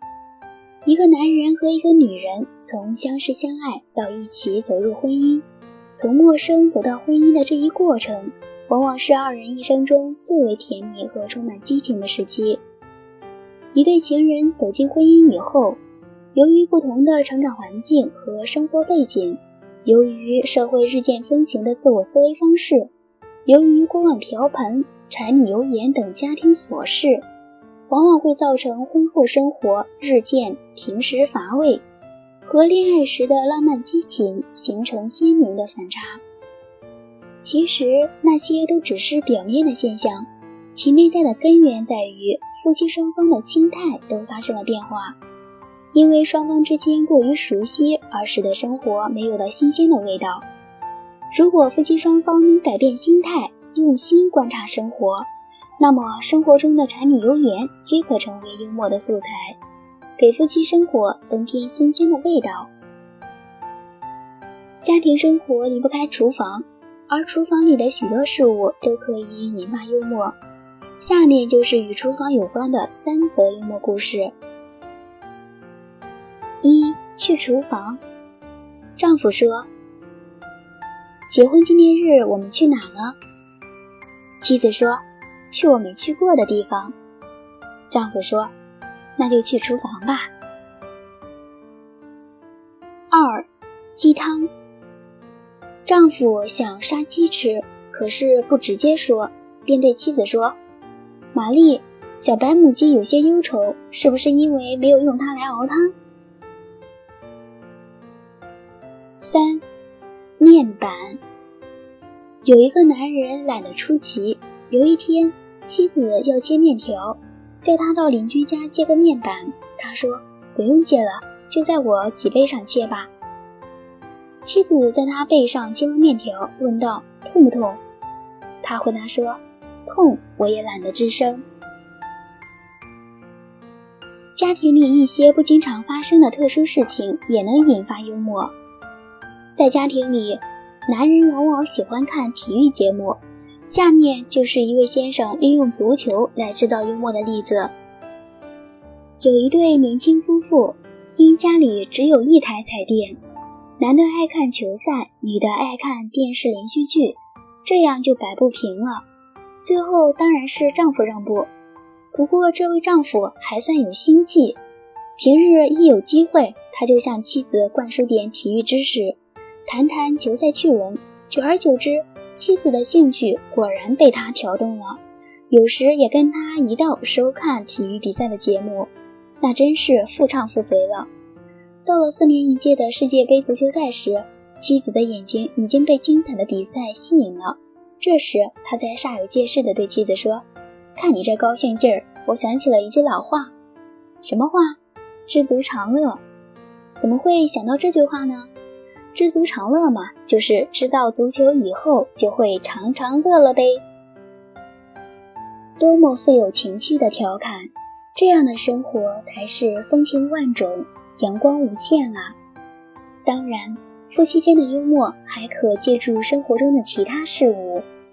总之，不要为生活中的琐事而烦恼，也不要说家庭生活因为有了柴米油盐之类的事情而不再浪漫鲜活。运用你的幽默感，发挥你的创造力和想象力，你可以把柴米油盐作为你的幽默素材，为你的家人带来快乐，为你的家庭增添无限的生机。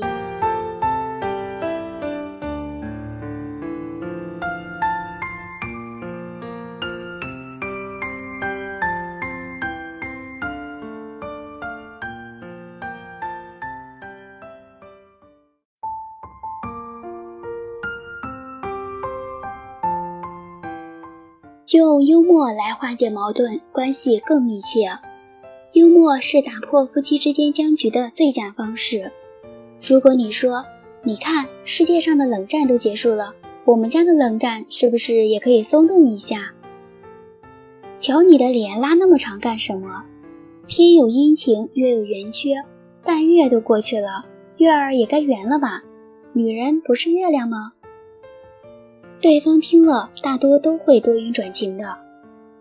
幽默是讲究环境和条件的，如果在具有幽默诱发作用的环境中，具备了成熟的条件，即使文化修养较低的人也会自然而然地幽默起来。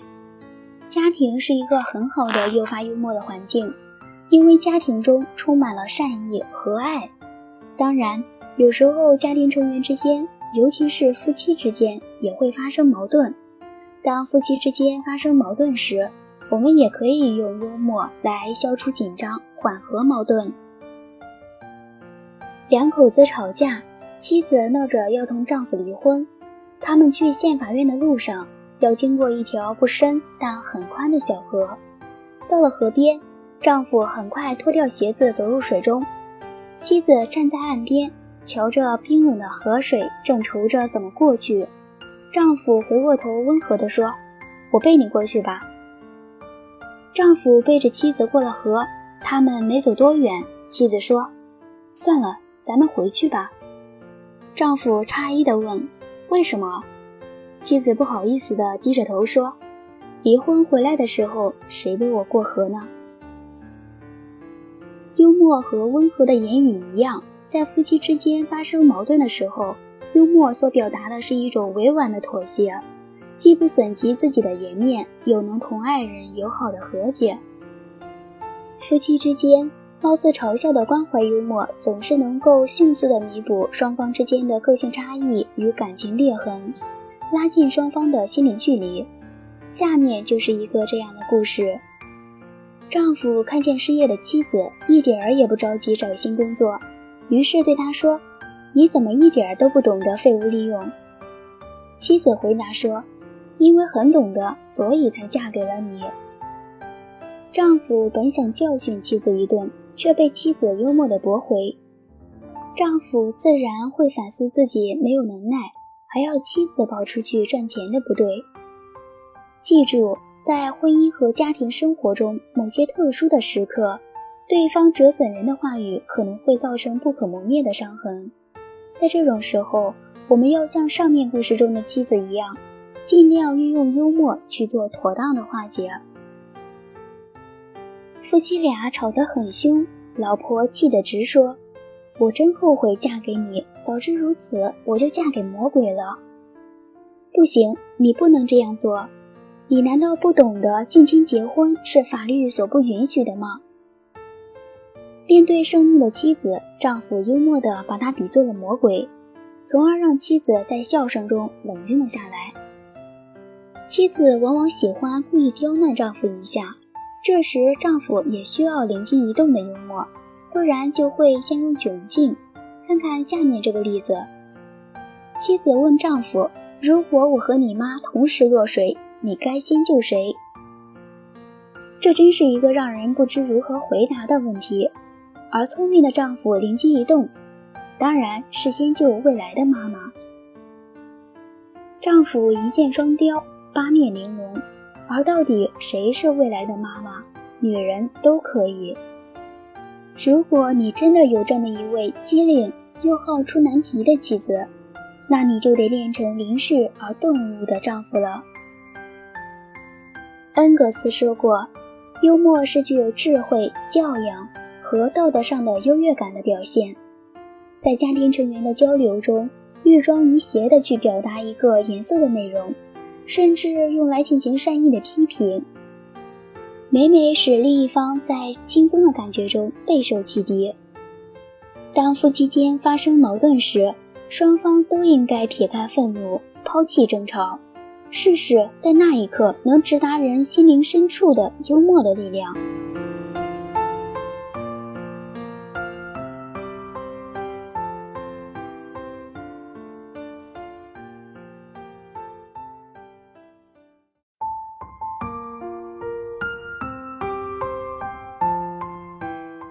用幽默来表达，和气又讲理。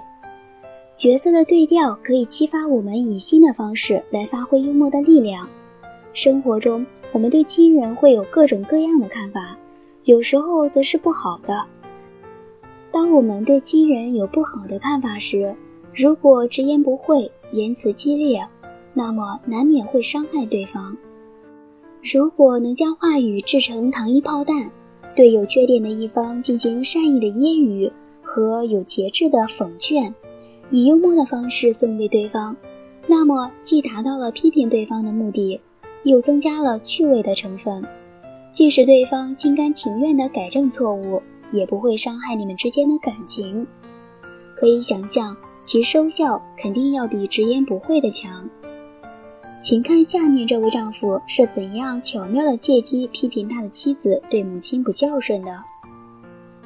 妻子对丈夫说：“我生了女孩，你妈妈说了什么吗？”丈夫回答：“没有，她还夸你呢。”妻子认真地问：“真的？夸我什么？”丈夫一字一句地说：“夸你有福气，将来用不着担心看儿媳妇的脸色行事了。”这位丈夫没有直接表达对妻子不孝顺母亲的不满，而是以幽默的方式道出。通过这种温和的批评方式，让妻子从一个母亲的角度来看这件事情，使她在回味之余更容易接受批评并加以改正。日常生活中，许多生活琐事往往会引发大的干戈，其原因之一是双方的话语中都缺少一种幽默的成分。如果在批评亲人的时候能采用幽默的方式，那么你的批评就已经成功一半了。例如，妻子已经有2个礼拜没有打扫房间的卫生了，丈夫对妻子的懒惰和邋遢十分不满，就对妻子说：“亲爱的，上星期你工作很忙，没有时间做家务。如果这个星期你仍然忙的话，我还可以替你再做1周家务。”这样就比严厉地指责他的懒惰和疏忽大意来得轻松一些，也更容易被对方接受。男人也许不愿意自己扮演这样的父亲，怀里抱着啼哭的婴孩在客厅里走来走去，而母亲正在卧室里休息。这位父亲对着卧室喊道：“从来就没有人问过我如何使婚姻和事业能够兼顾。”当然，懒惰的不仅仅是妻子，结婚后家务事变得多了，有的丈夫很懒惰，即使工作不太忙，也不肯帮妻子动动手。对此，妻子可运用幽默讽刺丈夫。妻子在厨房忙完以后，对久坐不动专等着吃饭的丈夫说：“今晚的菜你可以选择。”“是吗？都有些什么菜？”“炒土豆。”“还有呢？”“没有了。”“那你让我选择什么呀？吃还是不吃？”即使丈夫再懒，做妻子的最终还是会原谅他。不过妻子可以用幽默的方式来提醒他。一对年轻的夫妇玛丽和约翰，他们订购了一批郁金香球茎，要在秋天种植。玛丽好几次提醒约翰去种球茎，可是他老是拖延着，最后他自己种了。春天，郁金香长出来了，开满了各色的花，拼出懒惰的约翰的字样。如果妻子把丈夫管得太严，丈夫往往会感到很不自由。有一位已婚的朋友计划来一次单身旅行到千岛，他太太的反应令他不太高兴。他当着妻子的面对来家里做客的朋友说，他没说不准我去，只是他要我在每个岛上待1个星期。小气的妻子往往把家里的财务管得很严，丈夫会觉得很不方便，这时候要表达不满，可以向下面这位先生学习。儿子问父亲，爸爸，阿尔卑斯山在哪里？父亲漫不经心地回答说，去问你妈，她把什么东西都藏起来了。当你以幽默的言语与亲人交流时，你可以制造机会并获得你想要的东西。幽默的言语有助于增进家人的感情。有一位先生回家的时候，装作气喘如牛的样子，却又得意洋洋地向妻子说，我一路跟在公共汽车后面跑回来。他喘着气说，这一来我省了1元钱。他妻子笑着说，你何不跟在计程车后面跑，可以省下20元。上面这个幽默故事中，丈夫所说的明显是假的，他要表达的是妻子对他的钱管得太紧了，他不得不省钱跑回家。妻子理解丈夫的意思，在莞尔一笑的同时，以幽默的话回避了丈夫的话题。幽默是一种灵活的表达方式，它可以明确而又温和地表达出我们对亲人的看法，让亲人平和地了解到我们的想法，重新审视他们自身，改正他们的错误，弥补他们的不足。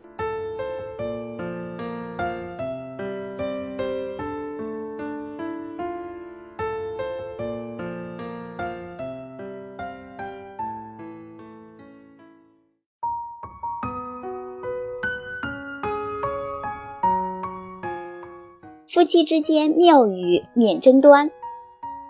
幽默是展现人格魅力的有效手段，不但能体现一个人维系婚姻关系的能力，还能够调节家庭气氛，免除夫妻间无谓的争执。江特克先生在《幽默人生》一书中指出，在人生的各种境遇中，幽默是人际关系的润滑剂。它以善意的微笑代替抱怨，避免争吵，使你与他人的关系变得更有意义。它能帮助你把许多不可能发生的事变为现实。它比笑更有深度，其效果远远胜过咧嘴一笑。周末，丈夫和妻子一起去逛商场，妻子发现丈夫总是偷看旁边一位卖服装的售货员，俏皮的妻子便在他身边悄悄地对他说道，老公啊，你和他说句话吧。丈夫疑惑地问，为什么？妻子说，不然他会以为你对他想入非非了。聪明的妻子并没有打破醋坛子和丈夫大吵大闹，而是巧用嫉妒语言责备了丈夫，既幽默又含蓄。有人评价我国著名漫画家丁聪是事业上的高智商，生活中的低能儿。丁聪公开宣称自己怕老婆，把一切交给夫人包办，这一包办就是53年，因而在生活中他总是很依赖妻子。有记者去丁聪家专访，听到他对着夫人沈俊高喊，家长家长。回答记者问题总是要看家长的意思，对沈俊的依赖表露无遗，他更是被笑称为文化圈里有名的怕老婆。一天，记者与丁聪的夫人沈俊女士聊天的时候，丁老便竖起耳朵凑过来听，并不时参与讨论，这样一来影响了摄影记者的拍照。于是夫人沈俊便大声呵斥道，这边不干你的事，你只管做你该做的工作，眼睛要专注地看着镜头，不要瞟过来。丁老便立刻坐正身子，迅即将刚凑过来的脑袋收了回去，并假装一副无奈的样子询问道，请问领导，那我能不能用耳朵听呢？如此顽童，可爱至极。有人问丁聪，你身体这么好，有何养生之道？他回答说，大概是有个好的饲养员吧。饲养员就是我老伴儿，他做什么我就吃什么，从不挑食。不挑食的孩子就是好孩子。当然，丁聪所谓的不挑食仅限于肉类，至于蔬菜他是难以下咽的。对此，丁聪看法如下：我的理论是顺其自然，想吃说明身体需要，不想吃说明不需要，何必勉强呢？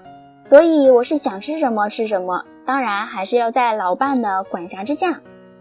我什么也不会做，因此只能逆来顺受。丁聪将老伴称为家长，他的幸福感便表现在不时地向朋友们抱怨家长的管束，名为诉苦，实为夸耀。丁聪正是运用这种独特的方式向老伴进行柔情的倾诉的。丁聪名义上怕老婆，实则是他大智若愚的体现。他正是通过自己表面上的愚和痴来换取妻子的疼爱，这比夫妻间针锋相对的争执更有利于婚姻关系的稳定。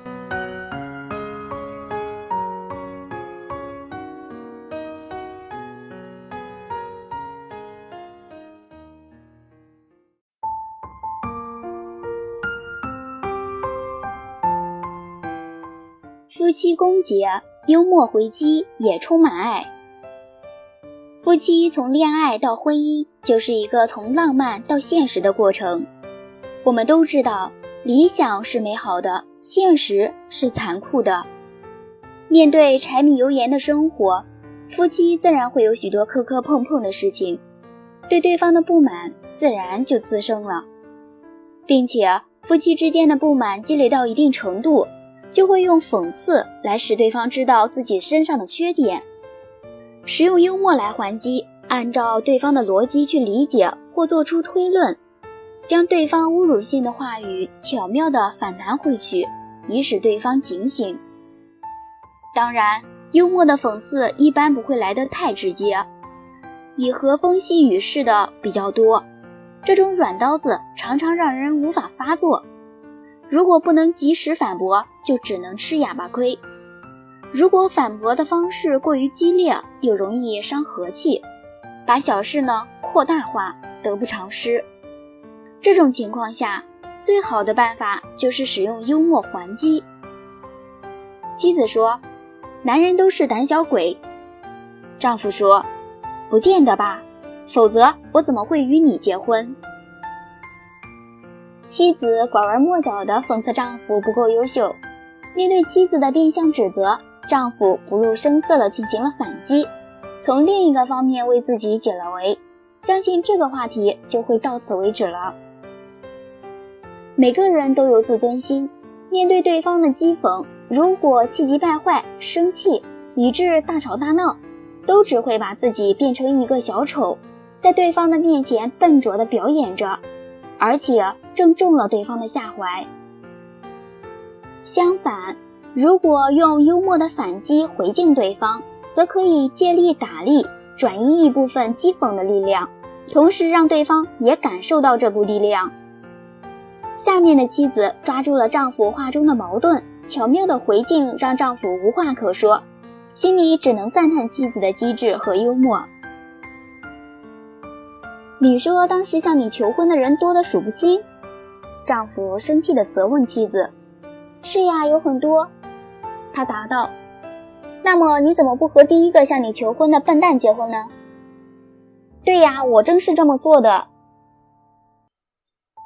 妻子很聪明，从一开始说话就为丈夫设了语言陷阱，丈夫则不知不觉钻进了妻子设的圈套之中。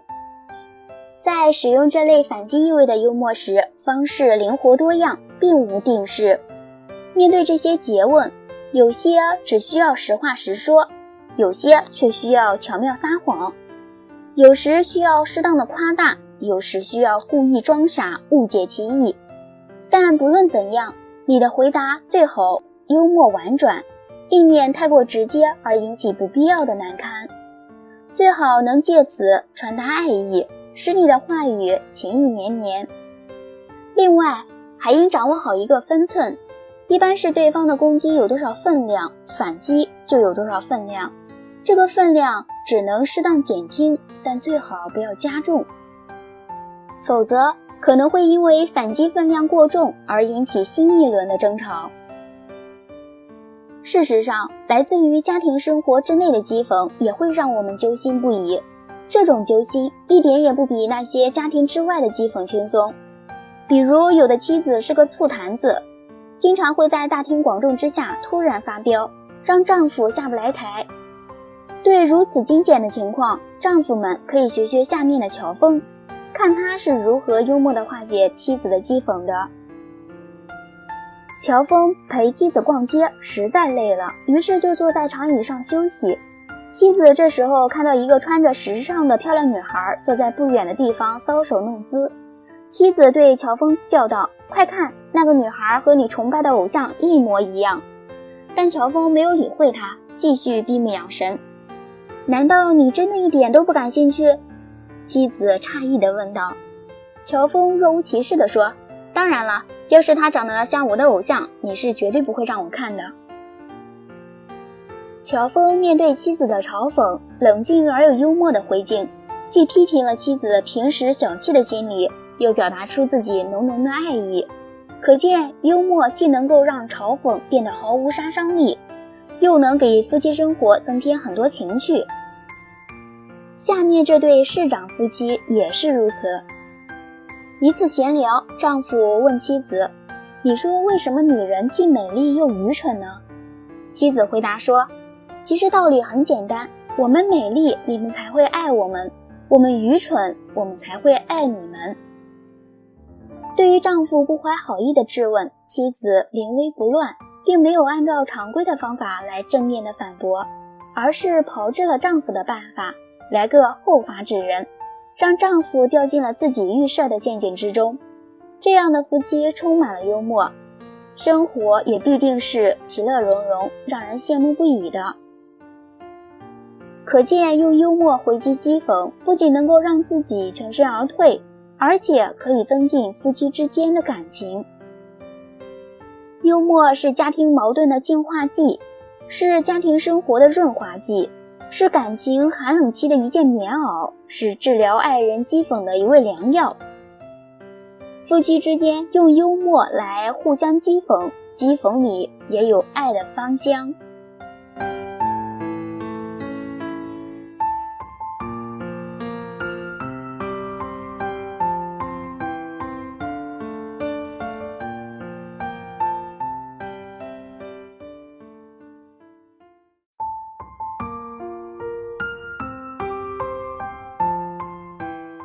敢于拒绝，别为了面子强出头。因人情违心做事，等于作茧自缚。求人办事欠人情，请客吃饭还人情，平时联络储蓄人情。毕竟人是一种社会性的动物，人与人之间难免会有互帮互助的时候，所以人情也便应运而生。人情利用得好，不仅能够为他人解决燃眉之急，还能借此交到不少知心朋友，这本是一件好事。但有些人却太过于看重人情，对于这些人来说，人情就是一个不折不扣的包袱，明明不能答应的事情，却因为顾及人情说了违心话，结果却是费力不讨好，既在朋友那里落了埋怨，自己也是打落牙齿往肚子里咽，所以最后不得不被人情牵着鼻子走。在现实生活中，每个人的社会关系都是错综复杂的，如果太过于看重人情，那么四通八达的人际关系就会演变成一张自我束缚的网，而自己被束缚其中不能动弹，更不用说能有什么大作为了。小丁是一名刚刚毕业的大学生，由于初入社会，工作经验不足，所以工资待遇除了满足温饱外，很难有剩余。月末刚发完工资，小丁十分开心。为了节省生活开支，他可是好久都没有打过牙祭了，所以他决定去馆子里大吃一顿。就在这时，他他接到了一个好朋友的电话，原来好朋友马上就要结婚了，婚期就定在下个月月初。他十分热情地邀请小丁一定要到场。由于两个人的友情一直很深，所以尽管小丁心中有所顾忌，还是在电话中答应了对方的要求。挂完电话，小丁就犯了难。他所在的公司管理制度十分严格，而好朋友的婚期又正好不是周末，要想参加好朋友的婚礼，就必须要请假。小丁是个责任感很强的人，公司的工作也十分繁忙，难道真的要请假吗？作为一个新员工，他十分清楚请假会在无形当中影响自己在领导心目中的形象，但既然已经答应了好朋友，那硬着头皮也得去请假了。除此以外，还有一个问题是小丁十分头疼的，那就是拿多少礼金合适。小丁刚刚工作，并没有什么闲钱，但要结婚的好朋友可是自己的闺蜜啊。有一次自己孤身在外患了阑尾炎，做手术的时候他可没少帮忙，3天2头来照顾自己，帮自己炖汤补身体。如今他要结婚了，作为他最好的朋友，怎么也不能出手太寒酸了呀。为了让礼金能看得过去，小丁专门给几个同样接到婚礼邀请的朋友打电话询问。令他吃惊的是，同学们一出手就是1666，说是图个吉利。既然大家都这样，那小丁也不能太少不是？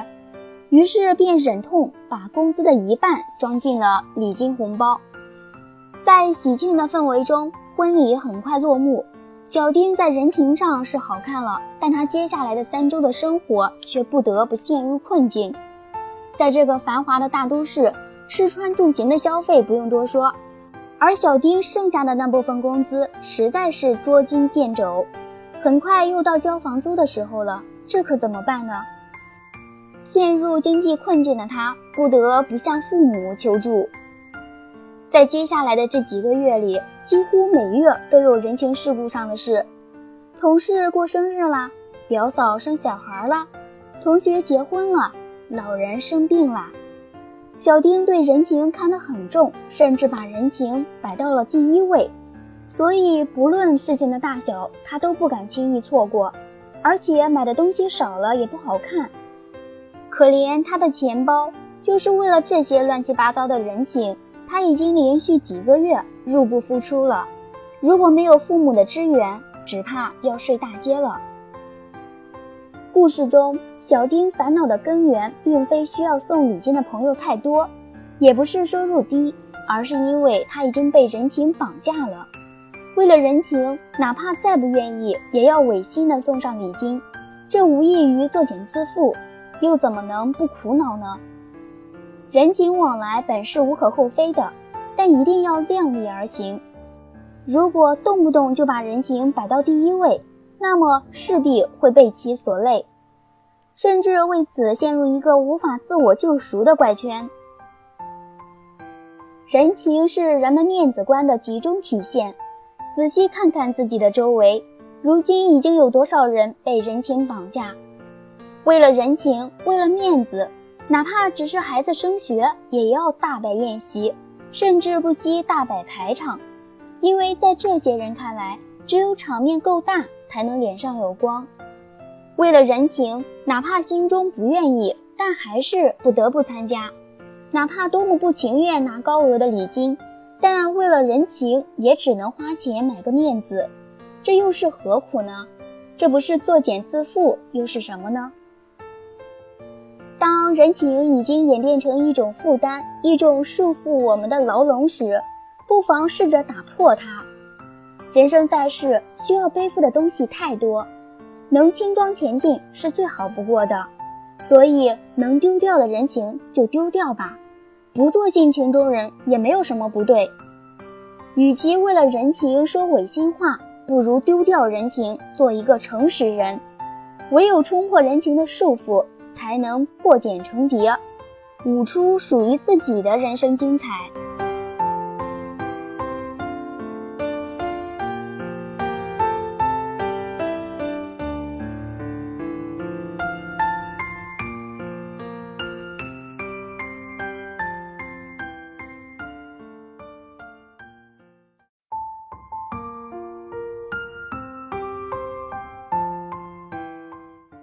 法办成的事，不要轻易答应。吹牛皮说大话是人际交往中的大忌，在社会交往中，人们往往更喜欢和诚实的人打交道，所以夸夸其谈的人往往并不受欢迎。面子是群体生活的产物，所以单纯用独立的眼光去看待一个人，那么无所谓面子不面子。但一旦站到了群体中间，面对亲戚朋友或者陌生人的时候，面子就悄无声息地出现了。也正是因为这样，一个人在自言自语的时候，往往不会说什么大话，只有在人前才会有凸显面子的想法和欲望。俗话说，没有金刚钻就别揽瓷器活。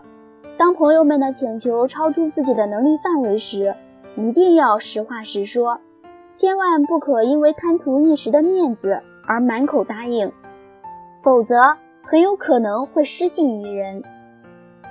一边是一时的面子，另一边是做人的最基本信誉，想必每个人心中都有一杆秤，知道孰轻孰重。但在现实生活中，仍然有一些人改不掉说大话的毛病，为了显示自己的神通广大，不管能否解决问题，先赚足面子再说。殊不知这种做法无异于杀鸡取卵，是不可能长久的。诚实守信是中华民族的优良传统，古人常常告诫我们，一言既出，驷马难追。说出去的话，做出的承诺，就好比是泼出去的水，无论怎样都是不可收回的。这就要求人们在许诺的时候一定要谨慎，否则便会丢掉自己的信誉，从而严重影响正常的社交活动。毕竟没有人愿意和一个言而无信的人交朋友。直到今天，中国古代季布一诺千金的故事仍然广为流传。尽管朝代经过了无数次更迭，时代也早已变迁，但言而有信的美德从来都没有改变。做人要言出必行，做事要说到做到。现代社会，做生意赚钱要说话算数，交朋友更要有一说一，有二说二。随口说大话，注定是会被众人唾弃的。言过其实的许诺，损伤的不仅是信誉，还有朋友的信任和真挚的情感。在一年一度的同学聚会上，大家敞开心扉，热情地彼此交谈着。事业有成、家庭生活幸福的小鱼，十分自然地成为大伙关注的焦点。在众多同学中，小鱼是唯一一个开公司的。经过几年的辛苦打拼，如今他的公司经营状况已经趋于稳定，盈利水平也是在稳扎稳打的基础上逐渐上升。相对于普通上班族的同学来说，小鱼自然是要富裕得多。他在公司所在地的富人区买了独栋别墅，为了让妻子和儿子生活得更加惬意，还专门请了做饭阿姨。小鱼，赶紧说说你的致富经，我们可是还挣扎在温饱线上呢。饭桌上不知是谁先开了口，紧接着大家一片附和声，小鱼瞬间就成了整个饭桌上的焦点人物。对于众人艳羡的眼光，小鱼可谓十分受用。在觥筹交错中，他颇有一种衣锦还乡的风光之感，于是便神采奕奕地讲起了自己的发家之道以及投资技巧等等。转眼间，聚会便接近了尾声。当小鱼准备掐掉手中的半支烟时，曾经的好哥们大胖瞅准了机会凑了过来。兄弟，我这里有一个很不错的项目，肯定能赚钱，但就是缺投资。你财大气粗，能不能帮我一把？只需要投资20万，对你来说只不过是9牛1毛，你觉得怎么样？有兴趣吗？大胖一脸诚恳地望着小鱼，等待着他的回答。在整个同学聚会上，小鱼被同学们当出最成功、最富有的人。如今的他自然不愿意自己打自己的脸，所以随口回答道：投资才20万啊，这还不容易，就算不赚钱，凭咱们的交情，我也肯定会帮忙。大胖一听，整张脸都笑开了花。他随口接道：实在是太好了，我回去就写一份投资计划书，只要你的投资到位，事情就成功了一半。小鱼回应道：好说好说。1周以后，大胖带着自己的投资计划书来到了小鱼的公司，并讲述了详细的计划方案。然而此时的小鱼却犯了难，他在同学聚会上不过是说说而已，根本没有投资的打算。尽管公司已经步入正轨，但所需要的流动资金也不是一个小数目。20万不多，但如果真抽调出20万给大胖投资，那么公司的运营肯定会出现问题。由于太顾及面子，所以小鱼并不愿意承认自己资金紧张，所以便撒谎说自己喝醉了，并不记得这件事情。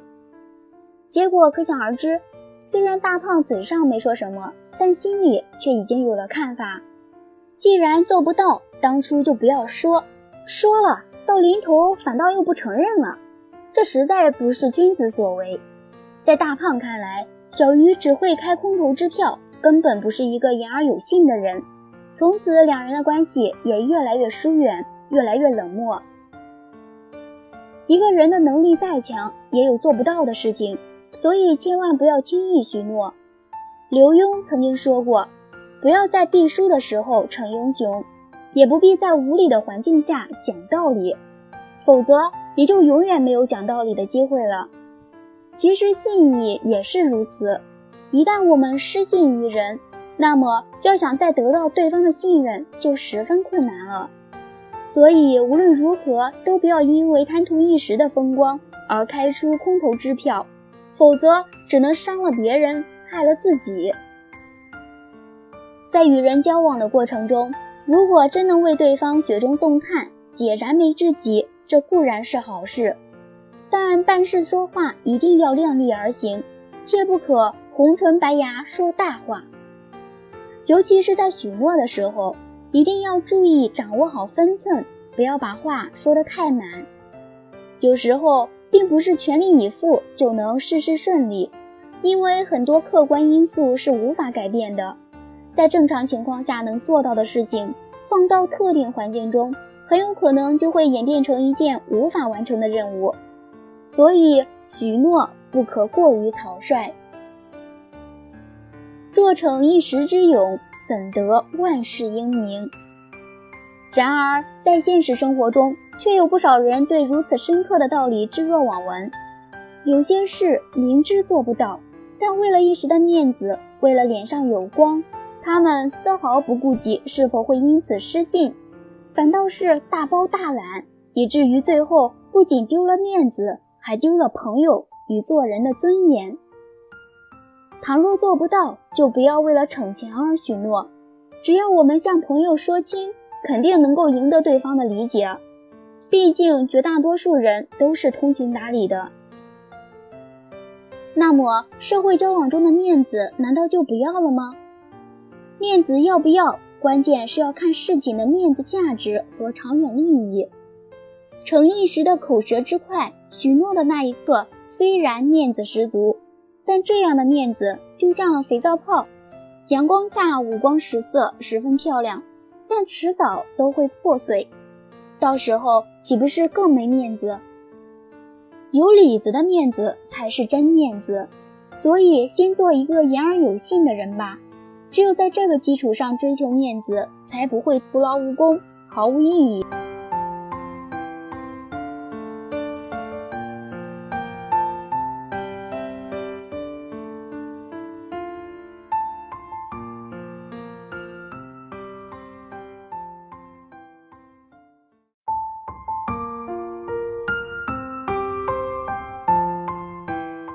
不想吃亏，就果断拒绝对方。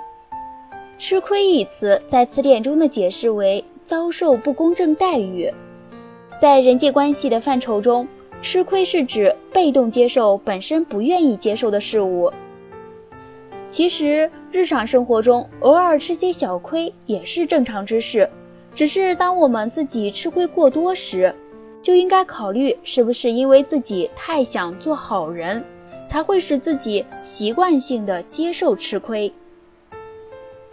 如果确实是因为自己扮演了老好人的角色而使自己吃亏，那么我们就要想办法最大限度地避免吃亏，以使自己心理平衡。那么能够尽量避免吃亏，使我们自主掌控人生的方法究竟是什么呢？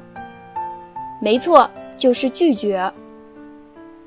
若想在自己的人生舞台上出演主人翁的角色，我们就不能再坐以待毙，不能再对吃亏一事逆来顺受。从这一刻起，我们要学会拒绝。能力出众的程序员敏竹在公司中一向被大家称为多面手。每公司推出新的项目，虽然所有人都在忙碌，但每个人的工作进度都不见有什么明显进展。然而一旦临近任务交付期，大家便都会对敏竹的工作进展倍加关心。如果敏竹适时地完成了自己的工作任务，大家就会纷纷请求她的帮助。最后敏竹简直成了超人，她几乎要承担起所有的事情。当项目结束以后，部门同事会不约而同地用了不起、真棒等词对敏竹大加称赞。但是一旦结果或者程序中出现了错误，人们又都会以抱怨的目光去对待它。面对过分繁重的附加工作以及同事们不屑反怨的态度，敏竹虽然一直非常恼火，但在不知不觉中接受他人请求已经成了他的一种习惯。有一次，敏竹在同时帮助众多同事处理工作的过程中，犯下了一个致命错误。其实以敏竹的工作状态而言，出现这类问题绝非是偶然之事。这次错误使敏竹背负了写检讨、扣奖金等一系列的处罚，他为此付出了惨痛的代价。问题出现以后，那些曾经受到过帮助的同事适时为敏竹送去了安慰，同时也对他一直以来的工作表现给予了高度评价。但令人始料不及的是，敏竹所在的公司却突然陷入了经营危机，而紧随其后的就是所有人都不愿面对的减员问题。在这场减员风波中，敏竹因为该项目中的错误以及自己的临时工身份，最终失去了来之不易的工作。此后，敏竹更换了许多工作，但由于她并不具备令人信服的工作经验，而且年龄也在不断增长，她始终未能跻身于公司正式职员之列。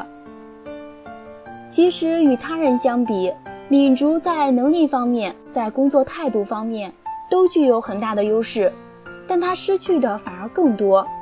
她失去的不仅仅是自信、青春、值得炫耀的工作经验、朝夕相处的同事，还有人生之中最为重要的，能够带给自己快乐情趣的公司生活。当然，走到这一步，最主要的责任在敏竹。当敏竹回顾往日经历时，她才猛然发现，自己所走的每一步似乎都与吃亏二字形影不离，这不禁令敏竹感到非常懊恼。可是为什么敏竹总是会选择吃亏呢？事实上，一直影响敏竹人生境况的吃亏，与某日突然遭受某人伤害的吃亏在性质上大有不同。也就是说，敏竹陷入这种窘迫境地，根本就怨不得别人，完全是她在自食其果。为什么要接受同事不合理的请求？就算能力允许，可以为他们提供帮助，但最起码也要通过正常程序进行交接吧。如果是这样，敏竹又怎么会平白无故地吃了哑巴亏呢？在面对同事们的附加要求时，她为什么不拒绝呢？每日为工作奔波的敏竹只不过是个普通人而已，她放任自己一味吃亏，最后落得一无所得。其实在我们的生活中，认为自己一直在人生舞台上扮演着吃亏角色的人远比我们想象的多，而且他们也确实生活在吃亏之中。那么很多人为什么放任自己一味吃亏呢？究其原因，主要是不好意思心理在作怪。有些时候我们本想拒绝，心里很不乐意，但碍于一时的情念却点了头，结果给自己留下长久的不快。所以如果并非心甘情愿，就一定要坚决拒绝。拒绝虽然会使对方感到不高兴，但是为了能够成为自己人生中的主角，应该拒绝的事情，我们就要果断地予以拒绝。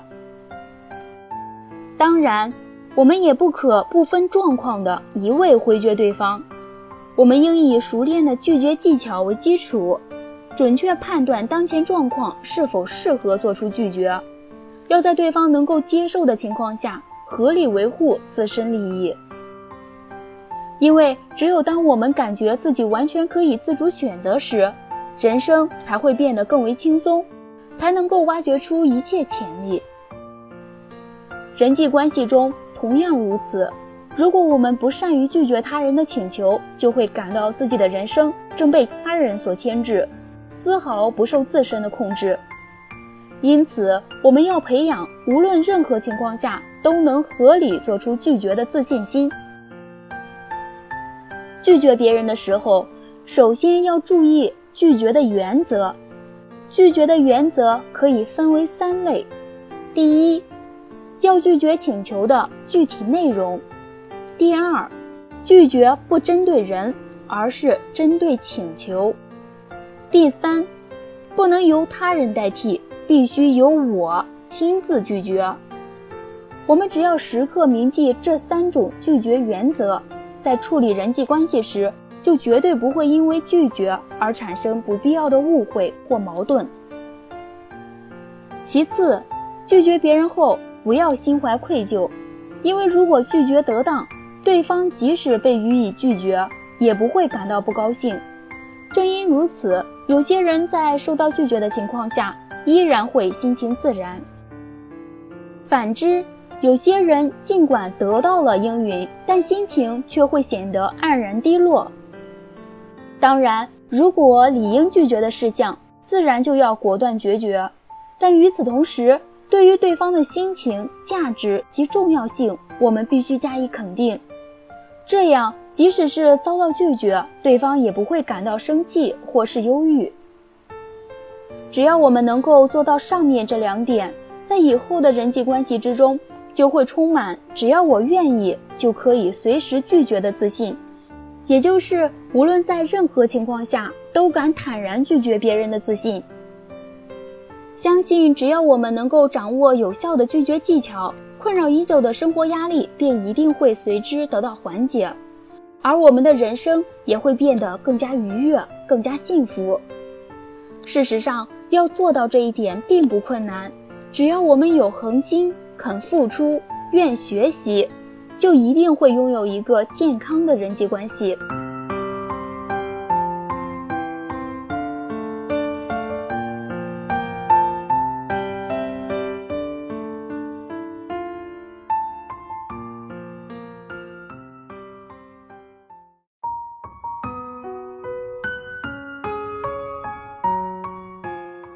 再熟悉的人也要学会说不。人活在世上，总会遇到一些为难的事情，总会有些同窗好友、同事朋友，相处的日子久了，自然有求于彼此。如果我们能办到的话，应尽最大的努力去办。假若朋友提出的某些要求过分，不是我们个人力所能及的，就出现了要拒绝他人的问题。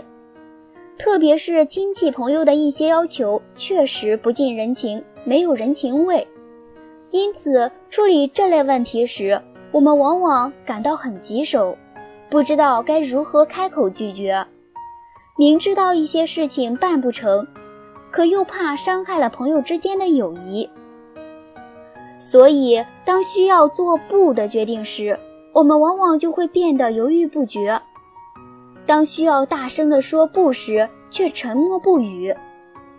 对家人朋友更是难以开口说不。为了使他们满意而满足他们的每一个请求，最终使自己琐事缠身，很少有属于自己的时间，学习、工作和生活一团糟。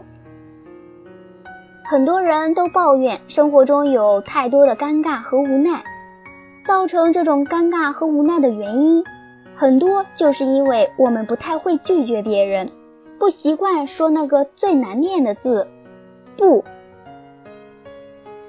秦桑并不是心理咨询师，可是在他身边总有各种各样的朋友喜欢把自己的隐私说给他听。秦桑总是耐心地听着对方诉说，时不时还会因为对方的不幸遭遇而落下几滴眼泪。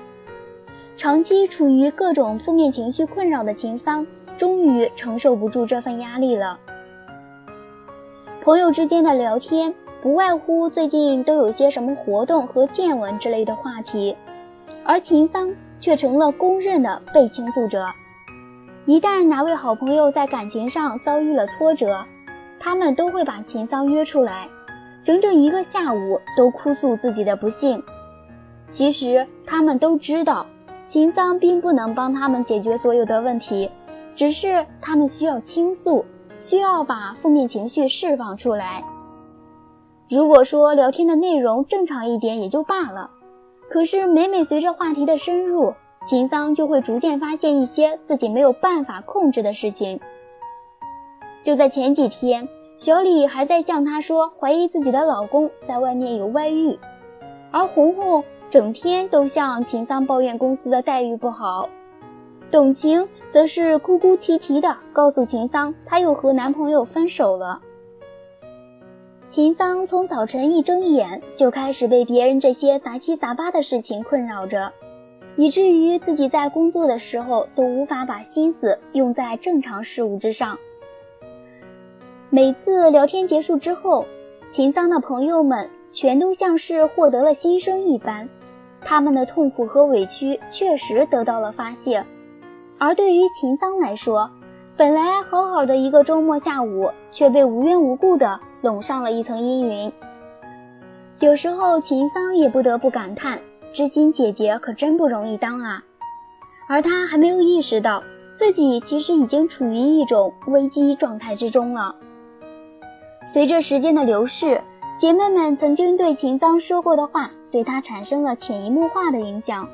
每次见到上司时，她总会想起红红说的那些话。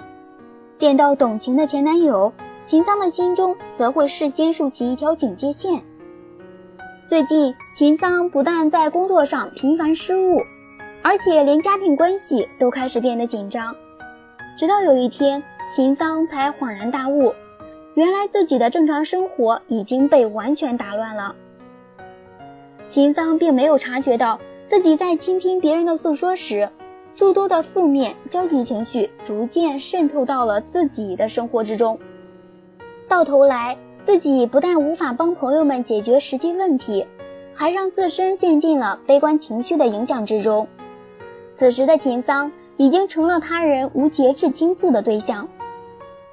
如何避免我们自己也变成秦桑呢？那就要学会对熟人让自己做的那些既浪费时间又没有实际作用的事情说不。学会说不，懂得说不是一门重要的艺术，是作为社会人应具有的一项重要能力。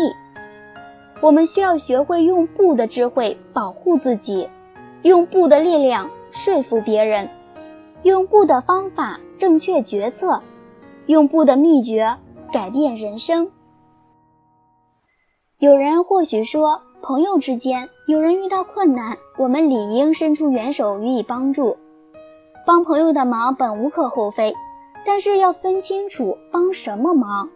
不是所有的忙我们都能帮，也不是所有的忙我们都应该帮。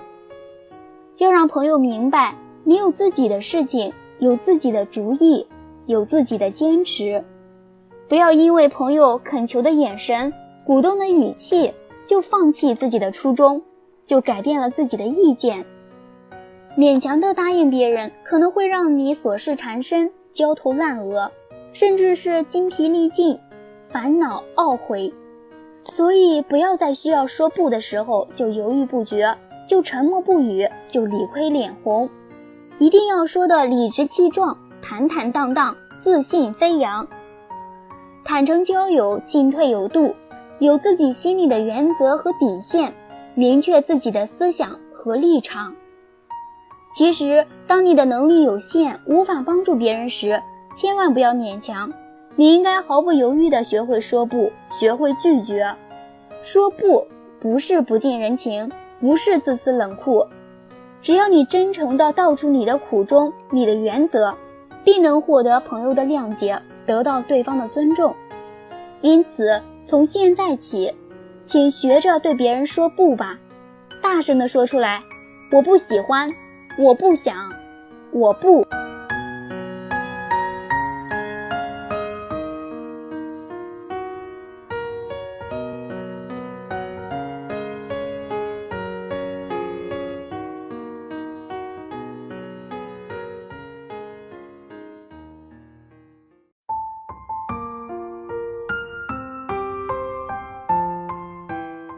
不在该说不时说行。人类的社会生活是由各种圈子组成的，朋友圈、血缘圈、同学圈、职业圈、商业圈。尽管每个人的圈子不尽相同，却有一个共同点，那就是常常约束着人们，并深刻地影响着你的生活模式和人生选择。在现代新衍生出来的圈子哲学中，圈子是打开财富之门的金钥匙，是开拓人脉的起点，更是一个人社会地位的体现。然而凡事有利则有弊，在享受圈子带给的便利时，人们也在饱受着面子问题的折磨。很多人因为面子问题，终其一生都在忍受，都在向外部环境屈服。这样的人未免会活得太过于软弱，太过于窝囊。因为太爱面子，所以有些人不管在什么人面前，什么事面前，都一直扮演着好好先生的角色，结果常常是费力不讨好，甚至是哑巴吃黄连，不管多苦也得自己默默咽下肚。本是说不的时候，碍于面子说了行，只能自食其果。所以该忍时忍，不该忍时就要大声拒绝，唯有勇敢拒绝，才能活得硬气。大卫是一家跨国集团的一名小职员，他工作能力强，对待同事也十分热心，所以在公司人缘相当不错。在下班前，他终于忙完了手上所有的工作，明天就是周末了。看来这会是一个没有任何心理负担的周末，这真是一件令人高兴的事情。收拾好办公桌上的文件，看看表，还有10分钟就到下班时间了。正当大卫在思考周末干些什么的时候，一个平时很谈得来的同事一脸焦急地走了过来。这真是一份该死的报告，大卫，麻烦你能不能帮我看看这里的数据该怎么办？说着便递给大卫一份空缺大批数据的文件。接过文件简单的看了一眼后，大卫很热心地建议道，伙计，这些数据都在凯莉那里，你抓紧时间去找她要数据吧，否则这个周末可要在加班当中度过了。说完，大卫耸耸肩，把文件递给同事。谁知同事并没有接过去，而是难为情地提出了一个有些过分的请求。我还有一个报告在下班前必须完成，你能帮我去凯莉那里找数据吗？我知道你是个热心的好人，拜托了。说完，他便转身离去。大卫站起身喊住了同事，接着便十分严肃地说道，皮特，这件事是我实在不能帮忙，这是你的工作职责。伙计，我没有办法代替你去工作，希望你能理解。面对大卫的拒绝，皮特没有说什么，但明显十分不高兴。他随手扯过大卫递过来的文件，闷闷不乐地离开了。尽管这一举动冒着得罪同事之嫌，但大卫并不后悔自己的决定。倘若这一次答应了帮忙，那么每当工作上遇到困难，皮特肯定会习惯性的找他帮忙，到时候再拒绝岂不是更伤人？这次给皮特把报告写了，那其他同事请自己帮忙做报表又该怎么办呢？拒绝吧，帮皮特不帮其他同事，难免得罪人。帮忙吧，自己肯定要牺牲不少时间和精力，实在是费力不讨好。面对同事或亲朋好友的不合理请求，很少有人能够狠心拒绝。殊不知，一旦答应，就会哑巴吃黄连，再苦也只能自己一个人默默承受。该说不的时候，就要大胆拒绝，否则很可能会让自己成为冤大头。试想，如果每个同事都上门求助，大卫都热心答应，那么他自己的本职工作又如何能够做好呢？从这个角度来看，大卫的做法是十分明智的。该说不的时候，他很爽快地选择了拒绝。其实，大卫并非对同事不仗义、不热心，而是懂得什么时候该拒绝，什么事情应该拒绝。这是一种十分明智的做法。毫不夸张地说，在人类的所有语言中，拒绝的话最难说出口。拒绝一个陌生人容易，但如果这个人是你的上司，是你的父母，是你的爱人，是你的儿女，是你的恩人，是你的患难之交，那么又怎么能拒绝呢？越是亲近的人，越容易被我们拒绝而受到伤害。所以，当面对那些熟悉而又珍视的人时，人们为了面子不好意思拒绝，因为担心伤害对方，实在没法拒绝。为了维护对方对我们的美好印象而不忍拒绝。殊不知，这样的不好意思只能令自己陷入难堪的境地。历史的车轮碾过了一代代交错的人脉网，只要有人的地方就有着各种各样的复杂关系。正是碍于这样或者那样的关系，我们不好意思说不，不好意思说丑话，不好意思拒绝。所以哪怕是一堆烂摊子，哪怕自己心里有多么不情愿，还是会做出退步，去做那些费力不讨好的事。但这么做真的值得吗？人活一张脸，树活一张皮，尤其是在公众场合，谁都希望自己有面子。在人们的潜意识中，大家往往认为拒绝他人是一种不友好的行为，会拉开自己与他人的距离，甚至是与整个群体都显得格格不入。正是因为这样的群体意识，所以社会中才有不少人宁愿打落牙齿往肚子里咽，也不会公开拒绝他人。殊不知，一味的答应，永远的好好先生形象，反而会给人一种虚假感，而且极容易被有心人利用成为冤大头。所以，别再千篇一律地回答好或者行，该拒绝的时候，学会拒绝吧。只有这样，我们才不会在好看的面子下独自品尝那颗苦涩不堪的心。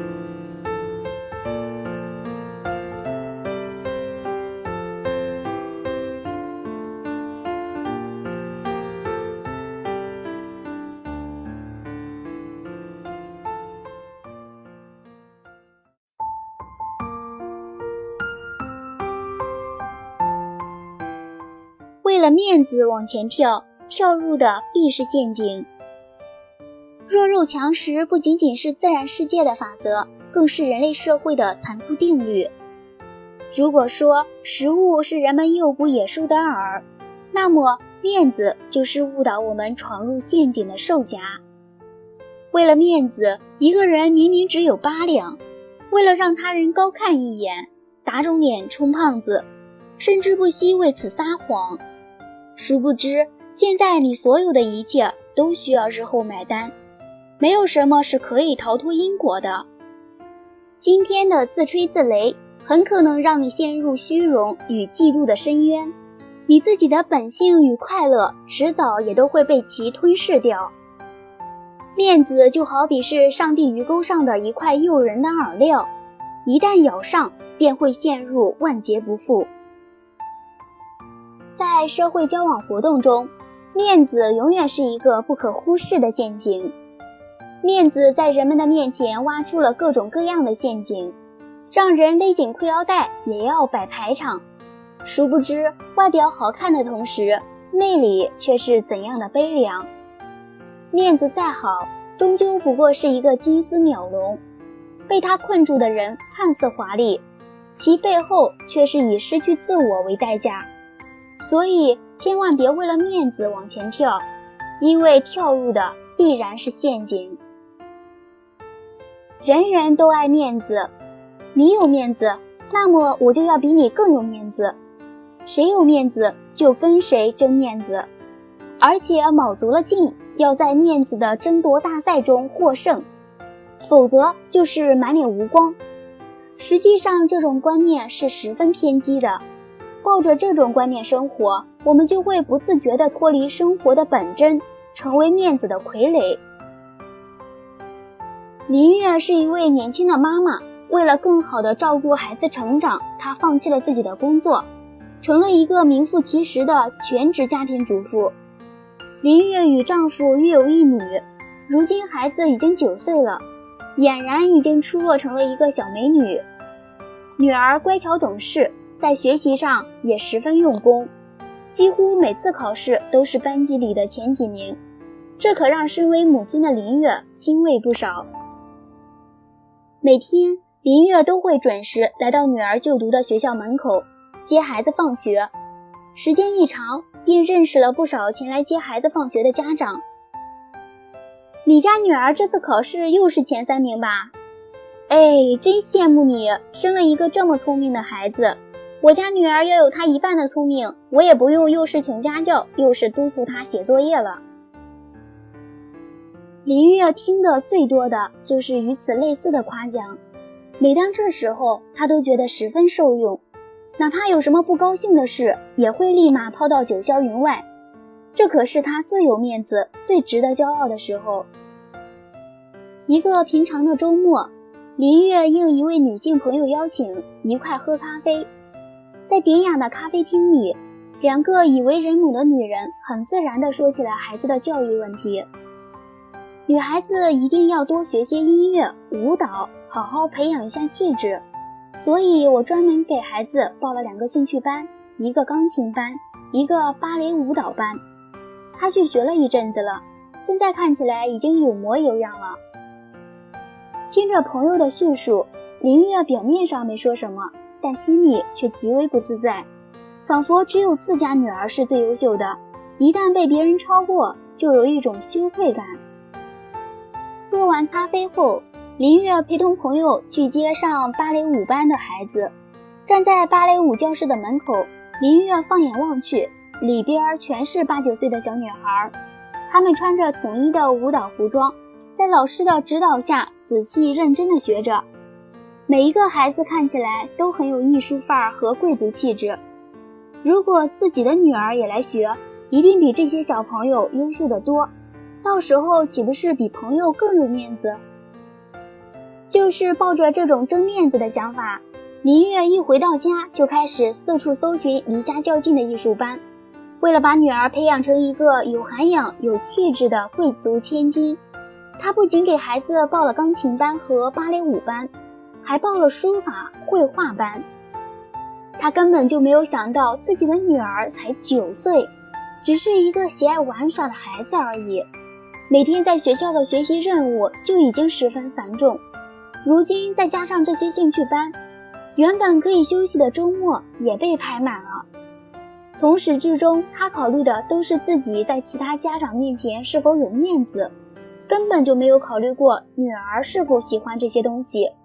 每天都被排得满满当当，孩子会不会太辛苦？实际上，在现实生活中，尤其是中国，孩子的长相是否漂亮，学习成绩是否出类拔萃，是否多才多艺，都已经成为父母们争抢面子的战场。古人常说母凭子贵，用孩子为自己的脸面贴金，这似乎已经成为一种传统。尽管望子成龙、望女成凤的愿望原本无可厚非，但在光宗耀祖等愚昧的面子诱惑下，牺牲了一代又一代的自我选择权，扭曲了无数人的人生方向。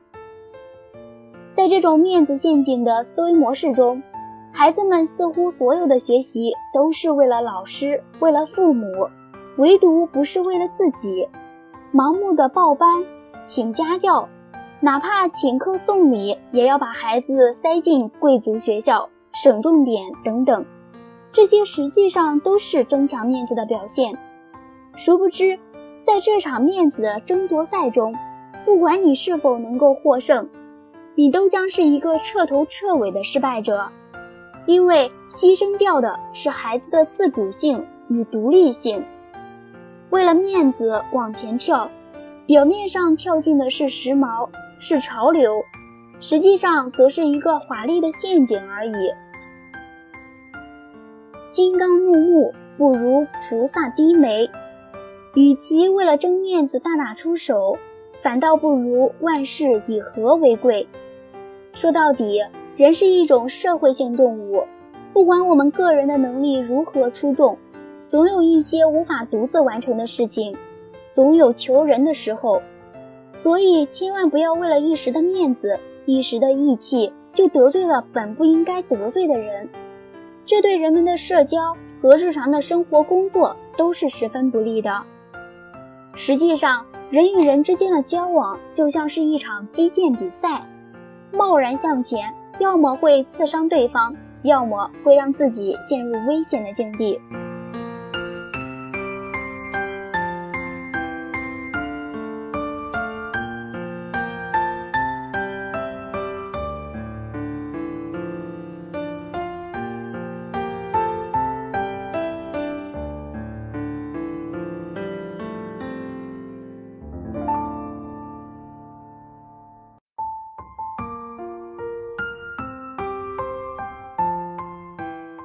别为了面子开空头支票。现实生活中，有些人并非不知道诚实更容易受欢迎，却冒着丢掉诚信的风险而信口开河。这是为什么呢？如果探寻人们说大话的真实心理意图，那么就不得不提到面子。不管我们是否愿意承认，面子都是促使人们频频开出空头支票的最直接原因。每个人都渴望得到尊重，所以在群体中活动时，人往往会有意识地表现自己，进而通过吸引他人眼球而满足得到尊重的心理需求。这本无可厚非，然而在某些人身上却发生了非常不可思议的变异。他们是太爱面子的人，不管身处何时何地，都会尽可能维护自己的面子，甚至不惜一切吹嘘自己，夸下海口。紧接着，为了避免谎言被戳穿，便只能许下根本实现不了的诺言。人们常说，种瓜得瓜，种豆得豆，种下了怎样的因，就注定会有怎样的果。既然开出了空头支票，那么也就只能以失信于人而收场。聪明人永远都不会为了捡起地上的芝麻而丢了手中的西瓜。究竟是一时的面子重要，还是一个人的信誉重要？就因为一时的不好意思而赔上自己一辈子的信誉，这实在不是一笔划算的买卖。李大钊曾经告诫后人，不要套些假面具，把生活神圣的光华遮盖了。再华丽的面子也不过只是一张面具，处处用假面目示人，又怎能赢得他人的信任呢？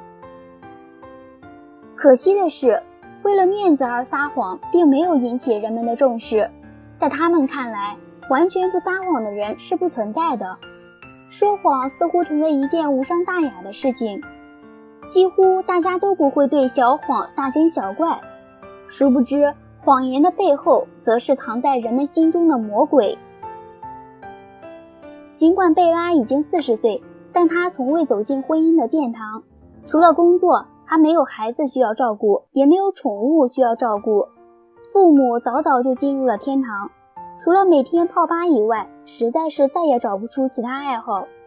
实际上，贝拉的生活十分孤独，她也时常感到无助，但她太爱面子了，怎么可能好意思承认这一点呢？所以她常常十分刻意地强调自己的单身生活过得多姿多彩。明天又是周末了，哎，又是一个该死的周末，但愿我不会被儿子折腾得疯掉。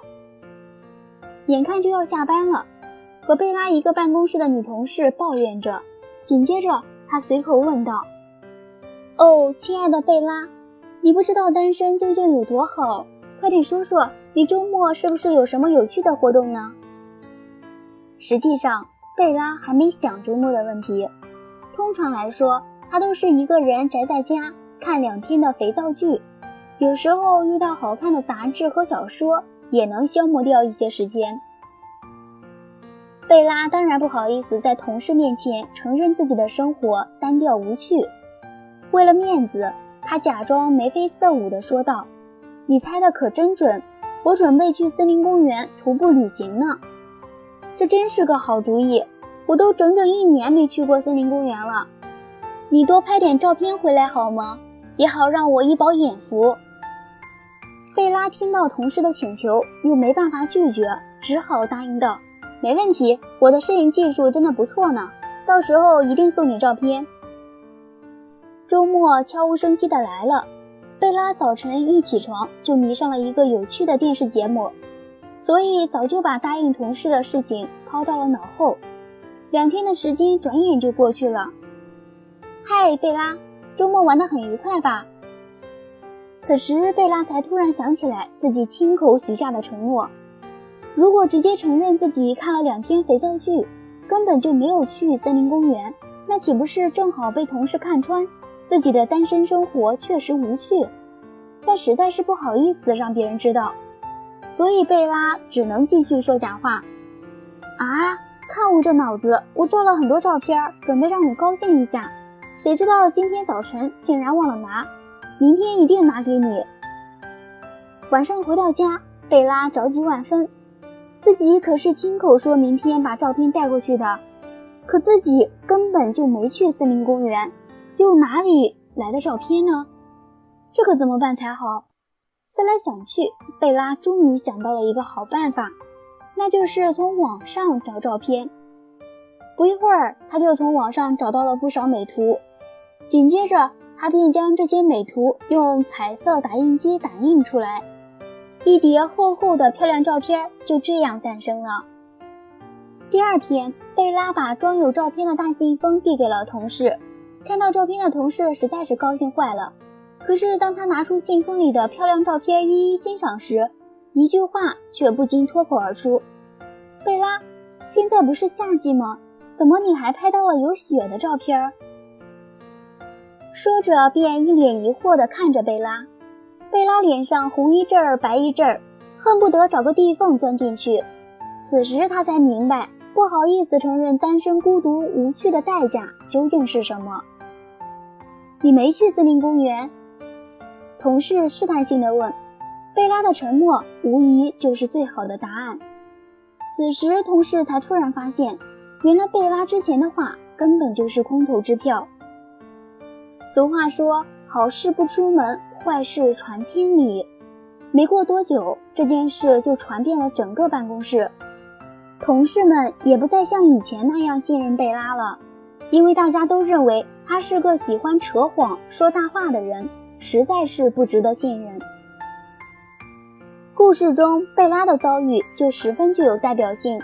在现实生活中，我们往往会为了面子好看，毫不在意地撒点小谎，本以为是不足挂齿的小事，结果却往往因小失大，失去了自己的做人信誉。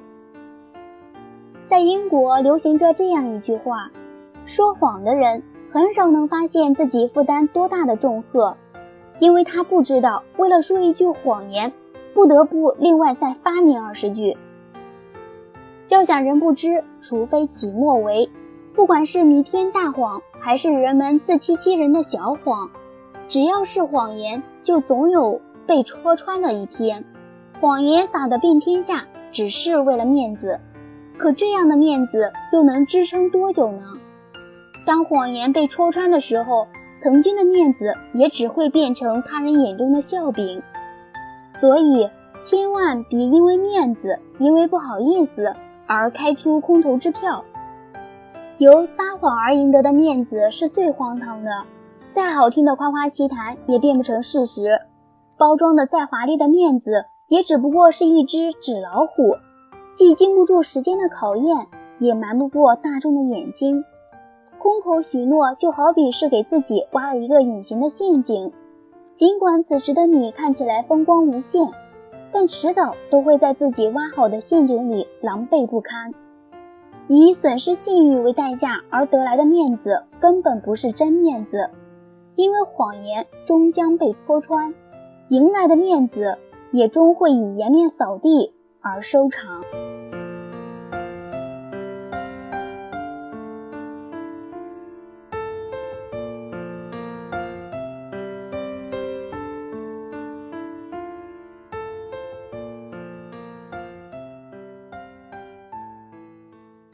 善于拒绝，在不伤和气的同时巧妙拒绝。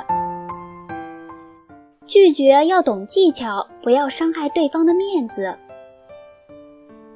在我们的生活当中，总要面对各种各样的人和事，其中有许多积极的，也会有许多消极的，有符合自己意愿的，也有不符合自己意愿的，有我们乐于接受的，也有我们需要拒绝的。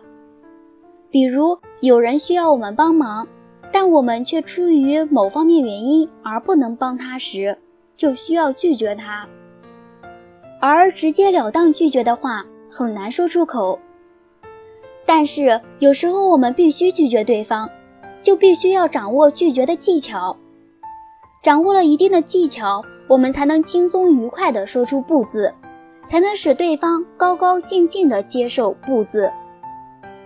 比方说，在拒绝他人时，我们可以暂时做出错答，这是一种不错的拒绝技巧，这样可以转移其他听众的注意力，也可以使请求者领悟到拒绝他的意思，免于因说破而造成尴尬局面和其他不良后果。易连坤和小英是毕业不到1年的大学生，他们已经在同一个公司工作了3个月的时间，在一起工作久了，易连坤对小英产生了爱慕之情，想要表白自己的心意。小英虽然心领神会，知道易连坤的心意，但是小英对他并没有男女之情，她很珍惜这份友情，不想将这份友情向爱情方面发展，但她感觉同事之间还是不要说破，保持一种纯真的朋友情为好。这一天刚下班，同事们都在边收拾自己的东西边讨论去哪儿吃饭。易连坤走向小英，小英正在和同伴菲尔商讨周末去哪儿玩，看到易连坤向自己走来，便知道了他要说什么。于是小英下定决心，想到了拒绝他的方法，就和同伴一起笑着等易连坤走了过来。易连坤走到小英的面前，有些犹豫地说：“我有一个问题想问问你，你是不是喜欢？”同事们都停下来看向这边，菲尔也很好奇地看着他们俩。小英明白他的意思，就打断他说：“哦，我喜欢你借给我的那本书，我都看了2遍了，还没看烦，尤其是里面讲到的奇幻世界，真的很奇妙。”易连坤以为小英会错意了，想要说得更清楚一些，就急忙接着说：“你难道看不出来我喜欢？”同事们更好奇了，都起哄似的看着他们。小英不慌不忙地又打断他，笑着说：“我知道你也喜欢这类的书，以后咱们可以交换一下学习心得，这样可以互相促进对方进步。”易连坤有些心急，他干脆直截了当地问：“你有没有？”小英看他要说出口，也有点着急，灵机一动，马上截住他的话，不让他有喘息的机会，又笑着说：“这么巧呀，我确实早就有这个想法，我们也可以向其他人介绍这本书，互相交流切磋，共同学习。同事们听到这里也都一哄而散，各干各的去了。伊连坤听到这儿，又看了看小英坦然的样子，霎时明白了他的意思，同时也非常感谢他的委婉，没让自己在同事们面前尴尬。小英3次截断伊连坤的问话，使得他明白了他的想法，不再追问了。这比让伊连坤直率问出来，而小英当面予以拒绝，效果自然要好得多。同时他们也不会因此在以后见面的时候尴尬，丢失纯真的友谊。学会拒绝他人的技巧，既可减少许多心理上的紧张和压力，又可以表现出自己人格的独特性，也不致使自己在人际交往中陷于被动，生活就会变得轻松潇洒些。在拒绝别人的时候，我们可以运用以下几种问答方法。1. 婉拒法，例如，哦，是这样，可是我还没有想好，考虑一下再说吧。2. 不卑不亢法，例如，哦，我明白了，我认为你找对这件事情感兴趣的人，效果会更好，好吗？3. 幽默法，例如，对不起，今天我只好当逃兵了。4. 缓冲法，例如，哦，我再和其他人商量一下，你也再仔细考虑一下，过几天再决定好吗？5. 回避法，例如，今天咱们先不谈这个，我想有件事你可能会更关心。6. 补偿法，例如，真对不起，这件事我实在爱莫能助，不过我可以帮你做另一件事。有时候拒绝需要很长一段时间，对方会不定时提出同样的要求。若能由被动变成主动而去关心对方，并让对方明白自己的苦衷与立场，也可以避免拒绝他人时的尴尬与影响。当双方的情况都有所变化时，就有可能满足对方的要求。懂得了拒绝的技巧，将会使我们受益无穷。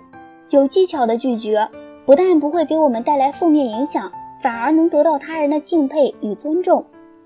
当然，拒绝的过程中，除了技巧，更需要有发自内心的耐心与关怀。若只是随随便便的敷衍了事，对方其实都看得到。这样的话，有时更让人觉得你是一个不诚恳的人，对你的人际关系伤害更大。有一大部分人会产生这样的想法，难道我们在现实生活中非要拒绝别人不可吗？我们在拒绝他人时都要采用这些委婉的方法吗？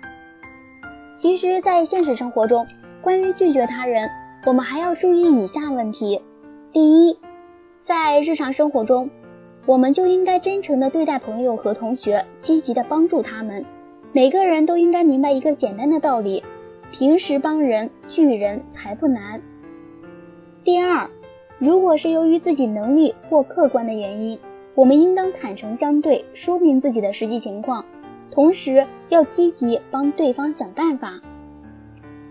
第三，对于某些情况，直接说不的效果更好，特别是对于那些违法乱纪的事情，应持坚决的态度来拒绝。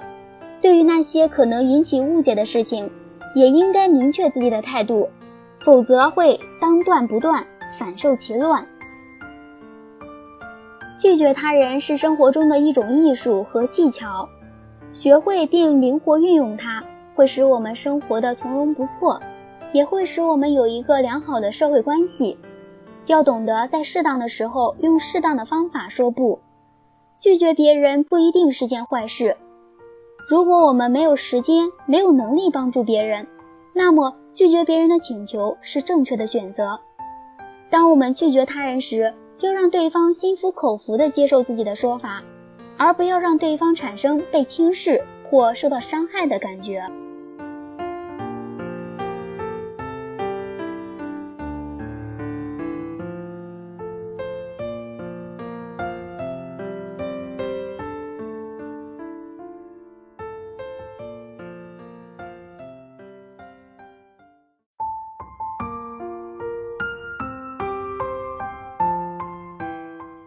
坚持弹性原则，给出模棱两可的答案。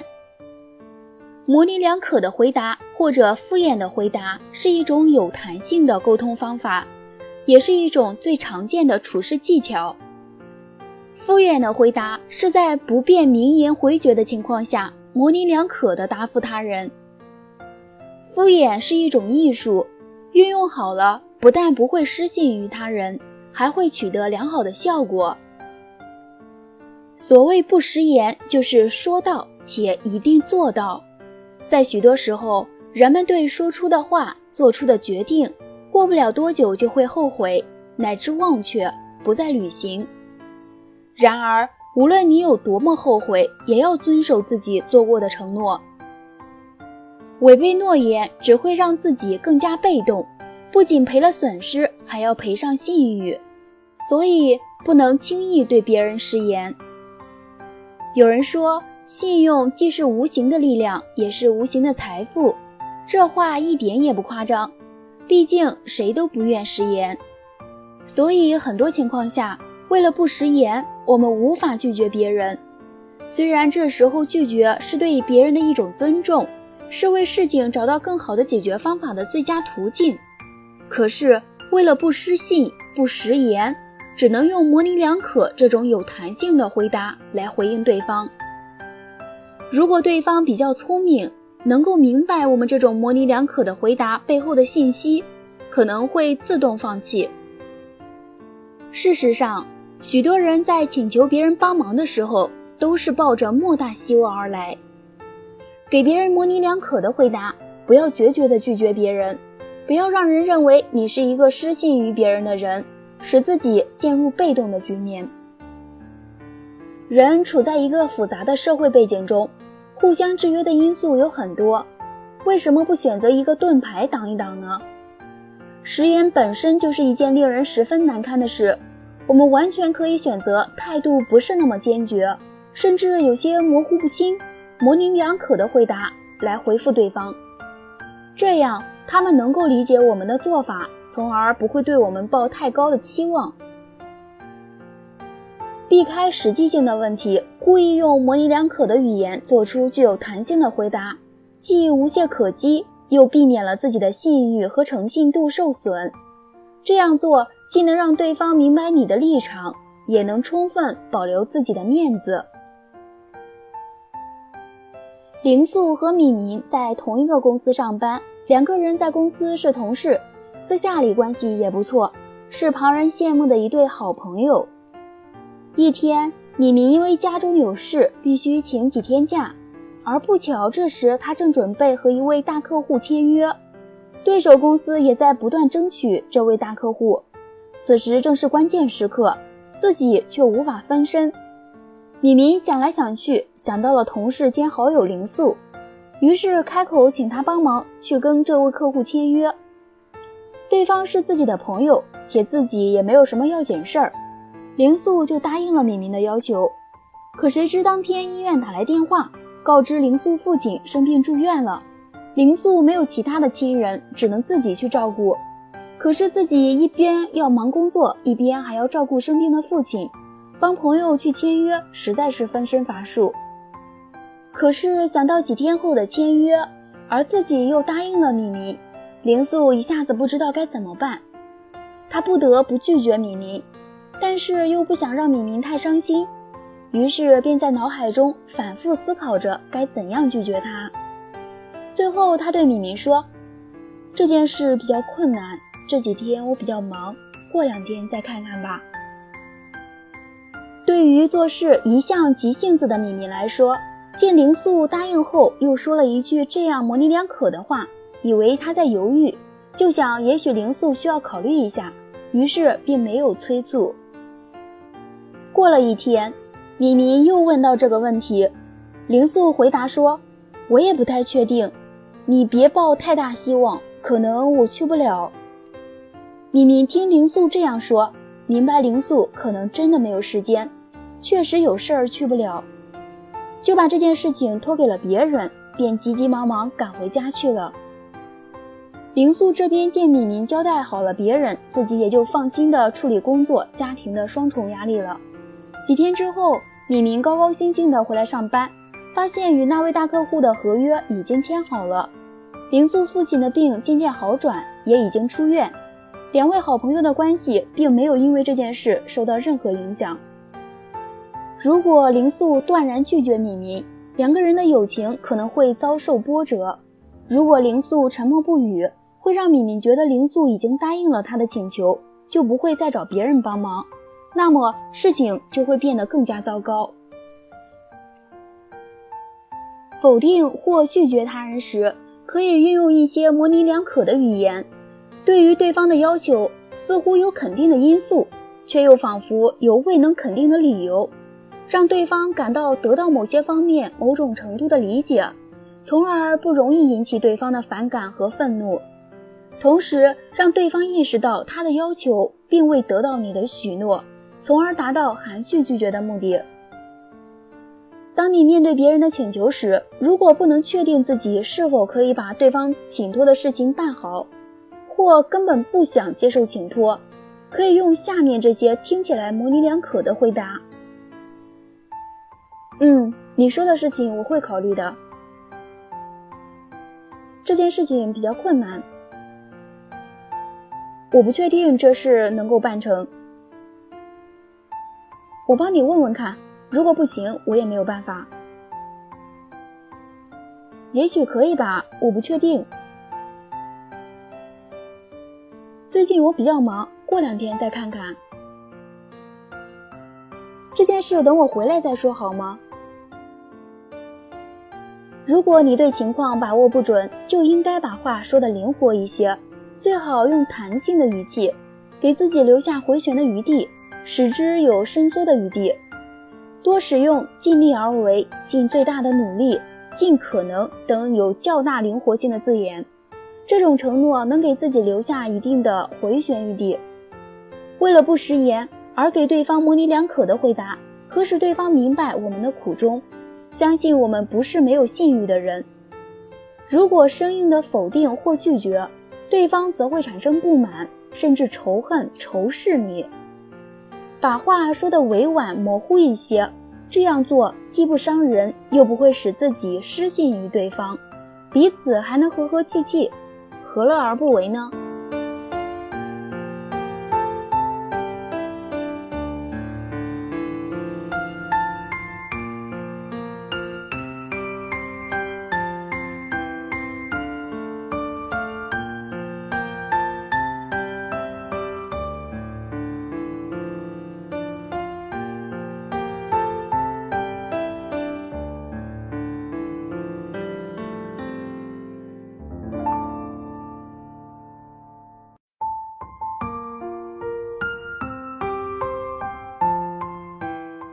勇敢说 no， 但要对事不对人。生活中难免会遇到这样的情况，亲人、朋友、同事等有时会要求你做一些事情，而这些要求有的根本就不合理，有的超过了你的能力范围。总而言之，你的内心是不情愿的，但是你担心别人会因此而不高兴，甚至会影响到日后双方的交往，只好硬着头皮应承。然而事后你自己却会因此感到沮丧。就这样，你做着自己不愿意做的事，你允许别人不断地利用你，你心中的不满日积月累。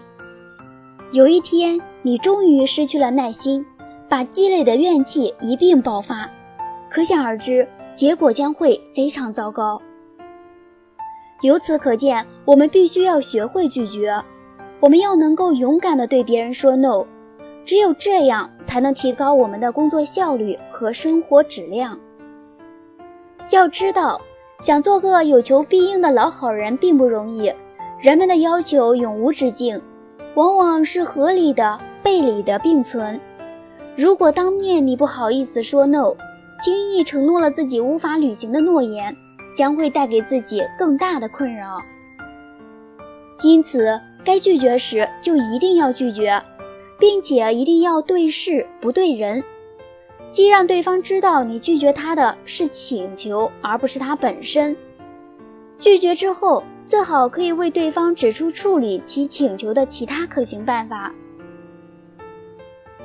安成和方宇是从小到大的好朋友，两个人的友谊已经有20几年了。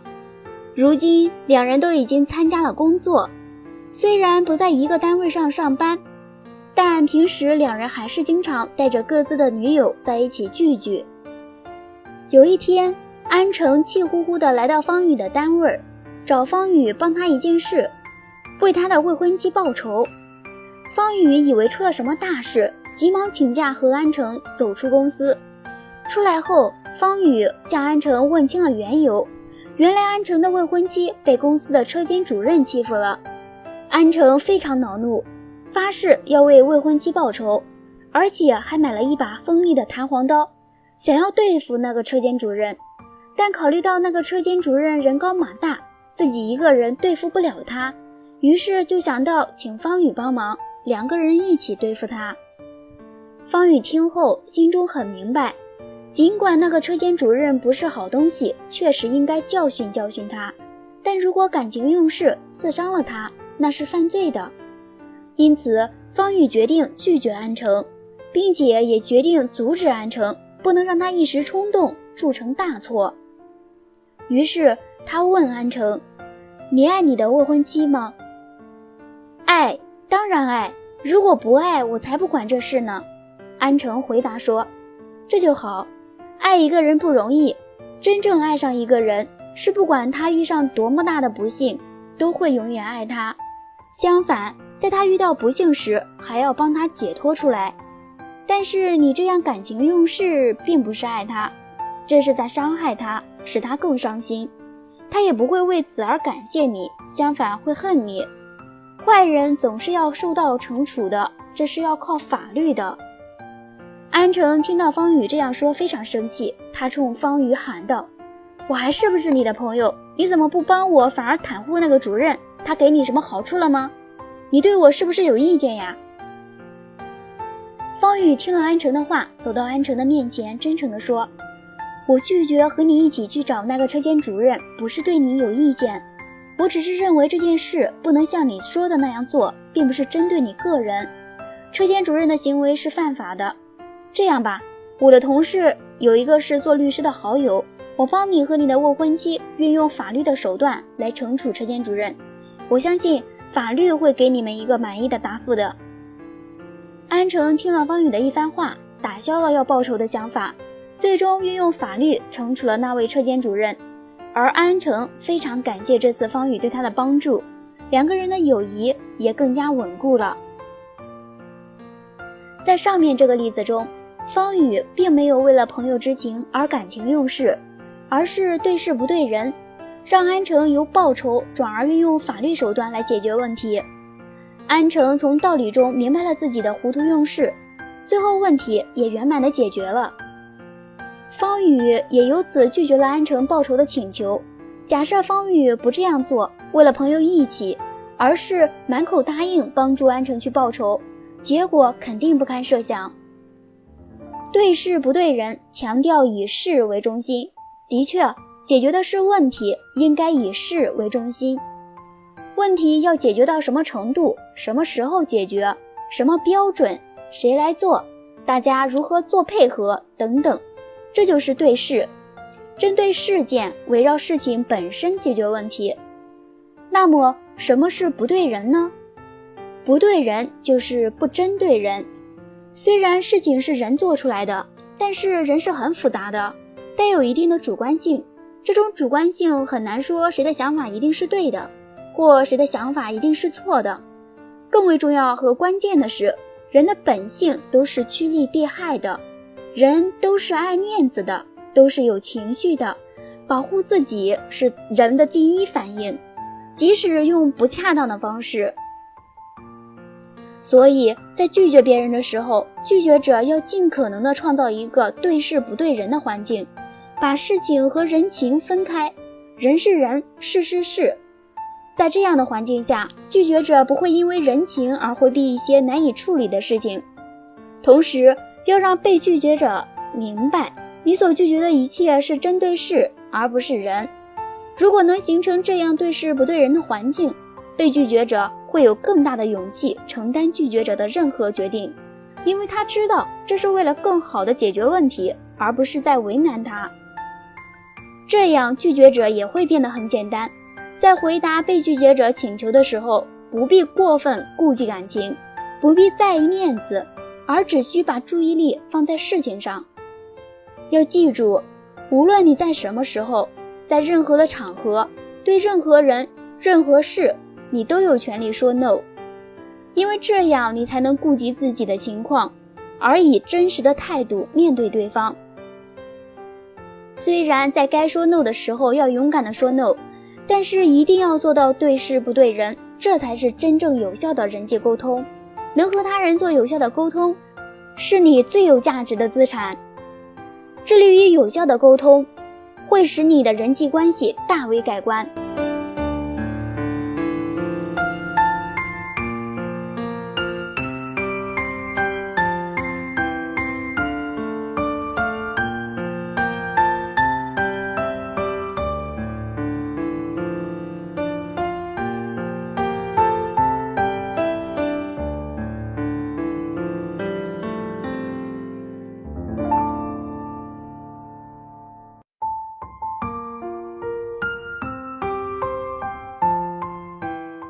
直接拒绝冲力大，那就绕着弯说。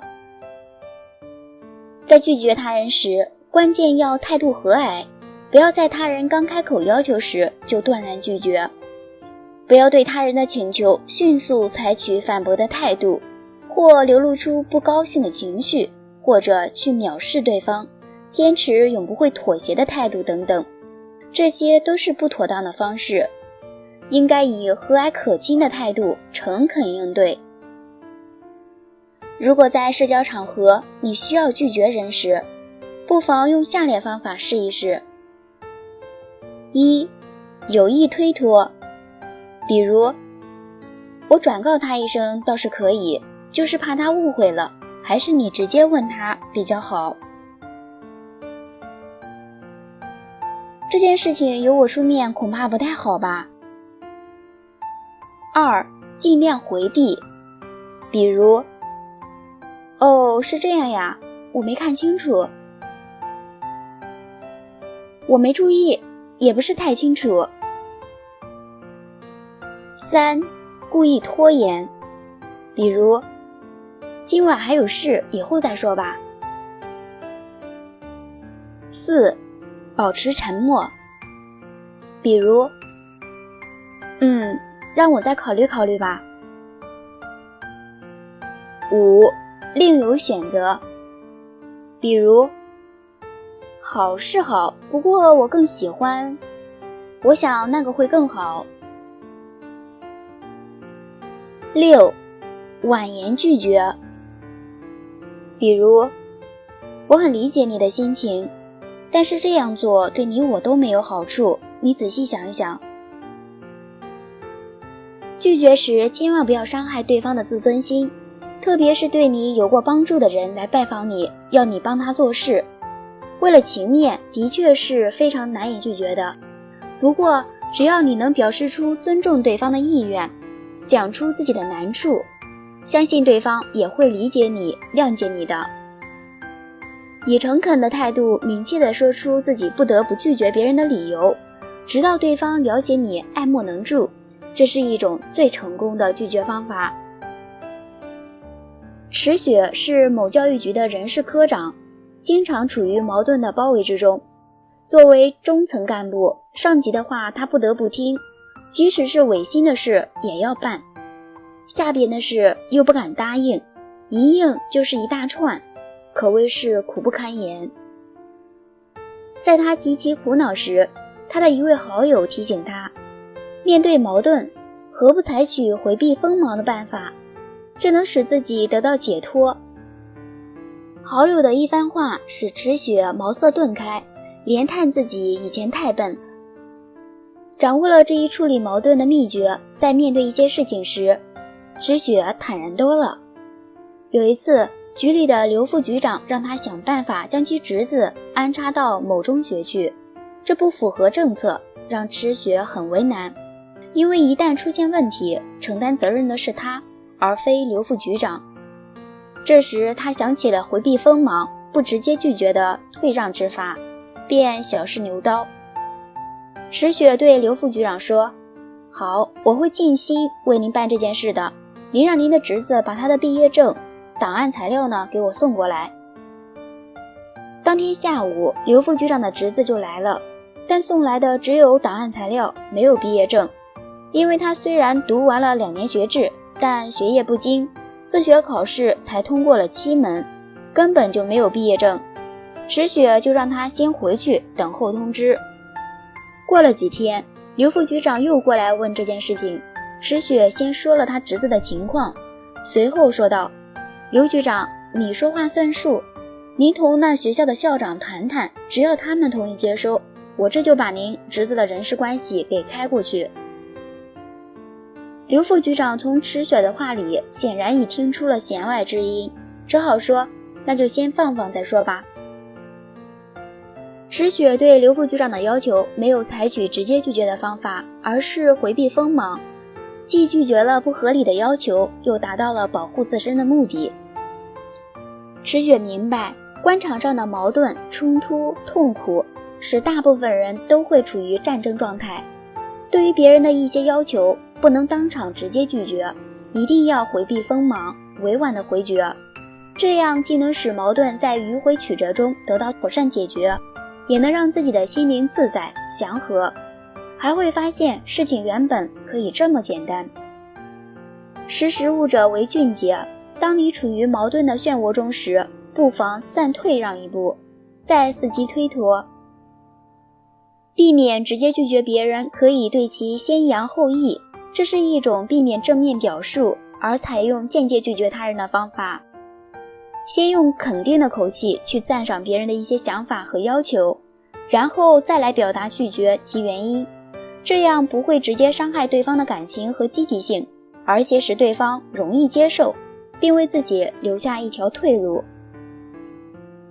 有时对方有急事相求，而你确实又没有时间，无法帮助他时，考虑到对方的实际情况与心情，为了避免对方误会，可以首先表示出自己积极的态度，然后再表示你不能立即办好，会换个时间办理。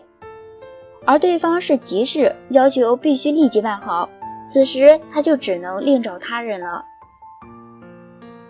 有时候避免直接拒绝他人，也可以用暗示法来达到拒绝他人的目的。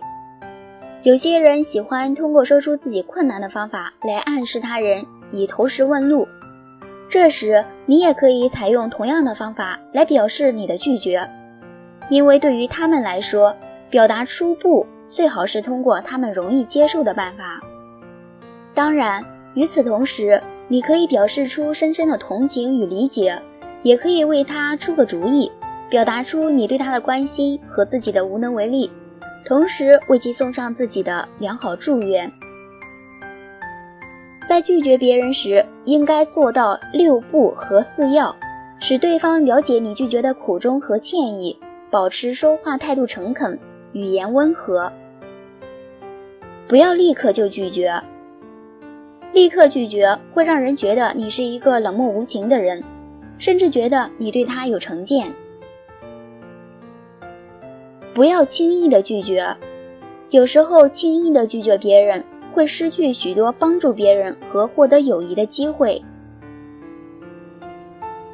不要盛怒下拒绝，盛怒之下拒绝别人，容易在语言上伤害别人，让人觉得你一点同情心都没有。不要随便的拒绝，太随便的拒绝，别人会觉得你并不重视他，容易造成反感。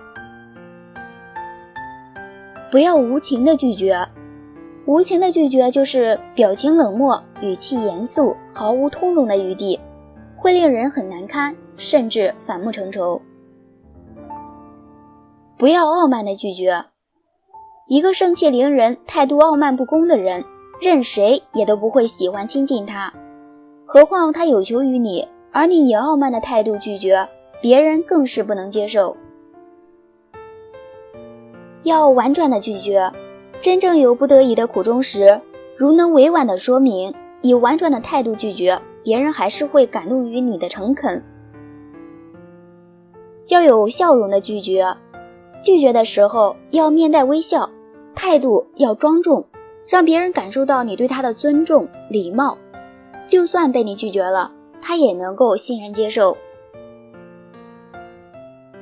要有出路的拒绝，拒绝的同时，如果能提供其他的方法帮他想出另外一条出路，实际上还是帮了他的忙。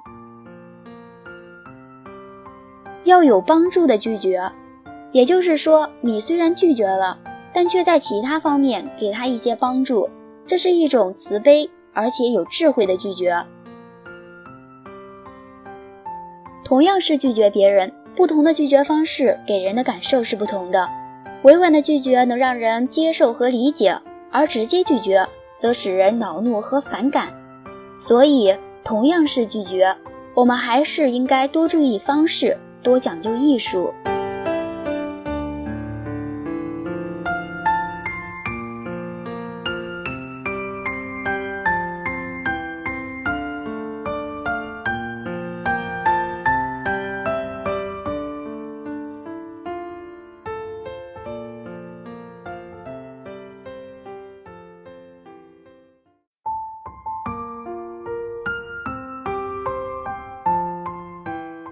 拒绝别人时，不妨有策略地说不。有人来托你办一件事，此时对方已经有种你能帮忙的想法，所以他是有计划而来的。在最低的限度，他也会准备好怎样开口，而你自己则会一点准备都没有。他所托的事介于可以帮或不可以帮两者间，但是你应该怎样去答复人家呢？也许你会采取一种拖延的方法，先把对方稳住，然后再做考虑。让我想想看好吗？这是一句经常被用到的话，但是在很多情况下，由于每个人都有怕难为情的心理，而往往给对方一种不自觉的承诺，也就是自己本来并没有答应，但在对方看来，你却已经做出了承诺。这种事情的确很糟糕。现在大多数的人都喜欢言出必行的人，从来就很少有人用宽宏的态度去谅解别人不能履行某一件事。比如，我们经常听到人们这样说：某某某分明答应了我，但问题还是迟迟没解决。拿破仑就曾说过，我从来不轻易承诺，因为承诺就会变成不能自拔的错误。一代名人尚且如此，何况是常人？既然拒绝别人是如此的难，我们就应该给予足够的重视，平时就应注意掌握一些经验。对于一些我们无法办到的请求，与其语气模棱两可，害得人家要跑来几次听你的最后答复，不仅使自己为难，也让人家空等，不如明确表示自己的意思。基于这种情况，你可以表示同情，很愿意帮助对方，满足对方的要求，但因诸多因素，实际上只能是心有余而力不足，爱莫能助。这时你的语气既要坚决，又要委婉，尽可能不伤害对方的自尊心。19世纪，迪斯雷利一度出任英国首相，当时有个野心勃勃的军官一再请求迪斯雷利加封他为男爵。迪斯雷利知道此人才能超群，也很想跟他搞好关系，无奈此人不够加封条件，迪斯雷利无法满足他的要求。一天，迪斯雷利把军官请到办公室里，与他单独谈话。亲爱的朋友，很抱歉我不能给你男爵的封号，但我可以给你一件更好的东西。说到这里，迪斯雷利压低了声音，我会告诉所有人，我曾多次请你接受男爵的封号，但都被你拒绝了。迪斯雷利说话算数，他真的将这个消息散布了出去。众人都称赞军官谦虚无私，淡泊名利，对他的礼遇和尊敬远超过任何一位男爵。军官由衷感激迪斯雷利，后来成了他最忠实的伙伴和军事后盾。迪斯雷利首相在拒绝军官的升职要求时，没有引起对方的反感，相反却获得对方的好感，原因何在呢？他没有给对方一个冷冰冰的回答，不，更没有嘲笑和讥讽对方，而是将善意传递给对方，让对方明白自己的要求虽未被满足，但长远利益得到了首相的维护，这是比升职更好的事情。在拒绝对方不当要求的同时，给足对方面子，这就是迪斯雷利的巧言说不的高明之处。拒绝别人既然是一门学问，自然有一些值得关注的规则。一，不要立刻就拒绝。当别人提出要求时，如果你不听对方的理由和动机就立刻予以拒绝，对方会觉得你冷漠无情，甚至对你怀恨在心。要知道，对方对你提出要求时，一定有其理由和动机，你应该倾听与了解。如果自己真的有不得已的苦衷，或者无法胜任其委托，就应该委婉地以真诚的态度来说明。做到了这一点，那么别人虽然遭到了拒绝，也会感激你的诚恳。二，不要在盛怒下拒绝，要有笑容的拒绝。在盛怒下拒绝别人的要求，常会因口不择言而伤害对方，也让别人觉得你一点同情心也没有。在拒绝别人的时候，要能面带微笑，态度庄重，使对方感觉到你对他的尊重和礼貌。这样一来，即使被你拒绝，对方也会欣然接受。三，要有代替的拒绝。轻易拒绝别人的请托，会使自己失去帮助别人、获得友谊的机会。也许在他向你提出请求的这方面，你的确帮不上忙，但你可以找一个替代方法去帮助他。这样一来，你虽然拒绝了他原来的要求，但他一样还是会感谢你。了解了拒绝别人的规则还不够，更重要的是掌握拒绝别人的方法。一，用挡箭牌挡回。拒绝别人最简单的方法，就是利用名人名言或众所周知的大道理或俗语作为挡箭牌来挡回对方的请托，让其认识到其请托是与某些规范相抵触的，有强人所难之嫌。这样就能省却诸多解释的言辞，也有利于消除不必要的误会。20世纪70年代，有一位名叫罗斯恰尔斯的犹太人，在耶路撒冷开了一家名为芬克斯的酒吧。酒吧的面积不大，只有30平方米，仅有一个吧台、5张桌子，但他声名远扬。有一天，罗斯恰尔斯接到一个电话，那人用十分委婉的口气和他商量：我有10个随从，他们将和我一起前往你的酒吧。为了方便，你能谢绝其他顾客吗？罗斯恰尔斯毫不犹豫地说：我欢迎你们来，但要谢绝其他顾客，这不可能。打电话的是美国国务卿基辛格，他是在访问中东的行程即将结束时，在别人的推荐下，打算到芬克斯酒吧消遣一下。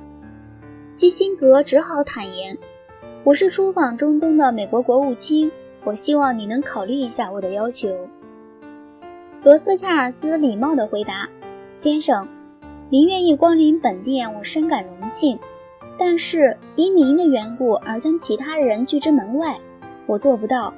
他们都是老熟客，是曾支持过这个店的人，因为您的来临拒他们于门外，我无论如何都做不到。罗斯恰尔斯表现了一种十分珍贵的品质，拒绝的勇气。在需要拒绝的时候，他敢于拒绝任何人，包括基辛格那样的高官和权贵。对于基辛格提出的闲杂人等一概回避的不合理要求，他找出一块再好不过的挡箭牌：他们都是老熟客，是曾支持过这个店的人，因为您的来临拒他们于门外，我无论如何都做不到。2. 轻轻摇头，然后说出拒绝的理由。日本的人际关系专家枯川正义提出了一种拒绝别人的方法。他告诉我们需要在聆听别人陈述和请求完毕之后，轻轻地摇头，而态度并不很强烈。这种方法最主要的表现在于轻轻地摇头，它代表了否定，别人一看见你摇头，就知道你已拒绝，接着你就可以从容地说出拒绝的理由，使别人易于接受。当然，拒绝的理由必须充分，而不是你不愿意。一个充分的理由能使人谅解你不能答应的苦衷，对你不会耿耿于怀。比如，你有一位好友做了人寿保险经纪人，他来向你介绍一大堆买保险的好处，并请你向他买100万元金额的保险，而你自己也明知此举真的会有益处。然而，在细心考虑下，你认识到每年要交的保费不低，以你目前的收入情况，它可能会成为自己的一种负担。于是，这时你已经知道购买如此大额的保险是很难办到的，你就不妨轻轻地摇头，然后说出上述的理由。相信你的这位经纪人朋友会体谅你的难处的。3. 先扬后抑。这种拒绝方法也可称为先成后转法，是一种避免正面表述，而是间接出击的方法。对于别人的一些想法和要求，先用肯定的口气表示赞赏，再来表达你的拒绝，这样不会直接伤害对方的感情和积极性，使对方容易接受，而且为自己留下一条退路。通常你可以采用下面一些话表达你的意见：这真是一个好主意，只可惜由于我们不能马上采用它。这个主意太好了，但我担心眼下的条件所限，我们不得不放弃它。我想以后它肯定会有用的。我知道你是一个体谅朋友的人，如果不是十分信任我，并认为我有能力做好这件事，你是不会找我的。但是我最近实在是忙不过来了，下次再有这事，我一定尽力，等等。有些事情如果碍于情面，你也可以当场答应下来，没有必要当场非得表明你的态度，免得双方比较难堪。你可以说，这件事很好，但我还得仔细考虑考虑。对方也会认为你在认真对待他的意见，从而会对你稍后做出的选择和行为呢表示谅解。有时对方有急事相求，而你的确无法抽身相助，考虑到对方的实际情况与当时的心情，为了避免对方恼羞成怒造成误会，你可以首先表现出积极的态度，说明你只能换个时间帮忙，而对方希望立即办好，因此他就会另找对策了。4. 以攻为守。如果在对方提出某项要求之前，我们已经从别的途径获知此事，或在谈话中已洞悉对方的目的，我们可以采取以攻为守的办法予以拒绝。比如，朋友找你借钱去赌博，你可以在对方开口之前率先提出要求。可巧碰上你了，我正准备去找你借点钱。对方一听这话，自然不会再向你开口借钱。下面是一个以攻为守拒绝别人的真实的例子。2个进城打工的老乡找到在城里工作的李某，诉说打工之艰难，一再说住客店住不起，租房又没有合适的，言外之意就是要借宿。李某听后马上说，是啊，城里比不了咱们乡下，住房可紧了，就拿我来说吧，这么2间耳朵眼大的房子，还住着3代人，我那上高中的儿子没办法，晚上只得睡沙发，你们大老远来看我，本应该留你们在我家好好住上几天，可是做不到啊。2位老乡听后应和几声，知趣的就走了。2个老乡没有直接向李某提出借宿请求，而只是埋怨在城里找房子住很困难。李某也装作没听出格外之意，立刻附和他们的观点，便说自己家住房如何紧张，为不能留他们住几天而遗憾。老乡听了这番话，既明白李某的难处，又知道他在拒绝，只好离开。5. 自我贬低。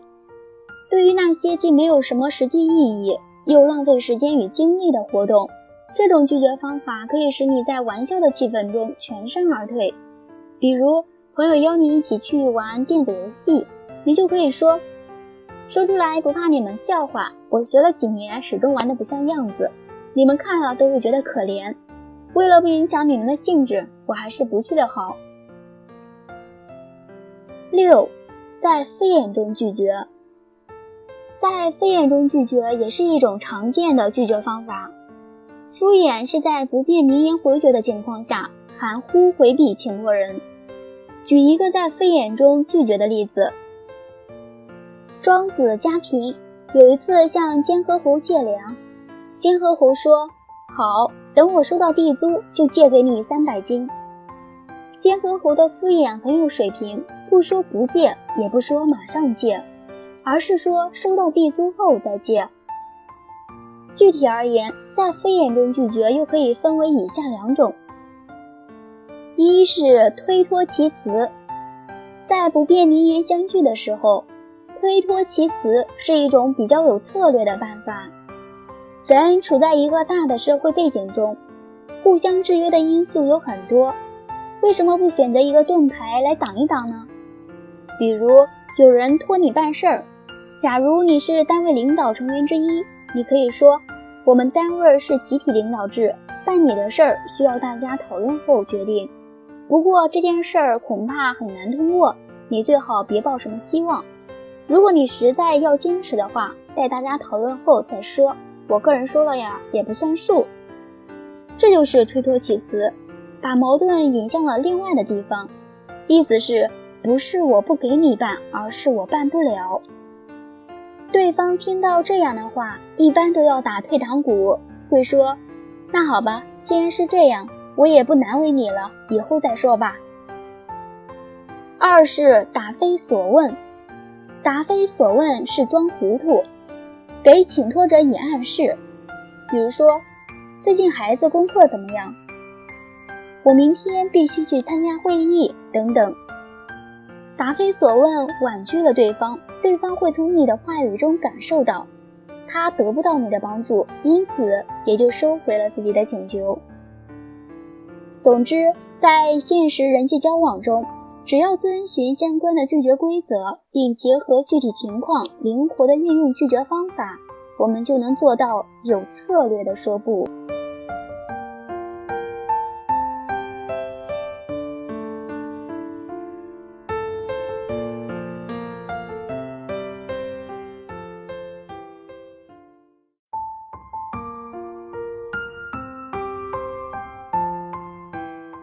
拒绝的方式，3个要诀。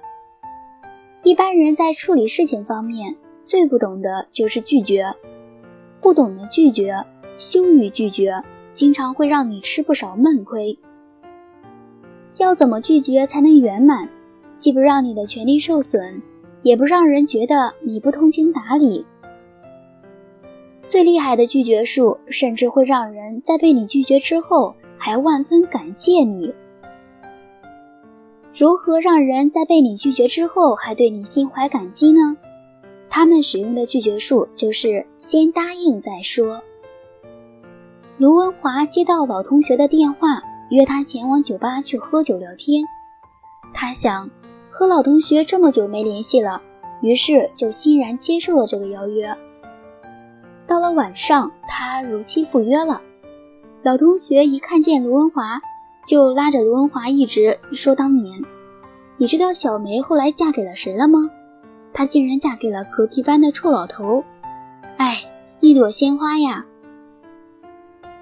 卢文华听了哈哈大笑，哈哈，班长呢？他毕业之后在干嘛？出国深造去了，一出国就和咱们都断了联系，没人知道他现在在忙些什么。老同学喝了一口酒说道：看样子大家都混得挺好。卢文华一边说一边吃着花生米。你混得最好，都进国家机关当官了。老同学恭维道：还不是一样，领着死薪水，只是名称好听罢了，比不上你们这些大老板开名车住豪宅。卢文华谦虚地说道：哎，我最近遇上了麻烦，上回我开车不小心撞到了一个警察，对方要我赔偿20万，你看看这件事，你有没有办法帮我处理？老同学表情严肃地问道。卢文华的心里陡然明白了，原来老同学今天的这场邀约是个鸿门宴，为的是叫他帮忙摆平车撞警察一事。其实卢文华有办法处理，只是他不想为了1年多没见面的老同学去欠人情债。卢文华想了一下，向老同学说道：这件事牵扯到公安局，不是我一个人说了算的，不如这样吧，我帮你去找另外一个单位的朋友说说，看他能不能帮这个忙。太好了，有你的帮忙我就安心多了。老同学松了一口气，随即又要了6瓶啤酒。两人喝得醉醺醺的，一直到了凌晨1点多才散。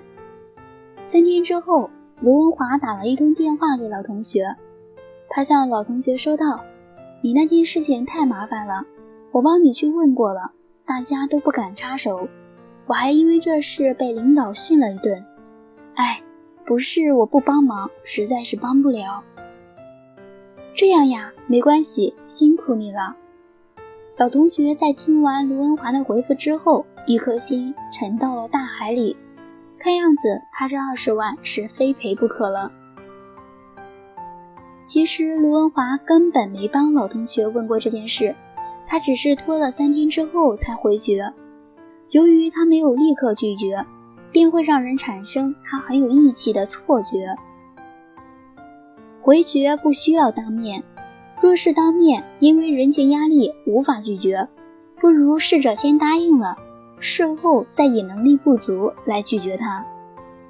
甚至你可以拖别人下水，就像卢文华便拖了领导下水，说自己为了这事还被领导训斥了一顿，轻松的就推掉了老同学的请托。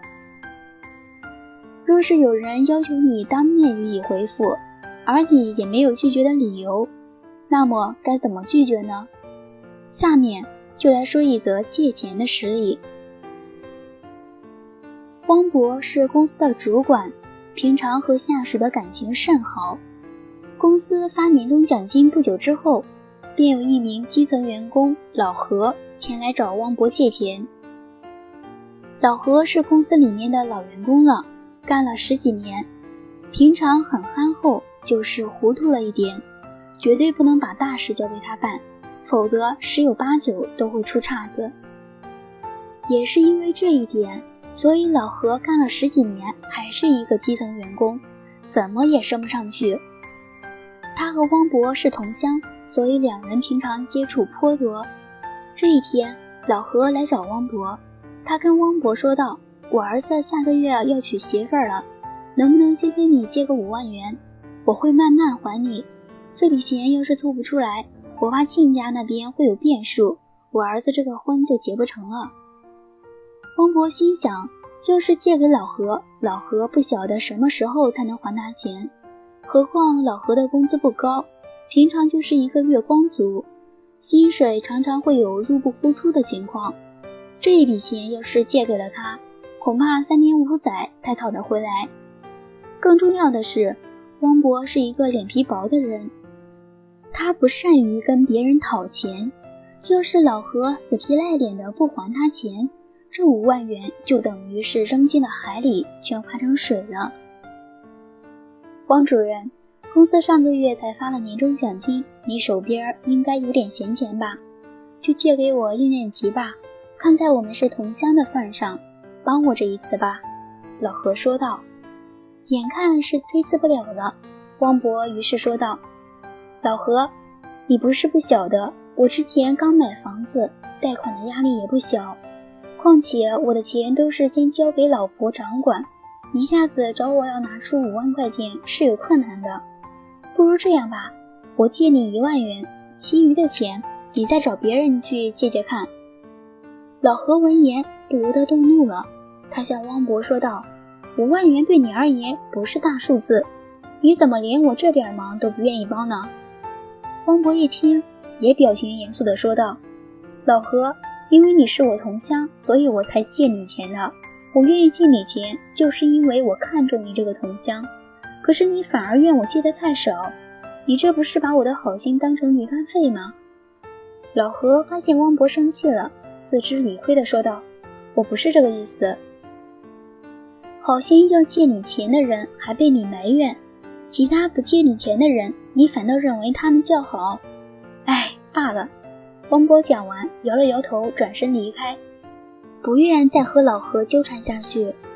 老何也不好再叫住汪博讲借钱的事，他只能在心里暗骂自己，怎么又把事情给搞砸了。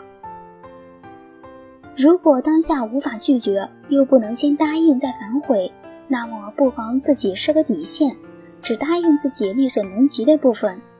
若是对方认为你没诚意，那么你正好可以假装生气，对他说：“我帮你还被你埋怨，其他不帮你的人反倒没事。”扔下这一句话，你便可以转身就走，反而是对方会自觉理亏，不再纠缠着要你答应帮忙。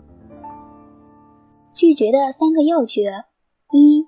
先答应再拒绝。例如，先说好，我回去帮你处理，到时候再给你消息，待3天之后再说，我帮你问过了，为了这事儿我还挨骂了。2. 拖人下水，找挡箭牌。例如，我钱都在老婆那里，要用钱得先问她，老板不同意呀，我也没办法。3. 无限上纲，认定对方是无理的要求。例如，你这不是害我吗？是朋友就别再提这件事情了。这已经是我的极限，帮了你还被你埋怨，我太冤枉了。把握这3个要诀，才不会在商场、职场上变成冤大头。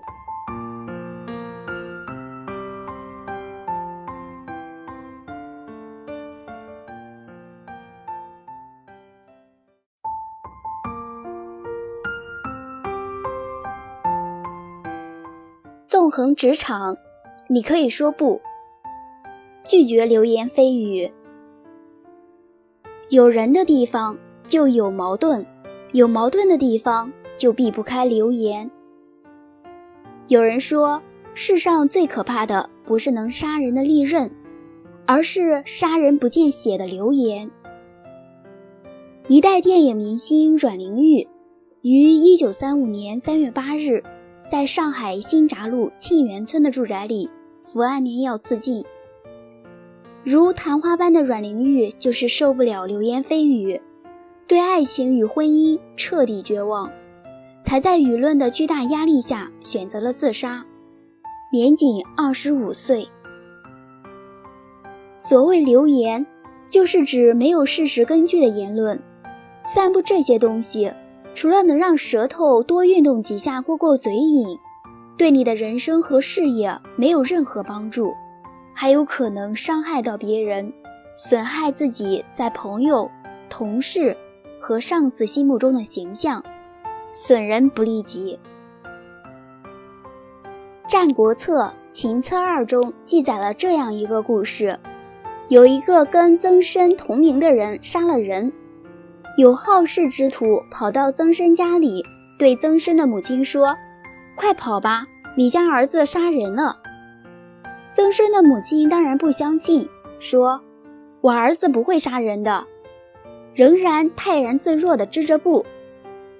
过了一会儿，又一个人跑进来说：“你儿子杀人了。”曾参的母亲还是不信，继续埋头织布。过了一会儿，又有一个人慌慌张张地跑过来说：“快跑快跑，你儿子杀人了。”曾参的母亲害怕了，连大门都不敢走，翻墙头逃跑了。曾参是有名的贤德之人，他的母亲对他也非常了解，知道他根本不可能杀人，可是经不住众人的一再相告，竟然相信了曾参杀人的流言。谎言重复1000遍就会变成真相，这就是生活中流言的心理效应。的确，在我们周围总是有人喜欢传播一些谣言，而谣言就像空气中的病菌一样，很容易就扩散开来。在一个复杂而忙碌的工作组织中，流言蜚语、小道消息是少不了的。流言的内容主要涉及领导班子调整、人事变动、个人升迁等一些敏感问题。它具有传播速度快、受众范围广的特点，对人们的思想、情绪产生的影响大多是负面的、消极的，对开展工作极为不利。姚佳是一个颇具才能、青春靓丽的女孩，让同事们羡慕不已。因为工作认真、态度积极，公司一度考虑将她提升为管理层，但是每一次的提案最后都被搁浅了，令姚佳十分苦恼。姚佳开始十分不解，自己的问题到底出在哪儿？为什么总是在领导层投票的时候被否定？在最近的一次领导的年终意见中，姚佳终于明白了原因。其中一位领导人给他的建议是，避免经常与他人议论各种是非，不要传播流言蜚语，才能成为一个好的管理者。现在一些单位和部门都有这种现象，有些员工不在工作和学习上下功夫，而是专爱打听、传播小道消息。今天说张三升迁了，明天说李四有了婚外情。这一部分人虽然是少数，但严重干扰了我们的视线，影响了我们的正常工作。在背地里议论别人的是非，绝对不是所谓的交流或分享，而是个坏习惯。要想自己的事业有所发展，一定要戒掉这个坏习惯，不做流言蜚语的传播体。李红这段时间不得不让自己每天加班到深夜才回家。加班的原因并不是公司业务忙，而纯粹是两位领导之间的明争暗斗。李红所在部门的经理在今年就要退休了，公司老总为了使该部门的领导可以及时衔接上，便从其他部门调回了一个工程师来做副经理。但对于两个领导来说，怎样领导下属成了两人争论的焦点。为了证明自己的实力，两个人分别对自己所领导的下属开始了业务加班的比赛。两个领导的争斗对他们本身没有什么大的影响，因为老经理总要退休，而新经理总是会升上来的。但天天加班使得部门的很多员工都心怀不满，大家都在各种空闲时间对两个大领导大肆的加以讨论。李红在这种环境的影响之下，怨言也多了起来。他经常会与同事们对领导的各种私事与公事进行议论，而且公然地表达了自己的不满。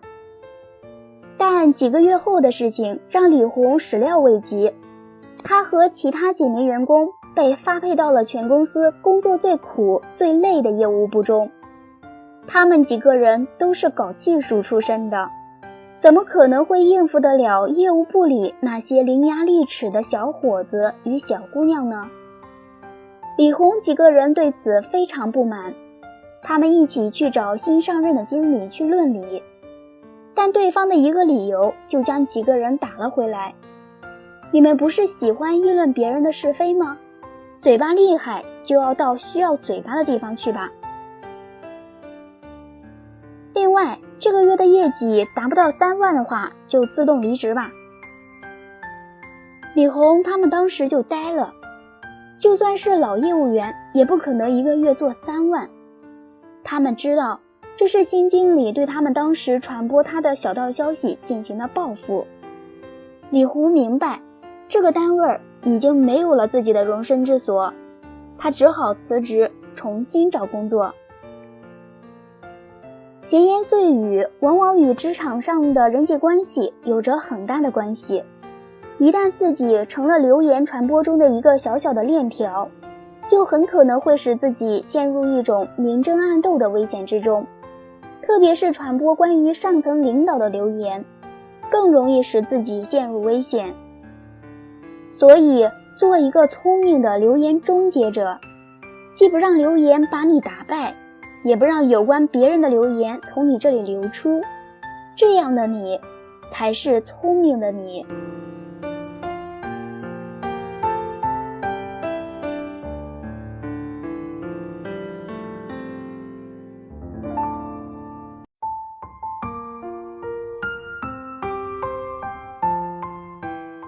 瓜田李下闲话多，拒绝办公室暧昧。歌德曾有一句名言，哪个青年男子不善钟情，哪个妙龄女郎不善怀春。人值青春年华，总要恋爱觅偶，这是人之常情。可是对职场中的人来说，办公室恋情是危险的。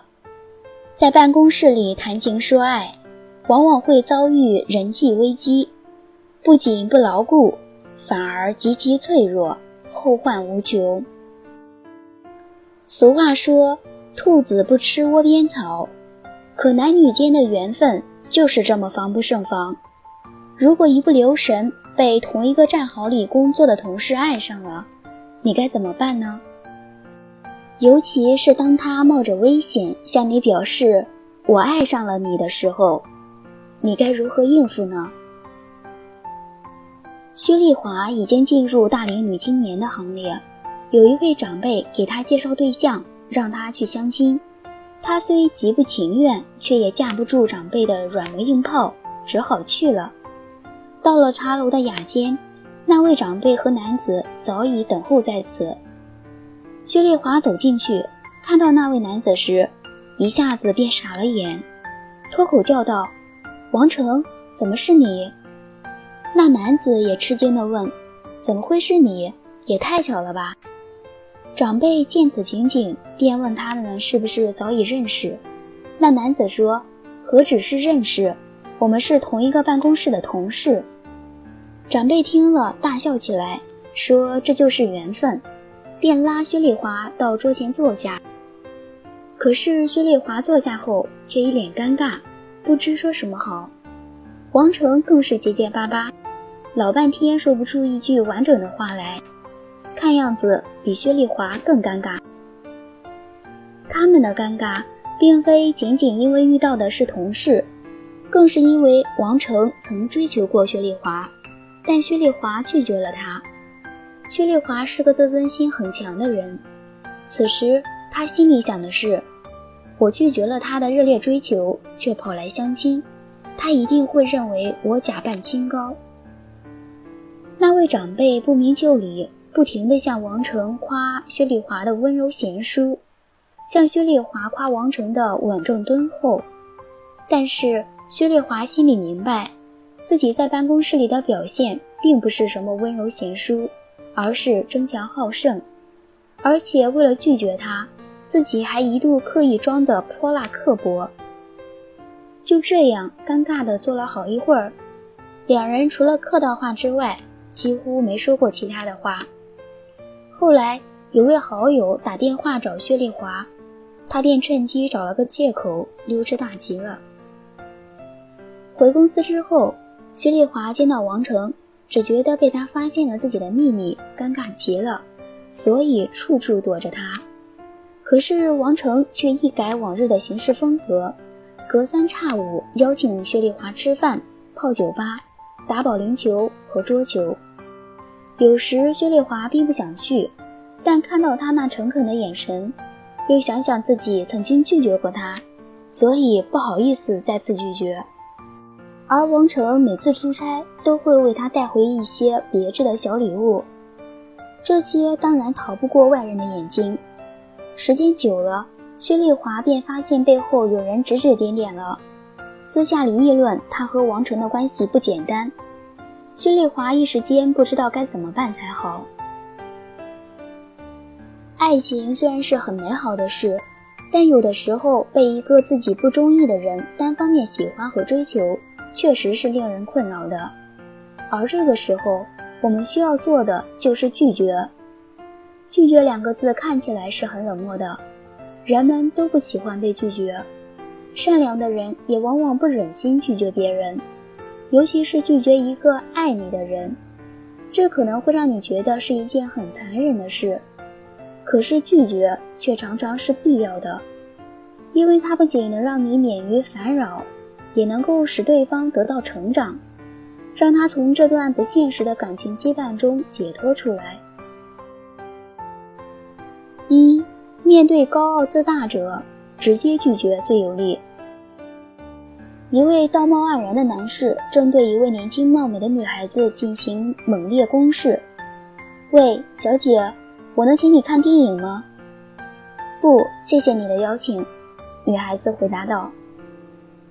喂，小姐，那位先生穷追不舍，你要搞明白，我可不是那种随随便便邀请女孩子看电影的男人呀。你也要搞清楚，我也不是那种随随便便接受任何一位男士邀请的女孩子。女孩子以牙还牙道，说完飘然而去。对于这种自我感觉良好的家伙，你无论采取什么办法都是徒劳的，他就像一只挥之不去的苍蝇一样令人讨厌。对付这种人，唯一的办法就是不给他任何机会。2. 请自己的男朋友或女朋友当掩护。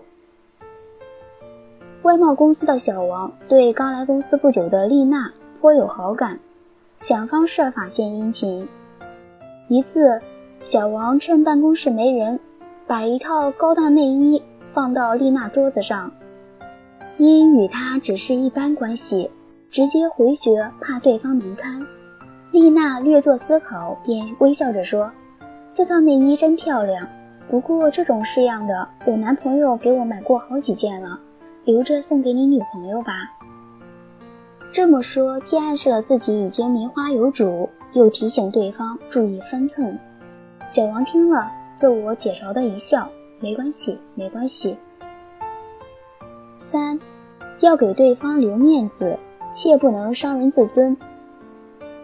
别人追求你是看重你的某一方面的优秀，是对你有好感才有所暗示。拒绝对方而不留面子，不仅会破坏你们的关系，而且也会影响你们今后的交往和工作。所以绝对不能以伤人自尊的方式拒绝对方。侮辱求爱者是一种不讲恋爱道德的表现，不论对人对己都没有好处。有的求爱者受到嘲弄侮辱后恼羞成怒，进行报复，也有的因求爱者被侮辱，其他人也以此为戒，不敢再向他抛出求爱的彩球，这势必要妨碍他选择佳偶。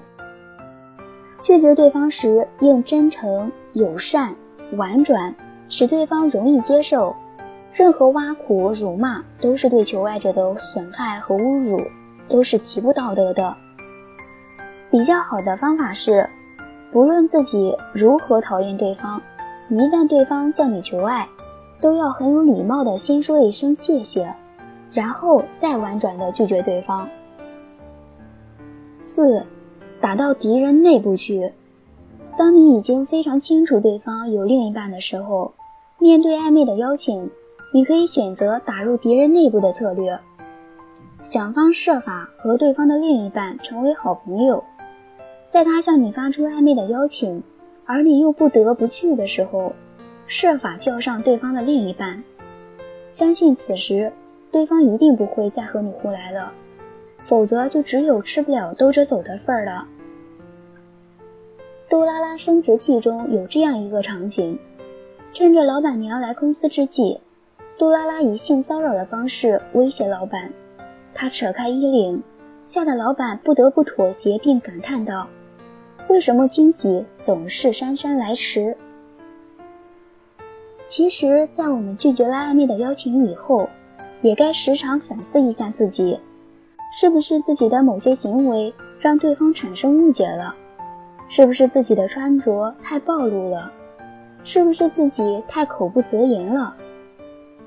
在拒绝别人发出的暧昧邀请的同时，我们更应该拒绝自己主动发出暧昧的信号。巴恩菲尔德说，爱情是魔鬼，是烈火，是天堂，是地狱，那里有欢乐，有痛苦，也有苦涩的忏悔。所以我们一定要把握住自己，不允许自己滥情，更不允许自己接受别人的滥情。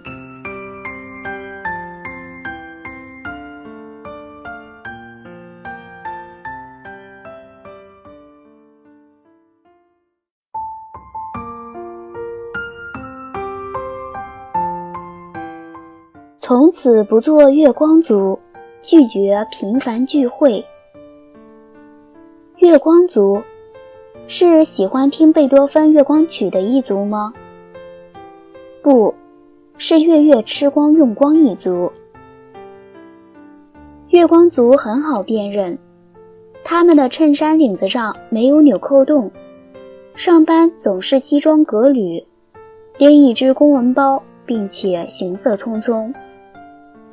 年龄20岁到30岁，风华正茂。他们进出写字楼，坐在豪华的办公室，他们站在车厢里的姿态都与众不同，似乎显示出一种异乎常人的优越感。他们下班喜欢3-5好友相邀去酒吧小酌2杯，他们吃完饭后会抢着付钱，一副让我来，不然我跟你绝交的架势。他们在家从不开火，一日3餐在外。他们的薪水从几千元到上万元不等，可每个月总是过得紧巴巴。在每个月发工资后，很嚣张地过一个星期，然后淡定地过一个星期，接着无奈地过一个星期，最后在对工资的无限期待中过1星期。这就是月光族。富不过30天，穷不了1个月，是对他们最生动的写照。月光族的口号是挣多少花多少。加入月光族的唯一条件，工资月光，不剩1分，只许负债，不可盈余。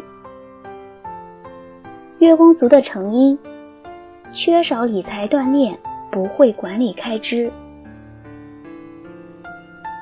王一可是一名国内航线上的空姐，按说空姐的收入都是非常好的，基本工资再加上加班费和奖金，每月收入可观。然而他却是个典型的月光族，他经常飞得很累，还要忙着加飞，有时一些小感冒他都不请假，照样飞，为的就是能多积累点钱。可是即使奋力赚钱，他仍然总是没等下个月工资到账，就已经囊中羞涩了。王一可的爱好比较广泛，唱歌、跳舞、画画。下班后，他习惯回家吃饭、看书、上网，陪家人，也偶尔跟同事吃饭、K 歌。王一可不买昂贵的化妆品，也不买国际1线品牌的服饰，在同行里面，王一可已经够省的了。那为什么他每个月总是入不敷出呢？说到底，还是面子惹的祸。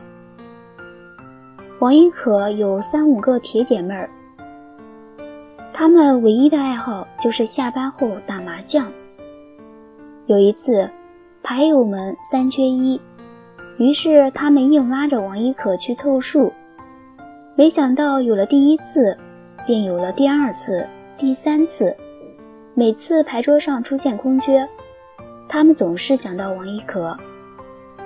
渐渐的，一遇到同事下班约他打牌，王一可心里就五味杂陈。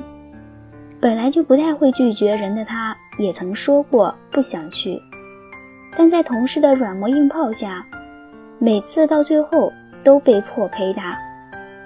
同事们游说的那些话，王一可随口就能背出几句。哎呀，就是几个同事耍一会儿，不会有好大的输赢，就当是混时间。去嘛，你看我们3缺1，心里好难受啊。于是王一可每个月要被迫陪同事打7、8次麻将。本来就不太会打牌的他很受伤，基本上每次打牌都会输掉3、400左右。当提及同事为何选他打牌而不是其他人的时候，王一可猜测到，可能他们一是知道我不会拒绝人，几句话一说就动摇了；二是知道我牌打得不好，人又比较耿直，觉得我的钱比较好赢，随便输多少都不会吭声，也不会跟其他人乱说吧。但对王一可来说，下班被迫打麻将给他带来的困扰远不止输钱那么简单。本来这个月他要参加一个征文比赛，就因为他们老是约他打牌，最后他错过了交稿时间。下班后就去打麻将，回到家都深夜12点多了，洗漱完就凌晨1点多了。想想第2天还得上班，他根本就找不到写文章的状态。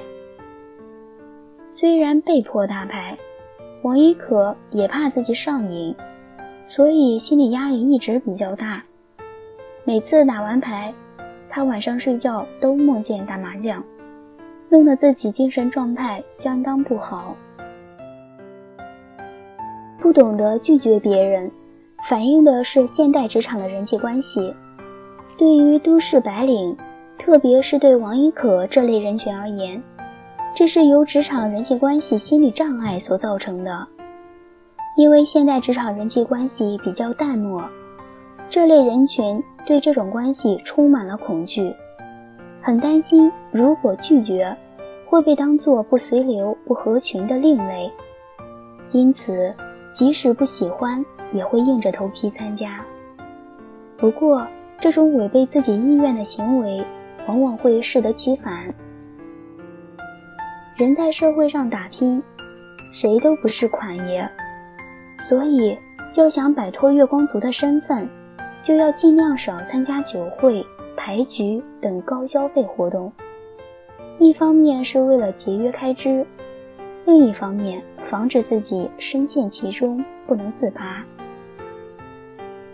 我们国家有5000年的文化，而我们所接受的传统教育都是温文尔雅、谦恭礼让、乐于助人等思想。这些思想告诉我们，对于他人的请求不能随意回绝，但是我们办事也要讲究原则，不符合原则的事坚决不能办。所以我们要学会拒绝，凡事量力而行，但不能伤感情。《红楼梦》中的林黛玉是在母亲去世后投奔外婆家的，虽然贾母十分疼爱她，她却总有寄人篱下之感，所以进贾府后始终是步步留心，时时在意，不肯轻易多说一句话，多行一步路，唯恐被人耻笑了去。其中有一个黛玉辞饭的故事，很能让人回味。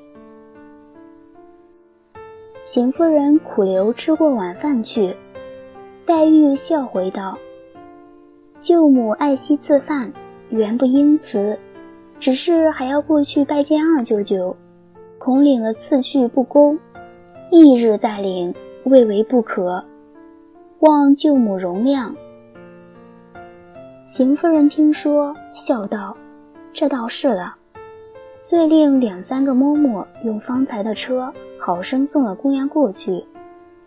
于是黛玉告辞。这一番话十分得体，既表达了对邢夫人的感激和尊敬，又表现了自己懂礼节识大体。要拒绝别人，光是说不是不够的，还得要有充分的理由才行，特别是那些盛情难却的邀请。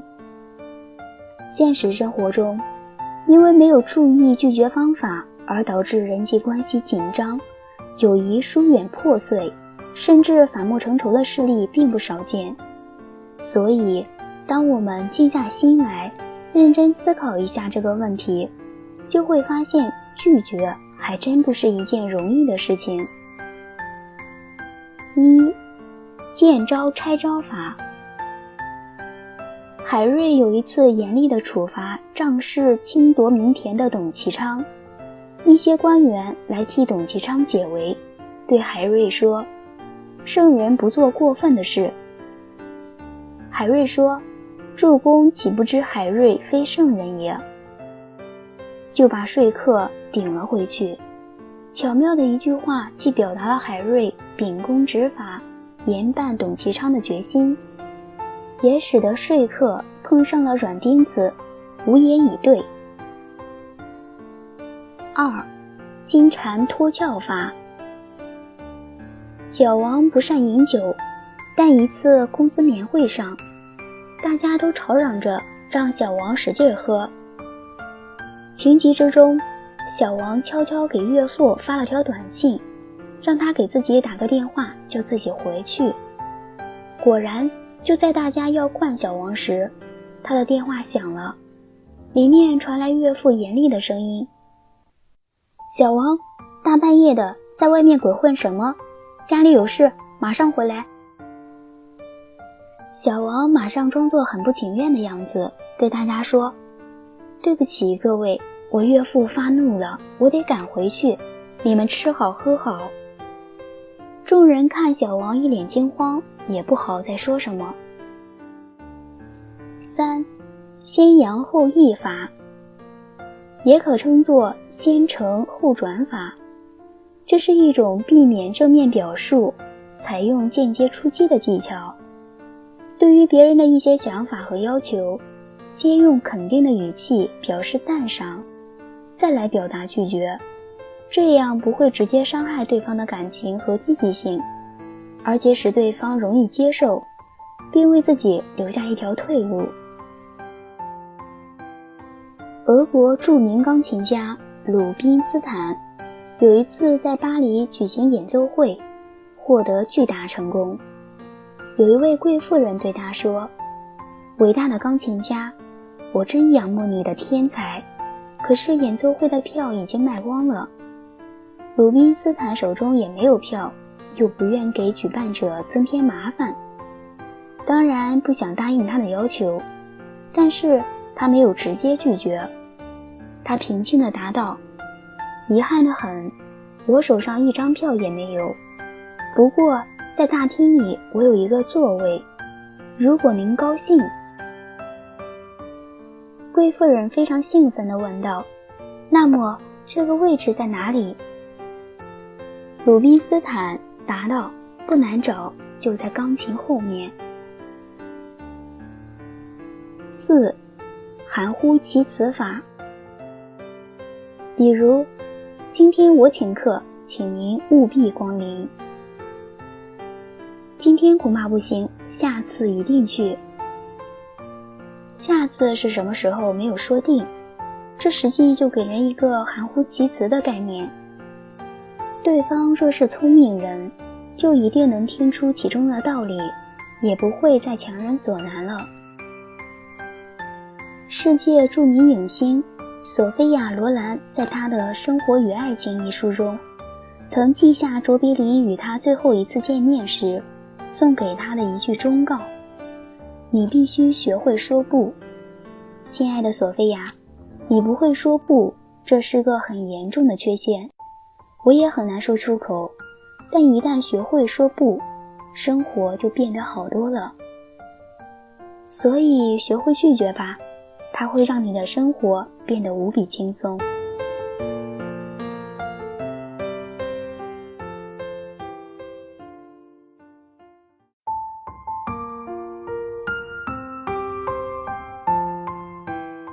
朝九晚五不是朝五晚九，拒绝无偿加班。世界上最痛苦的是什么？那就是加班。比加班更痛苦的是什么？那是天天加班。比天天加班更痛苦的是什么呢？那就是天天无偿加班。不在加班中病态，就在加班中变态。84小时内无法完成自己的工作，那是你的无能。公司给了你84小时内根本无法完成的工作，那是无情。觉得加班可以获得领导更好的意向，那是无知。也没什么事，反正下班就不想走，那是无聊。白天不工作就为蹭加班费，那是无耻。真的遇到无情的公司只好加班，那是无奈。也没有加班费，就是想加班，不加班的话吃大米饭都会过敏，那就无话可说。这些关于加班的看似戏言和怨言的说法，在调侃之余也真实地反映了职场人的生活和工作现状，因为加班已经成为他们生活中的必要组成部分。现如今，城市的生活节奏越来越快，人们的压力也越来越大。在一座座高级写字楼里面工作的白领们，却要为这些负面效应埋单。当朝九晚五变成朝五晚九时，很多人渐渐感觉麻木不仁，精神涣散，前途渺茫。林青拖着疲惫的身躯回到住处时，已经是午夜12点了。屋子有近1个月没有好好打扫了，到处都是一次性餐盒和作废的设计图。林青找来笤帚胡乱扫了扫，感觉有些头晕，便躺在沙发上。沙发上堆满了衣服，林青抱起一团堆在左边沙发上的衣服，顺势扔到右边的沙发上，顿时右边沙发上的衣服又高出了一大截。沙发上终于有了一个空位，林青艰难地把自己塞进去，手握遥控器，随便选了一个节目。在他看来，躺在软软的沙发上，悠闲地看10几分钟肥皂剧，就是一天中最悠闲的一刻。电视上花花绿绿的图案在林青脑子里打转，他渐渐地快睡着了。忽然一阵急促的手机铃声响起，刹那间林青心头一紧，又来活了。果然是老板打来的电话，今天递交的方案有很多地方不够完善，需要改改，明天早上直接交给客户。林青揉揉眼睛，坐到了电脑前，白光蓝光在他脸上晃着，键盘声响个不停，他感觉自己像个特工。外企的工资不是好挣的，林青常常这样心有感触地说。从5年前在这家公司做实习生开始，加班就成了家常便饭。刚开始他还经常自我安慰，认为自己多做一点事情就能有更大的业绩，从而会多一份得到上级赏识的机会。于是他把加班当成了一个员工必须要付出的代价。顺理成章的，林青因为表现优秀而成功通过试用期，成为极少数留下来的实习生之一。可是当林青认为自己成了正式员工，终于可以享受朝九晚五的合理待遇时，加班的问题接踵而至。按时下班对林青来说几乎是奢望。因为加班，林青多次推掉了和朋友的小聚，搞得朋友们说他比总理还要忙。有一次在下班回家的路上，林青在公交车上睡着了。他做了一个梦，梦见自己变成了终日生活在转轮里的仓鼠，拼命的蹬车，就为了拿到悬挂在轮子外面的那一块奶酪。但无论轮子蹬得多快，他都无法吃到近在眼前的奶酪。国外有一项研究显示，超时工作应被列入心脏病的风险因素。研究人员发现，每天比其他同事工作时间更长的办公族，心脏病危险系数明显更高。越来越多的人觉得，生命中比工作更重要的事情还有很多，特别是一些年轻的白领在工作中累死或猝死的事件频频发生以后，长时间工作的人不再被视为英雄，反而被看作不懂生命的人。那些晓得如何拒绝长时间工作的人，将是未来的领导人物，因为他们看得更长远。事实上，拒绝加班并不是和老板公然对抗，而是用更为智慧的方式来争取自身的利益。想要拒绝加班，全权分配自己工作之外的作息时间，就需要学会下面几招。1. 编造理由法。当你遇到明明周一可以搞定，上司非要你周末来加班的情况时，你可以这样拒绝：经理，这个周末我亲戚要来看我，真的不能来加班。不过您放心，所有的资料都已经备齐了，下周一下午我就可以把报告做完。客户周三才到，我还有1天半的时间可以复核审查，保证没有问题。上司通常不需要知道你的工作过程如何，而只想看到结果。如果你对他做了这样的保证，那么他当然不会再表示反对。不过请注意，你的这份承诺也就意味着给了他一个可以接受的最后期限。倘若下周一下班前你没有搞定报告，或即使做完内容却十分糟糕，那么你将会失去上司的信任，届时恐怕永远都不需要再加班了。2. 提前准备法。利用每天下午下班之前的1到2个小时时间，向老板询问有没有临时的工作安排。你可以这样说：老板，我今天想要正点下班，请问你这里有需要临时处理的文件吗？如此，不但让老板觉得自己得到了应有的尊重，而且在维护你正点下班这一权利的同时，留下了可以协商的余地。在询问的时候，一定要坚持住自己的立场，千万不能使用商量的语气，如老板，我今天可以不加班吗？这样往往会招致否定的回答，还会让自己在老板的心目中留下一个好吃懒做的印象。3. 义正辞严法。若你在上司眼中并不算优秀员工，而只是个私生活时间较少，可以随时拿来蹂躏的软柿子，那就请你直接告诉对方，对不起，我今天恐怕无法加班，毕竟我也有自己的家人和朋友，需要有自己的生活空间，而且加班时数已经远远超过其他同事，因此我今天拒绝加班。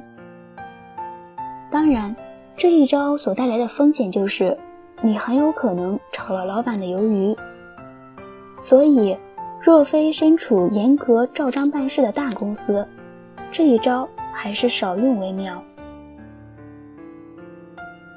4. 嫁祸于人法。如果上司非常需要找帮手来解他的燃眉之急，而你又有10万火急的事情要处理，你不妨给自己找个替死鬼。不过我知道阿强这个月1次班都没加过，而且最近他事情比较少。如果您真的要找人加班，我推荐阿强。可口可乐总裁还曾说，我们每个人都像小丑，玩着5个球。5个球是你的工作、健康、家庭、朋友和灵魂。这5个球只有1个是用橡胶做的，掉下去会弹起来，那就是工作。另外4个球都是用玻璃做的，掉了就碎了。现在请你静下心来想想，你有多久没有和3、5知己一起说话谈心了？你有多久没有陪爱人逛街了？你有多久没有陪年迈的父母吃顿饭了？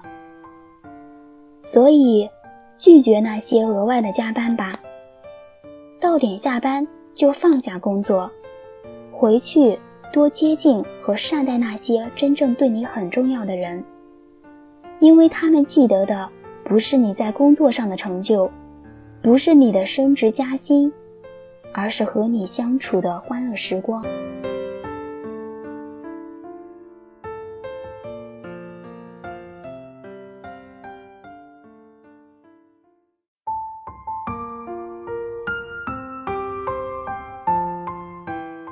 拒绝分外事。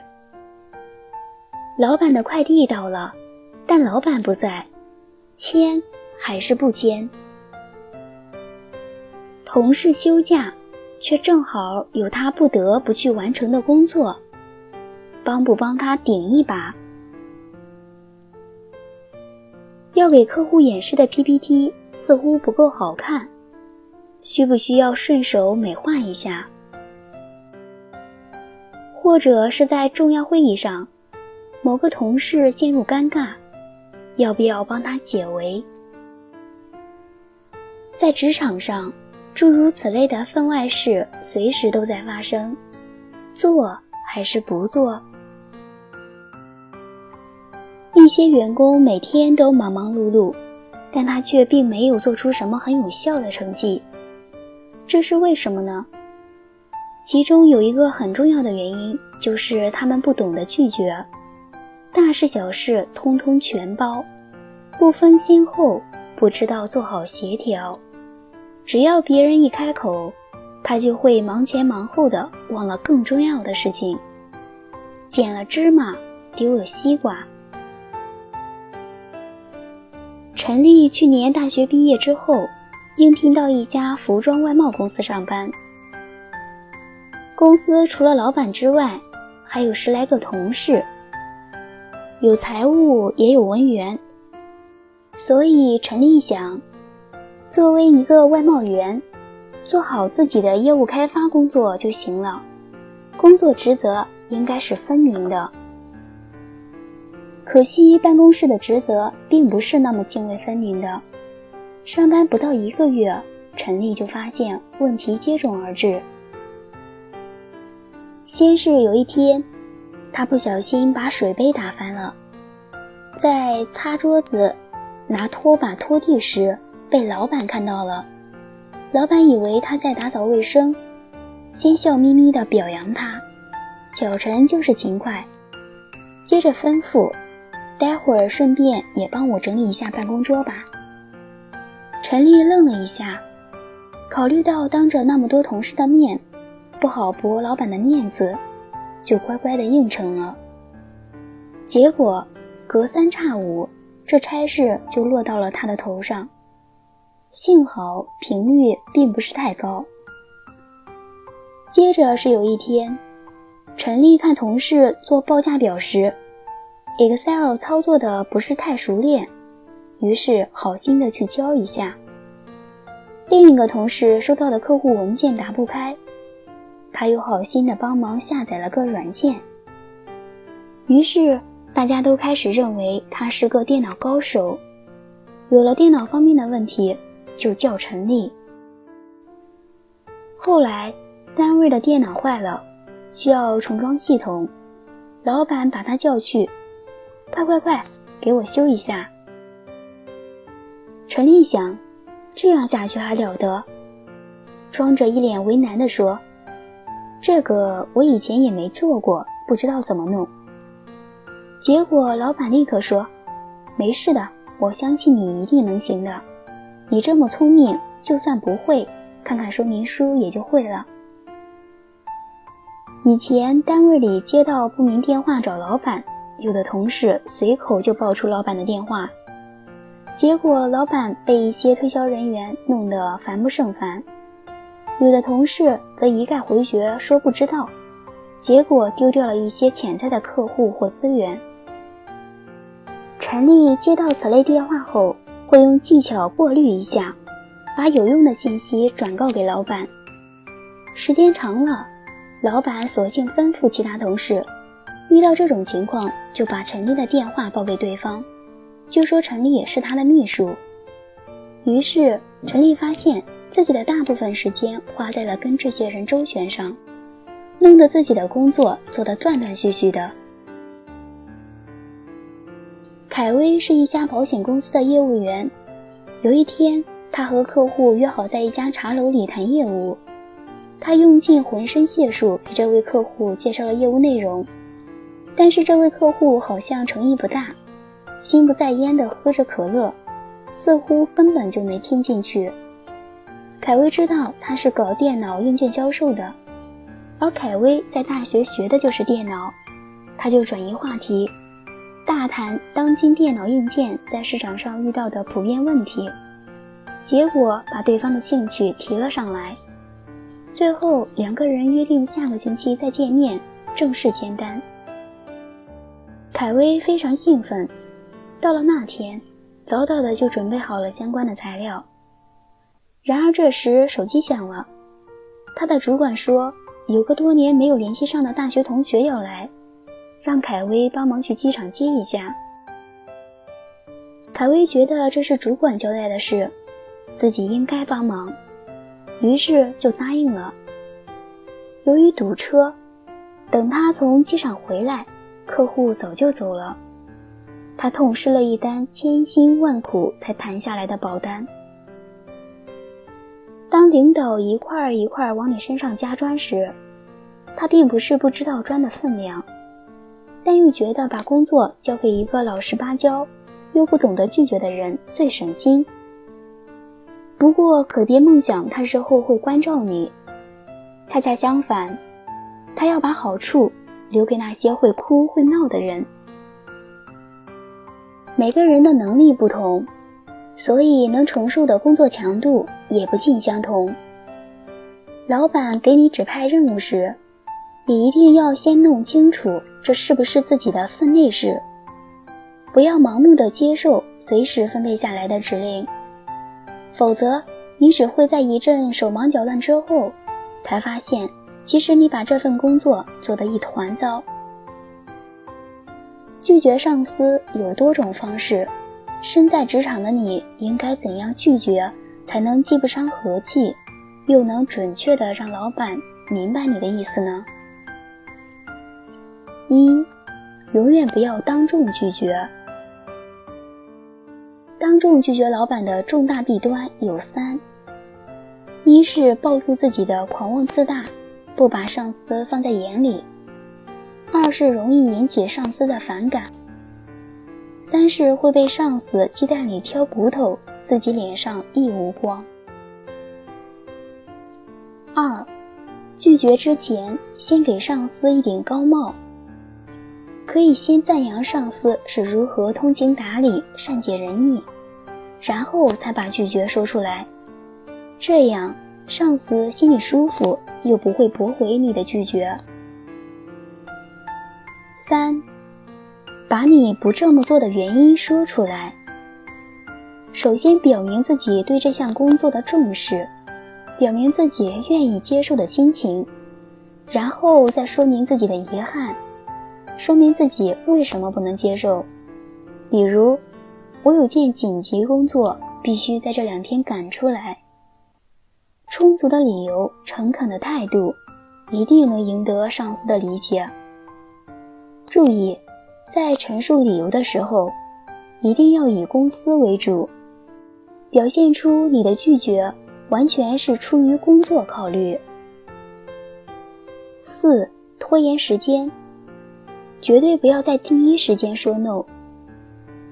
如果这是一件你不愿意做的事，暗中拖延也许是最好的拒绝办法。5. 一味拒绝并不可取。如果你拒绝的理由冠冕堂皇，但是上司仍坚持非你不行，这时你便不能一味的拒绝，否则上司可能会以为你是在推辞，从而怀疑你的工作干劲和能力，以致失去对你的信任，在以后的工作中有意无意地使你与机会失之交臂。运用这些方法，你一定能进一步赢得上司的理解和信任，也会为以后的工作铺一条平坦的大道。因为上司也是和你一样普普通通、有血有肉有感情的人，你用温和的态度对他，他也会用温和的态度对待你。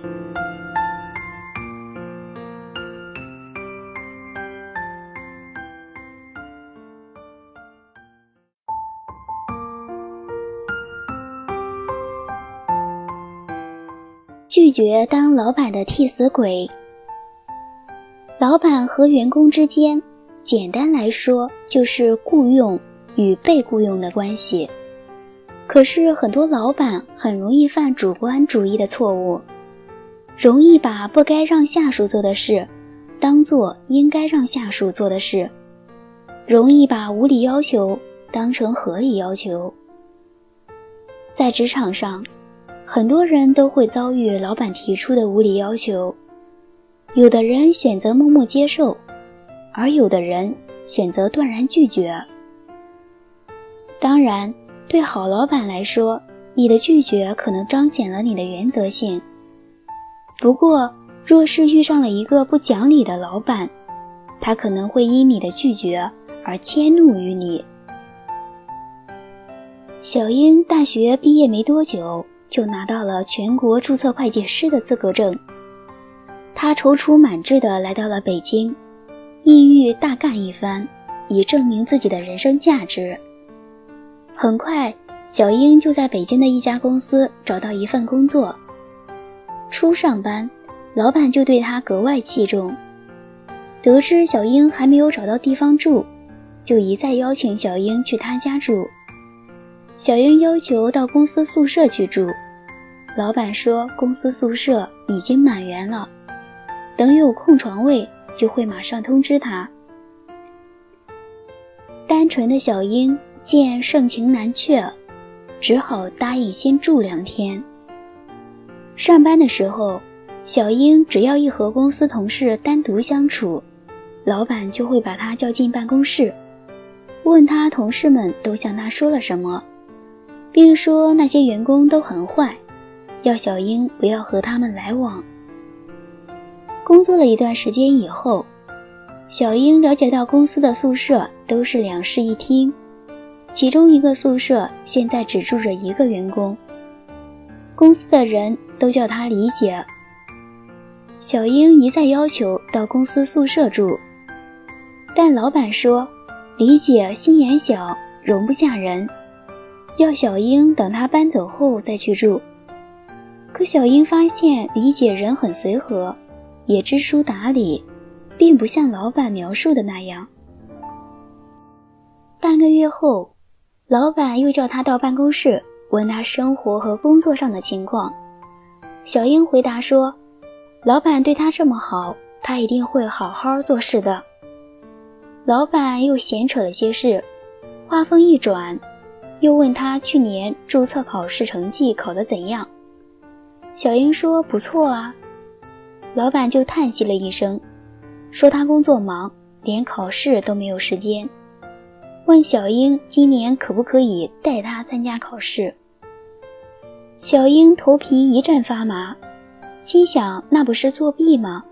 查出来怎么办？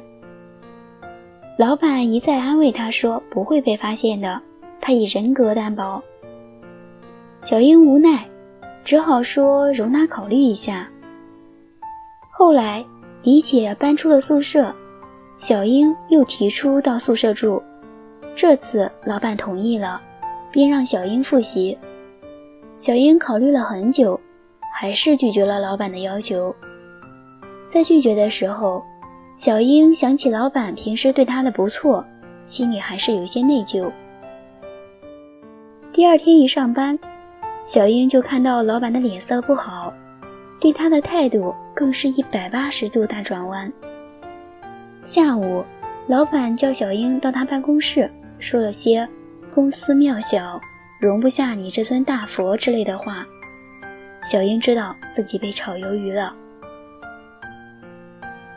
当上司要求你做违法的事或违背良心的事时，你该怎么办？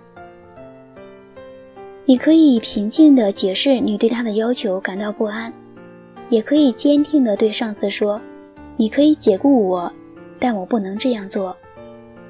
如果你幸运，老板会自知理亏并知难而退，否则你可能真的会被辞退，就像上文中的小英那样。但假若你不能坚持自身的价值观，不能坚持一定的准则，那么只会迷失自己，最终还是会影响工作，以致断送自己的前途。罗非是北京某著名高校的本科生，毕业后一直留在北京工作。他忠厚老实，工作一向很认真，可是他不懂得讨好上司，也不懂得和同事建立交情，所以一直没有机会升迁。待在公司7年多，仍然是一名基层人员，领着饿不死却也攒不下钱的死薪水。一次同学聚会，罗非看到很多人都开上了轿车，有了自己的事业，就有些愤愤不平。席间，有同学问他为什么不辞职创业，罗非说是为了报恩。原来刚进公司不久，罗非就意外出了车祸，被撞断了腿。手头拮据的罗非没钱付医疗费，是慷慨的老板给垫的。后来罗非打定主意，一定要报答老板的恩情。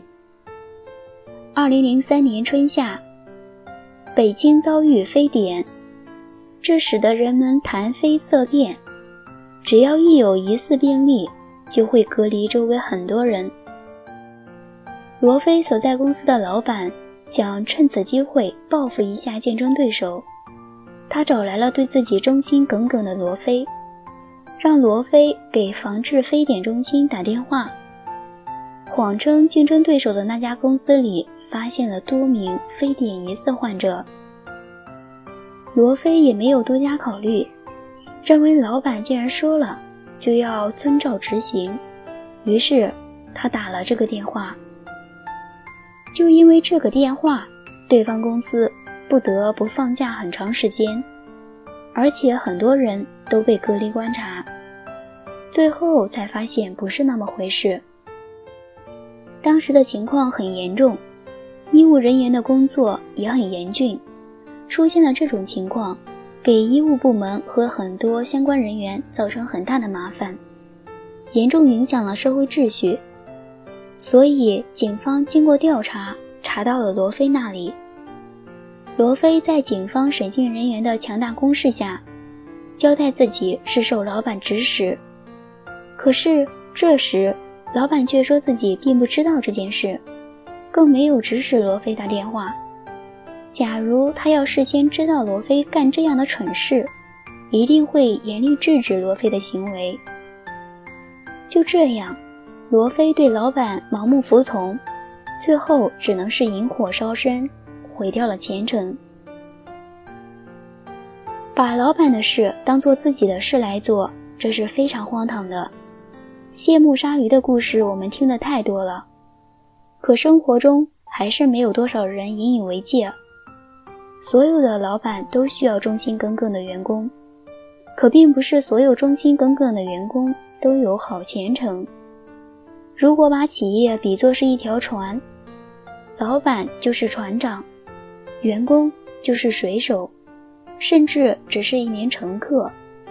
一旦船承受不了这么多重量时，老板第一个想的就是把你扔进海里。士为知己者死，曹沫之于鲁庄公，专注之于伍子胥，荆轲之于太子丹，诸葛亮之于刘玄德。多少古代的仁人侠士因为这句话不避生死，而今天这种风萧萧兮易水寒式的慷慨悲歌，除了能在电影中找到一鳞半爪外，似乎已经绝迹，留下的只有士为知己者装死的笑话了。世事如棋，变幻不定，职场亦如此。在一个快速变化着的职场江湖里，员工忠诚的对象到底应该是谁？这是一个非常模糊的概念。那么，老板是你的忠诚对象吗？市场经济竞争激烈，说到底，老板与员工之间不过是契约关系、利益关系罢了。我挣你一份薪水，你剥削我的剩余价值，也就是互相利用。人一走，茶就凉，哪里有什么义气可言？当然，有时候或许也能碰上一两个赏识你的老板，跟你推心置腹，以哥们儿相称。但你千万别以为这就是把你当成生死之交了，他不过是看中了你身上的某一点特征，可以为他带来更多的利润。这个世界上没有无缘无故的爱，也就没有无缘无故的忠诚。如果说今天还有什么值得我们以忠诚相待的话，那应该是对我们自己人生计划的忠诚，把它规划好，并为之负责。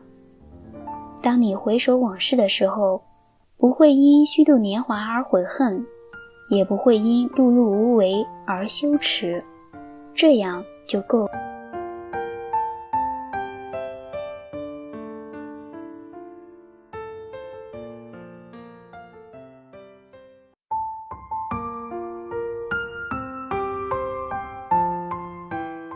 拒绝成为交际花。单位有应酬，特别是来客大都是男人的时候，领导就时常会想到把单位的女人拉去作陪。领导可能最喜欢喊两种女人陪酒，一种是不一定长得漂亮，但绝对能喝，可以让男人招架不住；另一种则是不一定能喝，但长得漂亮，这样酒桌上就多了兴奋点，喝不好酒也不会让人觉得无趣。在这家设计公司，季雅已经工作了整整5年。在这5年内，季雅一直默默无闻，兢兢业业地做着琐碎繁杂的分内业务。一次偶然，上司领员工们去了一家大酒店聚餐，席间男同事屡屡向女职员挑衅拼酒，季雅看不过眼，就替他们多挡了几杯。几个回合下来，整个酒桌就没几个清醒的了。季雅的海量给上司留下了深刻印象。没想到的是，这一特长竟改变了季雅原本平静安宁的生活。那天中午，季雅正要下楼到餐厅就餐，上司把她叫住了，说中午公司要宴请一个大客户。他的意思简单明了，让季雅来作陪。季雅心想，坏了，都是那天拼酒惹的祸。无奈之下，他只好一同前往。渐渐的，季雅成了公司里有名的交际花，因为她是最漂亮的单身女孩，酒量又好。这种应酬最直接的后果是季雅经常被一些真心或假意的男人骚扰，而且上司还发话，这是重要客户，不要得罪他们。很多时候，季雅都忍着，不知道该如何拒绝上司，该如何拒绝客户。有一次，季雅在酒桌上认识了一位30多岁的钻石王老五。王老五似乎看季雅很顺眼，频频向季雅发出私约邀请。出于不得罪的规矩，季雅随叫必到。渐渐的，王老五的爱情攻势更加猛烈。由于在工作上有求于人，季雅不禁进退两难。有一天，王老五让季雅表态，季雅告诉他自己已经有男朋友了。但是王老五知道他在说谎，依旧没有死心。季雅想来想去，决定要和上司好好谈谈。季雅就对上司说，首先，我不是交际花，如果工作需要我去出席某种场合，那么我可以去，但是像这样的骚扰我不希望有。我希望您能尊重我的隐私，不要将我的私人情况告诉客户。其次，这段时间我很累，想好好休息一下，请给我3天假期，让我好好清静一下。上司看了看季雅，微笑着说，对不起。很多时候，我们往往疲于应对各种名目的酒会，却最终忽略了自己身体的承受能力，直到身体出现警告时，才后悔当初的行为，岂不为时已晚呢？量力而为是我们都懂的道理，明明是难以完成的任务，只因是上司的委托，不得不接下来，这样就显得过于软弱了。纵使是平时对自己不错的上司委托的事，但如果做不到，你也应明确地去表达，说对不起，我做不到。但如何拒绝又不至于把领导得罪，这就得用点心计，才能少受罪或不受罪。针对各种不同的情况，有这样几个屡试不爽的办法。1. 36计，走为上。如果你事先对酒局有所预料，便事先对上司说有事，找机会脚底抹油，溜之大吉，并在上司最可能找你的时候关掉手机，这样不知者不怪。领导追问，讲明事因，并说手机没电了，自然可以遮过。2. 金蝉脱壳，万一无法逃走，那就索性坐下来，装不舒服，但也不显出要走的样子。等开席饮酒时，先喝一大口，然后装着极不舒服大口吐出来，弄脏桌椅，并称近日自己身体极不舒服。上司见桌椅弄脏，自然会觉得败兴，但又怪不得你。你这时提出要去看医生或是去休息，上司自然不会再留你。3. 虚张声势。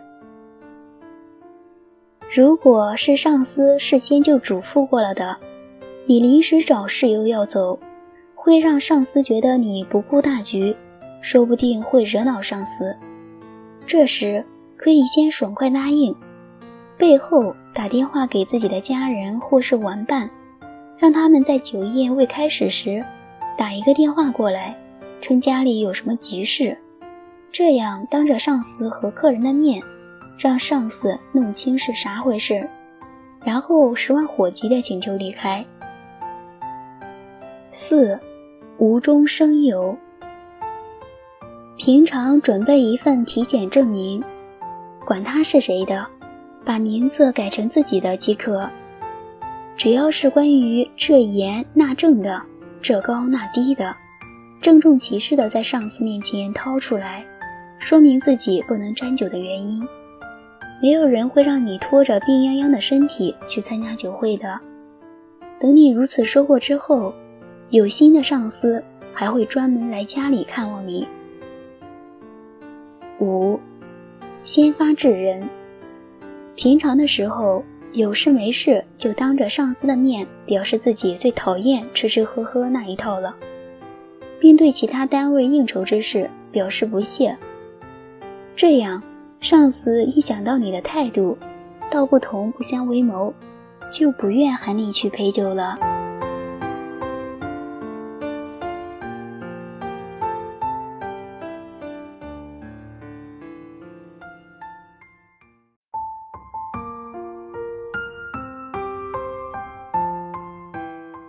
拒绝职场零距离。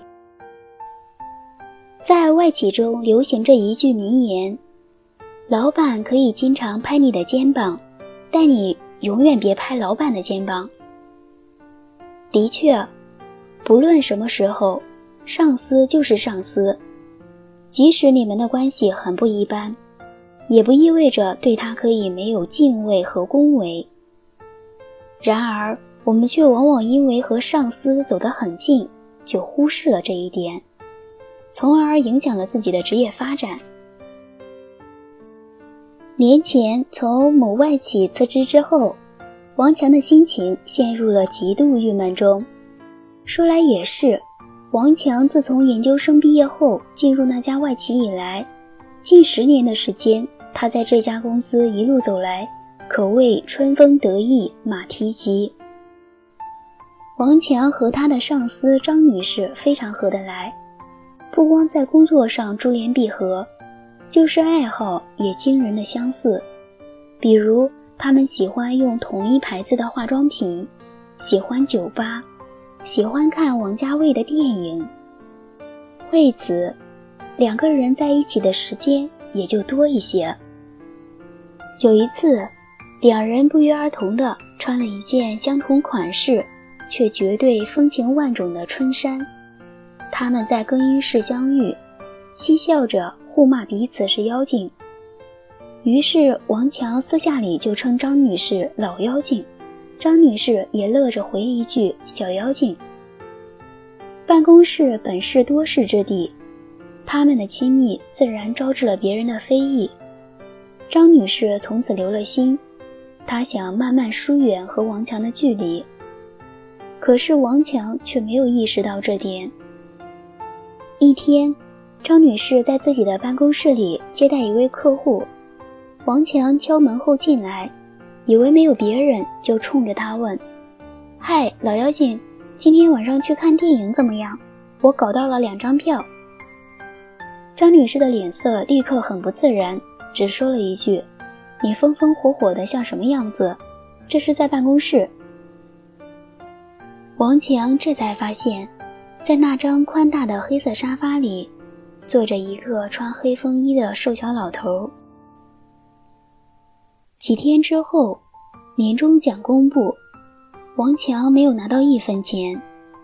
看着同事们在背后不断的指指点点，王强自知是再难在这家公司继续待下去了，于是便在递了辞职信之后，形单影只的拿着自己的东西离开了公司。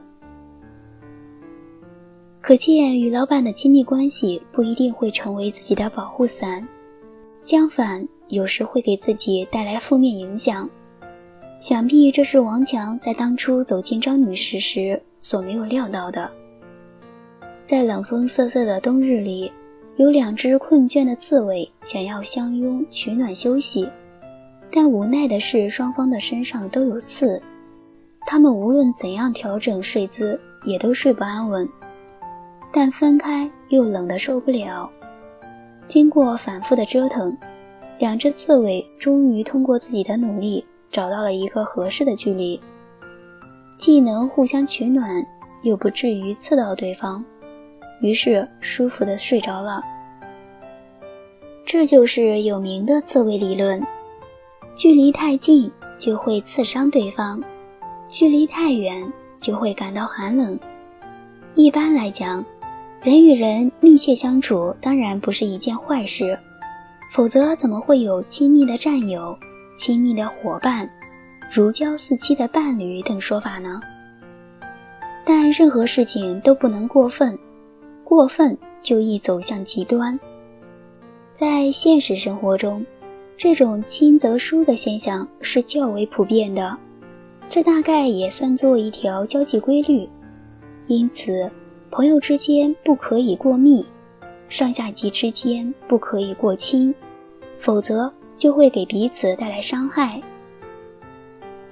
我国有句老话叫久别胜新婚，讲的是夫妻之间不必成天耳鬓厮磨，适度的分别更能增添夫妻生活的情趣。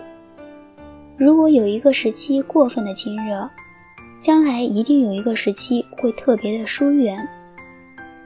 人情淡时长，有如画眉需求淡，说的就是这个道理。推而广之，在日常交往中，交际双方表现出过分的亲密或纠缠不清，有时也会让人感到别扭。列车即将进站，请乘客们站在黄色安全线内候车。相信每个坐过地铁的人都听到过这句话，在同上司的交往中也是如此，千万不可越过这条黄色安全线。一朝天子一朝臣，上司或老总的变动不可避免地会波及下属的职位。新任管理层一般会在人事上来个大换血，尤其是在你的原上司非正常离职的前提下。如果你在别人的印象里是他的人，那么这时也许你该做好走人的准备了。以下是和你的上司保持距离的5个小贴士。1. 减少单独在一起的时间，比如吃饭、逛街、去俱乐部、一起回家等等。2. 减少开玩笑的机会和次数，频繁的玩笑会让别人以为你们的关系已是非常亲密。3. 不要牵扯到上司的生活里，如果他经常需要你帮忙做一些私事，最好还是找个站得住脚的理由，巧妙回绝为佳。4.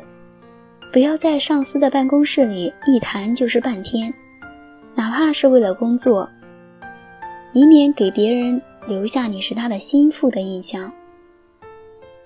5.